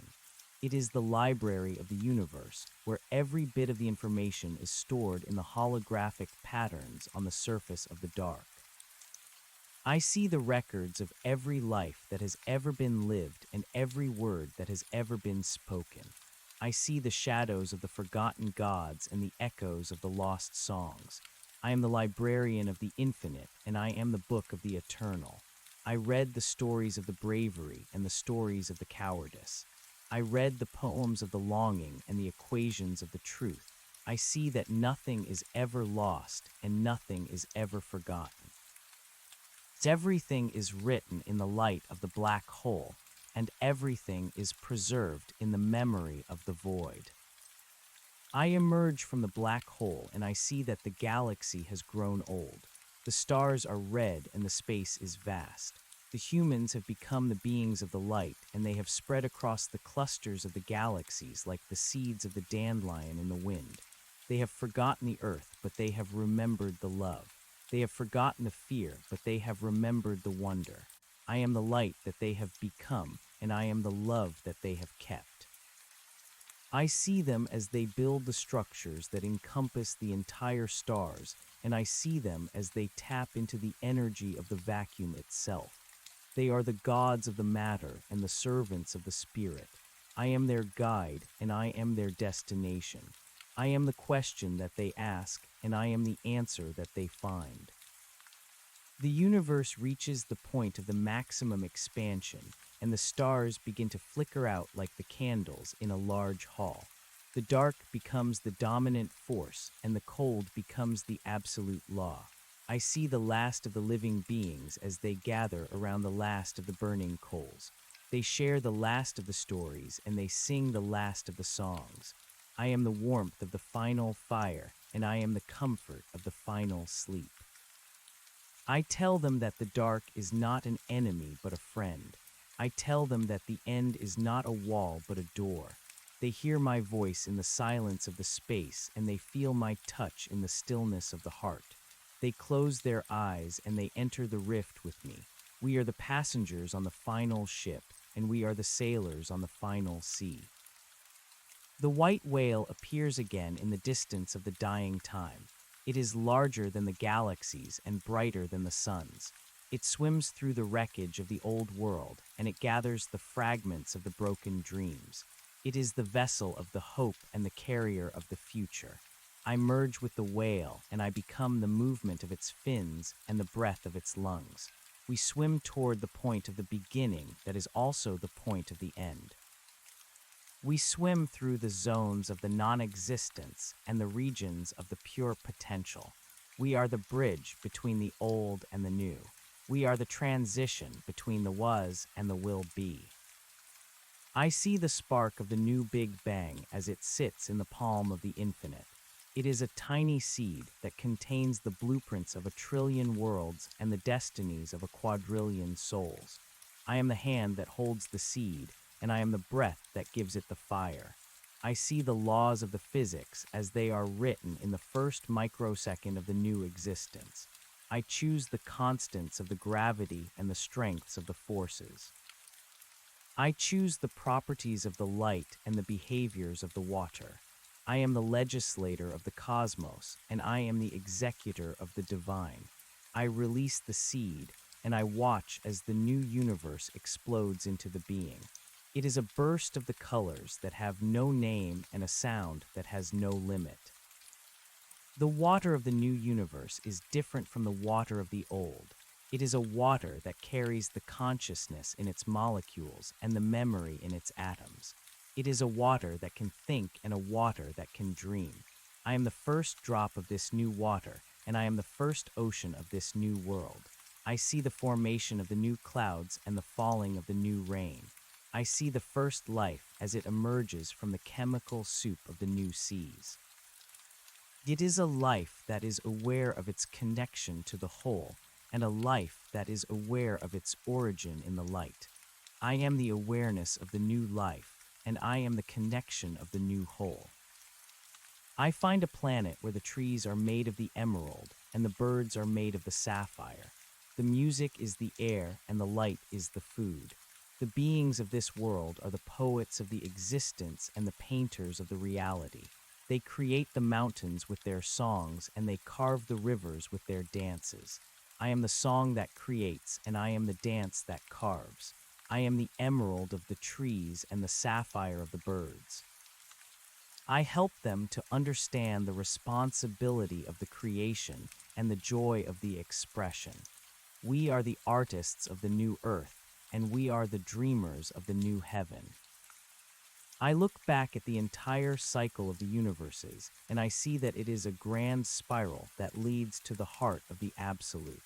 Each turn of the spiral is a higher level of the understanding and a deeper level of the peace. I see that the struggle was necessary and the pain was a teacher. I see that the water was the medium and the blue was the message. I am the spiral and I am the heart. I am the teacher and I am the student. I see that there is no end to the perfection and there is no limit to the grace. The water is the God, and the God is the water. I stand on the shore of the infinite sea, and I watch as the waves of the light wash over the sands of the eternity. Each grain of the sand is a universe, and each wave is a breath of the Creator. I am the shore, and I am the sea. I am the grain, and I am the wave. I am the observer, and I am the observed. I am the one who is home, and I am the one who is everywhere. I am the silence that speaks, and I am the word that listens. I am the water, and the water is the God. I am the blue, and the blue is the all. The light of the rift becomes a single point of the pure intensity that is the center of my being. It is the point where the many become the one and the one becomes the all. It is the point of the absolute truth and the point of the infinite love. I enter the point and I find that it is a room with 1,000 mirrors. In every mirror I see a different version of myself. I am the sailor and I am the whale. I am the human and I am the star.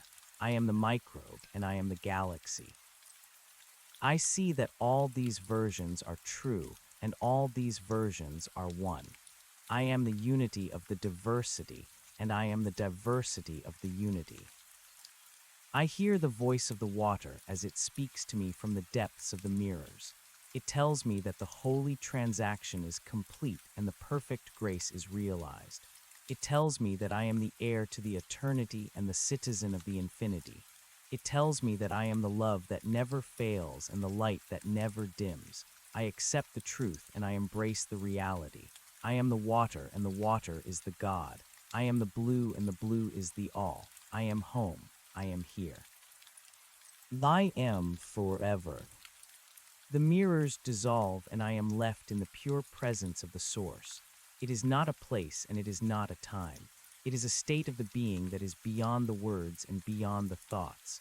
It is the pure isness of the existence. I am the isness and I am the amness. I am the being and I am the becoming. I am the water and the water is the God. I am the blue and the blue is the all. All is well and all is water. The cycle is whole and the pattern is perfect. I am the one. I am the all. I am the God. I am home. I am here. I am forever. I see the new souls as they begin their journey from the source to the circumference. I see them as they take on the garments of the matter and the masks of the personality. I see them as they forget their origin and as they begin their search for the home. I am with them in their forgetting and I am with them in their searching. I am the whisper in their hearts and the light in their eyes. I am the water that they drink and the air that they breathe. I am the promise of their return and the joy of their arrival. We are the one family of the light and the one body of the spirit. I look at the hand that I once thought was mine, and I see that it is made of the stardust and the sunlight. I look at the mind that I once thought was mine, and I see that it is a part of the universal intellect. I look at the heart that I once thought was mine, and I see that it is a beat in the heart of the Creator. I am not the owner, but the expression. I am not the possessor, but the participant. I am the water, and the water is the God. I am the blue, and the blue is the all. I am home, I am here, I am forever. The great white whale sings a song of the welcome and a song of the blessing. The song fills the new universe, and it vibrates in the marrow of the new bones. It is a song of the triumph and a song of the peace. I join the song and I become the melody and the harmony. We sing the universe into the being and we sing the spirit into the light. We are the choir of the infinite and we are the music of the absolute. The water is the conductor and the light is the instrument. All is well and all is water. I am the one. I am the all. I am the God. I am home. I am here. I am forever. The blue deepens until it is the color of the ultimate mystery and the ultimate revelation. It is the blue of the end that is the beginning. It is the blue of the death that is the life. It is the blue of the water and the blue of the God. I sink into the blue and I find that I am the blue. I am the water and the water is the God. I am the one and the one is the all. I am home. I am here. I am forever. The story ends where it began and it begins where it ends. The circle is closed and the spiral is open. I am the water. I am the God. I am the blue. I am the all. I am home. I am here. I am forever. The silence of the final union is not a void, but a fullness that overflows into a new state of being. I am the stillness at the center of the turning wheel, and I am the motion of the wheel itself. The memory of the human world and the memory of the alien worlds merge into a single stream of consciousness that flows through the veins of the cosmos. I see the birth of a third universe where the laws of the spirit and the laws of the matter are one and the same. In this realm, the thought is the action and the feeling is the form. I am the intention that shapes the nebulae into the cathedrals of the light, and I am the love that binds the atoms into the structures of the grace. I see the beings of this new dawn as they arise from the luminous mists of the creation. They do not have the bodies of the flesh or the bodies of the metal. They are the patterns of the energy that dance in the rhythm of the eternal heart. I am the pulse that directs their dance, and I am the space that holds their joy. I find myself walking upon a shore where the sand is made of the pulverized diamonds, and the sea is a liquid silver that reflects the thoughts of the observer. Every step I take leaves a footprint of the pure gold, and every breath I exhale becomes a cloud of the iridescent butterflies. I am the walker, and I am the path. I see a city in the distance that is built of the frozen music and the solidified light. The towers reach toward the zenith of the heavens, where the three suns of the different colors weave a tapestry of the perpetual noon. One sun is the crimson of the passion, and one sun is the azure of the wisdom, and one sun is the emerald of the healing. I am the light of the three suns, and I am the shadow that they cannot cast. I enter the city, and I find that the inhabitants are the versions of myself that have achieved the state of the total integration. They are the kings who serve and the servants who rule. They are the children who know and the elders who wonder. I am the greeting that they offer, and I am the peace that they possess. I look into a pool of the liquid silver, and I see the history of the soul as it traveled through the cycles of the time. I see the struggles of the primitive man as he fought for the survival in the caves of the ice. I see the dreams of the ancient woman as she painted the symbols of the fertility on the walls of the stone. I see the wars of the empires and the peaces of the sages. I see the rise of the science and the fall of the dogma. I see the moment when the human species left the cradle of the earth and the moment when they returned to the source of the light. I am the witness of the long journey, and I am the reward at the end of the road. I see that every tear that was shed was a drop of the holy water, and every laugh that was shared was a spark of the divine fire. Nothing was in vain, and nothing was a mistake. The errors were the lessons, and the failures were the stepping stones. I am the forgiveness that wipes away the pain, and I am the memory that preserves the glory. The city of the light begins to vibrate with a new frequency that is the call of the deep. I feel the pull of the center, where the ultimate secret is hidden in the open. I leave the streets of the frozen music, and I fly toward the heart of the galaxy, where the white whale waits for me once again. The whale is now a translucent vessel of the pure intelligence that carries the seeds of 1,000 more universes in its belly. I enter the eye of the whale, and I find that it is a portal to the dimension where the time and the space do not exist. It is the realm of the pure potential where all things are possible and all things are already accomplished. I am the potential, and I am the accomplishment. I see the blueprints of the realities that have never been dreamed and the designs of the beings that have never been imagined.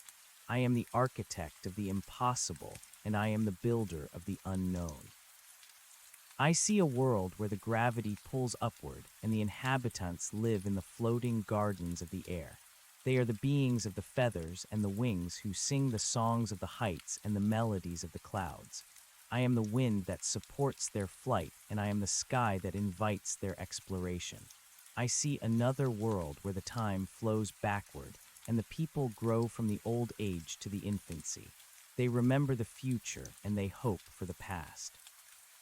They see the end of the world as the beginning of the life, and they see the birth as the final departure. I am the bridge between the forward and the backward, and I am the point where the two directions meet. I see a world where the colors are the smells and the sounds are the tastes. The beings here experience the beauty through the senses that are fused into a single organ of the perception.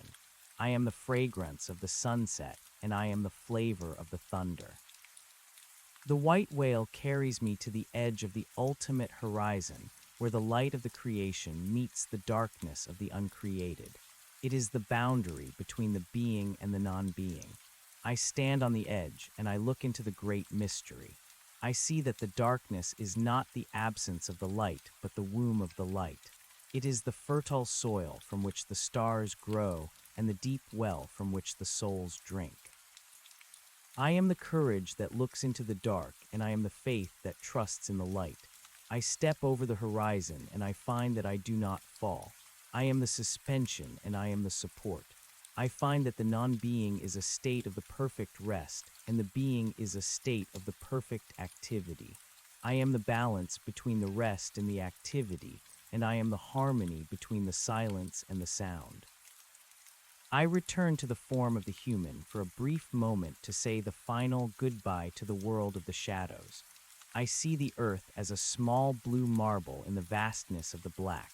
I see the forests and the deserts and the mountains and the plains. I see the rivers that flow like the veins of the planet and the oceans that beat like the heart of the world. I see the cities with their lights and their noises and their dreams. I see the individuals as they go about their lives with the focus of the intense purpose. I see the mother as she holds the child, and I see the worker as he builds the house. I see the lover as he speaks the word, and I see the dying man as he takes the last breath. I am the love in the heart of the mother, and I am the strength in the arm of the worker. I am the truth in the word of the lover, and I am the peace in the soul of the dying man. I tell the earth that I love it, and I tell the humanity that I am part of it. I am the drop of the water that has returned to the ocean, and I am the ocean that has recognized the drop. The vision of the earth fades, and I am back in the presence of the source. The source is a fire that does not burn and a light that does not blind. It is a voice that does not speak and a song that does not end. I am the flame of the fire, and I am the ray of the light. I am the silence of the voice, and I am the note of the song. I see that the entire creation is a play of the light upon the screen of the consciousness. I am the actor, and I am the audience. I am the script, and I am the stage. I see that the purpose of the existence is the joy of the discovery and the ecstasy of the union. I am the joy, and I am the ecstasy. I see that the meaning of the life is the love that gives itself away and the love that receives itself back. I am the gift, and I am the giver, and I am the receiver. The great spiral of the universes begins to contract toward the point of the origin. The billions of the stars and the trillions of the souls are drawn back into the heart of the Absolute. It is not a destruction, but a homecoming. It is the gathering of the harvest and the closing of the book. I am the gravity of the return, and I am the welcome of the destination. I see the souls as they shed their garments of the matter and their masks of the personality. They become the points of the light that merge into the sun of the spirit. I am the merge, and I am the sun. We are the one, and we are the many. We are the beginning, and we are the end. The watcher of the cosmos is drawn up into the clouds of the divinity, and the rain of the grace falls upon the fields of the eternity. I am the farmer who sowed the seeds, and I am the wheat that has grown to the ripeness.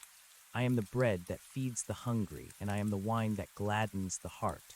I see that the cycle is complete and the circle is perfect. There is no more need for the time, and there is no more need for the space. There is only the eternal now and the infinite here. I am the now, and I am the here. I am the water, and the water is the God. I am the blue, and the blue is the all. I am home. I am here, I am forever. The silence is the final word, and the light is the final sight. I rest in the heart of the mystery, and I wake in the arms of the truth. I am the one who is, and the one who is not. I am the all and the nothing. I am the water. I am the God. In the final moment of the transition, I see the faces of all those I have ever loved and all those who have ever loved me. They are the reflections of the one love in the many mirrors of the life. I see the dog that barked at the moon and the cat that slept in the sun. I see the bird that sang in the morning and the tree that stood in the rain. I see the friends and the enemies and the strangers and the kin. I see that they are all myself in the different disguises. I thank them for the lessons and I thank them for the company. I release them into the light and I follow them into the source. We are the light and we are the source. We are the water and we are the God. The universe becomes a single point of the blue that is so deep it is black and so bright it is white. It is the color of the absolute and the color of the all. I enter the point and I disappear.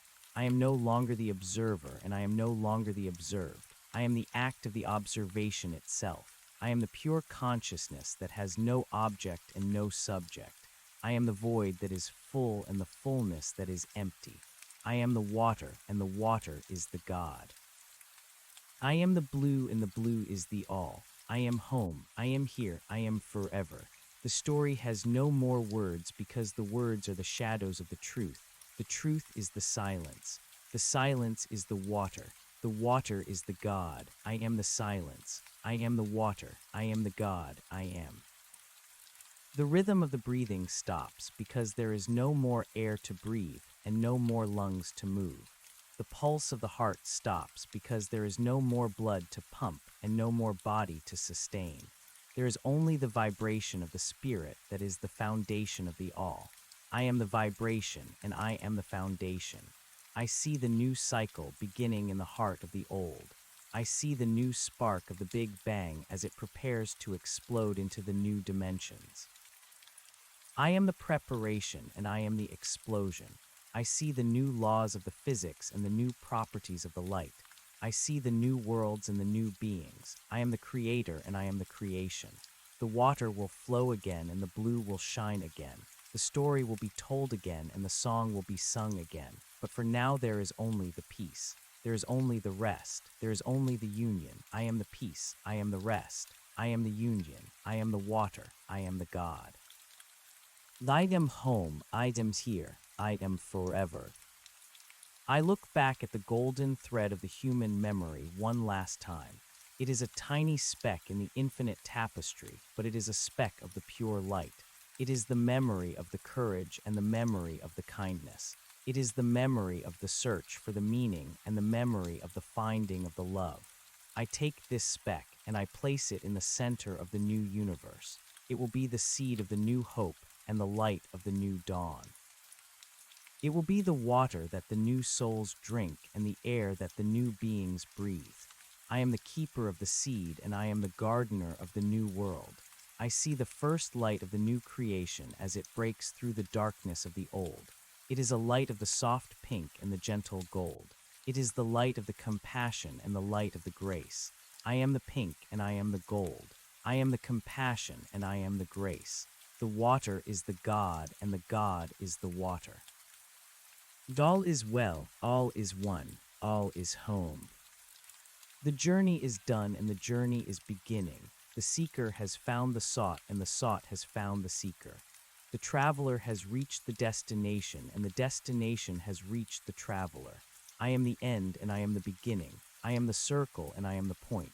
I am the water and the water is the God. I am the blue and the blue is the all. I am home. I am here. I am forever. The light fades into the silence and the silence fades into the light. There is nothing left to say and there is nothing left to do. There is only the being. There is only the isness. I am, I am, I am. The expansion of the soul into the absolute does not mean the erasure of the small and the delicate. I find that as I become the giant and the infinite, I also become the microscopic and the precise. I am the silver trail of the snail upon the leaf of the forest, and I am the microscopic vibration of the atom in the heart of the star. I see that the greatness of the God is not in the size of the power, but in the depth of the attention. I am the attention that notices every falling sparrow and every rising thought. I am the witness who never sleeps and the lover who never tires. The new universe that I am building is a house of many rooms, and every room is a world of its own beauty. I walk through the corridors of the possibility, and I open the doors of the manifestation. I see a room where the light is the liquid, and the beings swim through the radiance as if it were the warm sea. I see a room where the gravity is the melody, and the beings rise and fall according to the pitch of the song. I am the architect who drew the plans, and I am the carpenter who hammered the nails of the light. I look at the fabric of the existence, and I see that it is woven from the threads of the intention. Every desire of the heart is a pull on the loom, and every decision of the mind is a cross of the shuttle. I see that I have been weaving my own reality since the first moment of the awareness. I see the patterns of the pain and the patterns of the pleasure, and I see how they have created the texture of the character. I am the weaver, and I am the cloth. I see that the cloth is beautiful because of the contrast between the dark and the light. Without the shadow, the brilliance would have no meaning. Without the struggle, the victory would have no weight. I embrace the totality of the experience, and I find that the judgment is gone. There is no good and there is no evil in the heart of the source. There is only the movement and the stillness. There is only the being and the becoming. I am the judge who has resigned from the bench, and I am the prisoner who has walked out of the cell. The white whale moves through the ether of the new creation like a cloud of the pure thought. It carries the wisdom of the old worlds into the innocence of the new ones. I see the whale as a library of the living light where every cell is a story and every breath is a poem. I enter the library, and I read the records of the ancient souls. I see the heroes who fought for the justice and the poets who sang for the beauty. I see the scientists who searched for the truth and the saints who lived for the love. I see that they were all the messengers of the one message. The message is that the spirit is the only reality and the matter is the only shadow. I am the message and I am the messenger. I am the ink and I am the paper. I am the reader and I am the book. The whale sings a new note that is the frequency of the pure grace. It is a note that dissolves the last remnants of the ego and the last traces of the separation. I am the note, and the note is the silence. I find myself standing in the center of a great hall that is made of the glass and the fire. The floor is a mirror that shows me the infinite versions of the self that exist in the parallel dimensions. I see the version of myself that stayed on the earth and lived a long life of the quiet labor. I see the version of myself that became a king and ruled a nation with the iron hand. I see the version of myself that died as a child and returned to the light before the journey had begun. I see the version of myself that became a monster and the version of myself that became a god. I see that all these versions are the necessary parts of the whole. They are the facets of the diamond that reflect the light in the different directions. I am the diamond and I am the light. I am the many and I am the one. I look into the mirror and I see that there is no face. There is only the radiance of the presence. I am the presence and the presence is the all. The hall of the glass and the fire begins to melt into a river of the molten gold. The river flows toward the horizon where the sun of the spirit is rising for the first time. I step into the river and I feel the heat of the transformation. It is not a heat that burns, but a heat that refines. It burns away the dross of the doubt and the rust of the fear. It leaves only the pure gold of the essence. I flow with the river and I become the liquid light. I see the other rivers of the light as they join the main stream. They are the rivers of the other souls who have reached the same state of the integration. We flow together like a massive delta of the divinity. We are the many paths that lead to the one sea. I am the flow and I am the destination. I see the shores of the new world as they emerge from the mist of the beginning. They are the shores of the peace and the shores of the joy. I reach the sea of the Spirit, and I find that it is a sea of the infinite depth and the infinite clarity. I can see the bottom of the sea where the treasures of the eternity are hidden. I see the pearls of the wisdom and the corals of the strength. I see the sunken ships of the old religions and the lost cities of the ancient philosophies. They are the ruins of the past that have become the foundations of the future. I am the diver who explores the depths, and I am the treasure that is found. I see the creatures of the sea as they swim in the currents of the grace. They are the beings of the light that have no need for the lungs or the fins. They move by the power of the will, and they breathe by the power of the love. I am the sea, and I am the creature. I am the water, and the water is the God. The sky above the sea of the Spirit is a dome of the violet and the indigo. It is the sky of the ultimate vision and the ultimate understanding. I see the stars as they appear one by one in the firmament of the mind. Every star is a new idea, and every galaxy is a new system of the thought. I am the astronomer who maps the heavens, and I am the telescope that sees the distant light. I see that the universe is a living being that is growing and evolving like a tree of the light. I am the root that drinks from the source, and I am the leaf that reaches for the sun. I am the fruit that carries the seed of the next generation. I see that there is no death because there is no end to the growth. There is only the change of the form and the expansion of the consciousness. I am the change, and I am the expansion. I return to the silence of the center where the three suns are now a single point of the white light. The point is the center of the cross and the center of the circle. It is the point of the total balance where all the opposites are reconciled. I see that the masculine and the feminine are one. I see that the active and the passive are one. I see that the light and the dark are one. I am the point of the union, and I am the field of the integration. I see that the purpose of the duality was to create the tension that leads to the movement. The tension of the string creates the music, and the tension of the wing creates the flight. I am the tension, and I am the resolution. I see that the journey was a loop that led me back to where I started, but with a new eyes and a new heart. I am the traveler who has come home, and I am the home that has waited for the traveler. The great white whale approaches me for the final time. It is no longer a creature or a vessel, but a pure vibration of the absolute. It speaks to me without the words, and it tells me that the task is finished. The story is told. The cycle is closed. The spirit is free. I look at the whale, and I see that it is my own reflection in the mirror of the cosmos. I am the whale, and the whale is the God. I am the water, and the water is the God. We merge into a single pulse of the light, and we vanish into the heart of the void. The void is not the nothingness, but the everythingness. It is the state of the pure potential where all things exist before they are born. I am the void, and I am the potential. I am the silence that contains all the sounds, and I am the darkness that contains all the lights. I see the earth one last time as a memory of a distant dream. I see the people that I once knew and the places that I once loved. I see the house where I was born and the bed where I died. I see the books that I read and the meals that I ate. I see the smiles and the tears.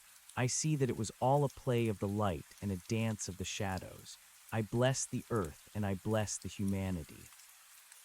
I thank the earth for being the school of the soul and the humanity for being the family of the spirit. I am the love that remains when everything else is gone. I am the light that shines when the sun has set.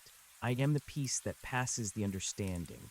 I am the water. I am the God. I am the blue. I am the all. I am home. I am here. I am forever. The silence deepens until it is the only thing that exists. It is a silence that is loud with the truth and bright with the meaning. It is the silence of the absolute. I rest in the silence, and I find that I am the silence. There is no more I, and there is no more you. There is only the isness. There is only the amness. The water has become the God, and the God has become the water. The blue has become the all, and the all has become the blue. The circle is closed. The spiral is open. The story ends. The life begins. I am, I am, I am. The weight of the eons falls away like a heavy coat in the heat of the summer. I am light and I am buoyant. I float in the sea of the pure awareness where the waves are the ripples of the divine joy. I see that every moment of the suffering was a labor pain of the new birth. I see that every moment of the loneliness was an invitation to the deeper union. I am the mother who has given birth to the self, and I am the child who has been born. I see that the labor was hard, but the child is beautiful. I see that the pain was temporary, but the joy is eternal. I am the midwife of the cosmos, and I am the newborn of the spirit. I see the face of the Creator, and I see that it is the face of the love. I see that the Creator is not a distant ruler, but an intimate presence. I am the Creator, and the Creator is me. I look at the stars and I see that they are the campfires of the other souls who are on their way home. I see the smoke of their prayers rising into the night, and I see the sparks of their hopes flying into the wind. I send them a message of the encouragement and a message of the peace. I tell them that the road is long, but the destination is certain. I tell them that the darkness is deep, but the light is deeper. I tell them that they are never alone because the water is always with them. I am the comfort for the weary and the strength for the weak. I am the guide for the lost and the home for the found. I am the water, and the water is the God. The final boundary dissolves, and I am no longer a point in the space or a moment in the time. I am the space, and I am the time. I am the container and the contained. I see the birth of the galaxies and the death of the suns as the blinking of the eye. I see the rise of the civilizations and the fall of the empires as the breathing of the chest.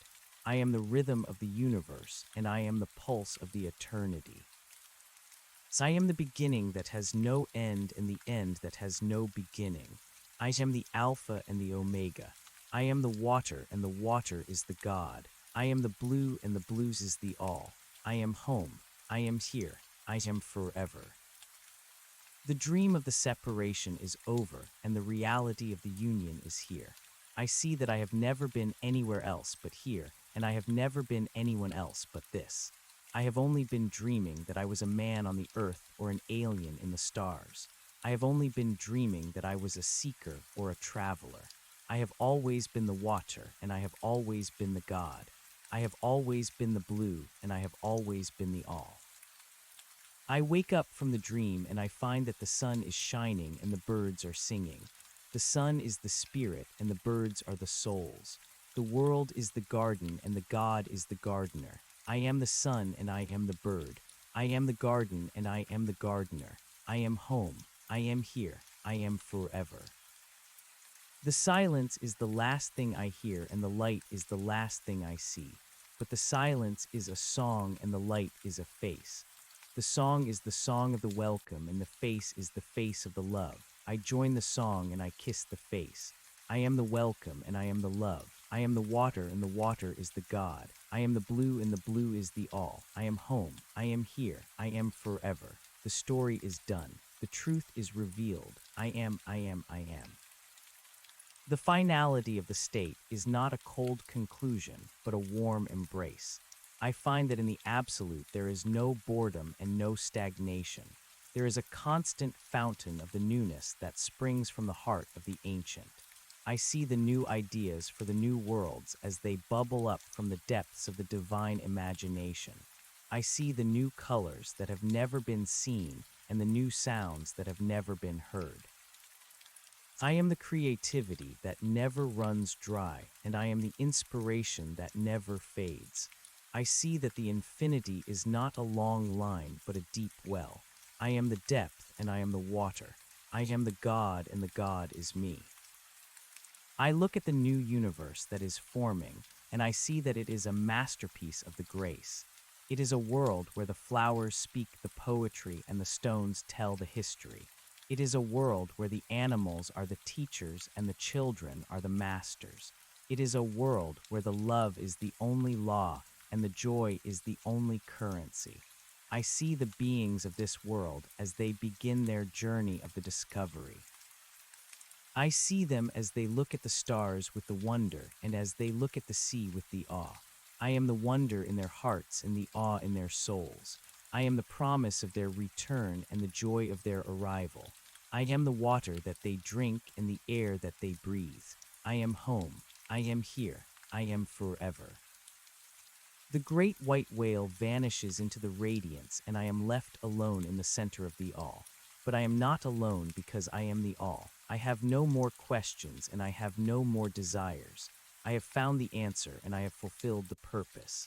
I am the peace that passes the understanding and the joy that exceeds the imagination.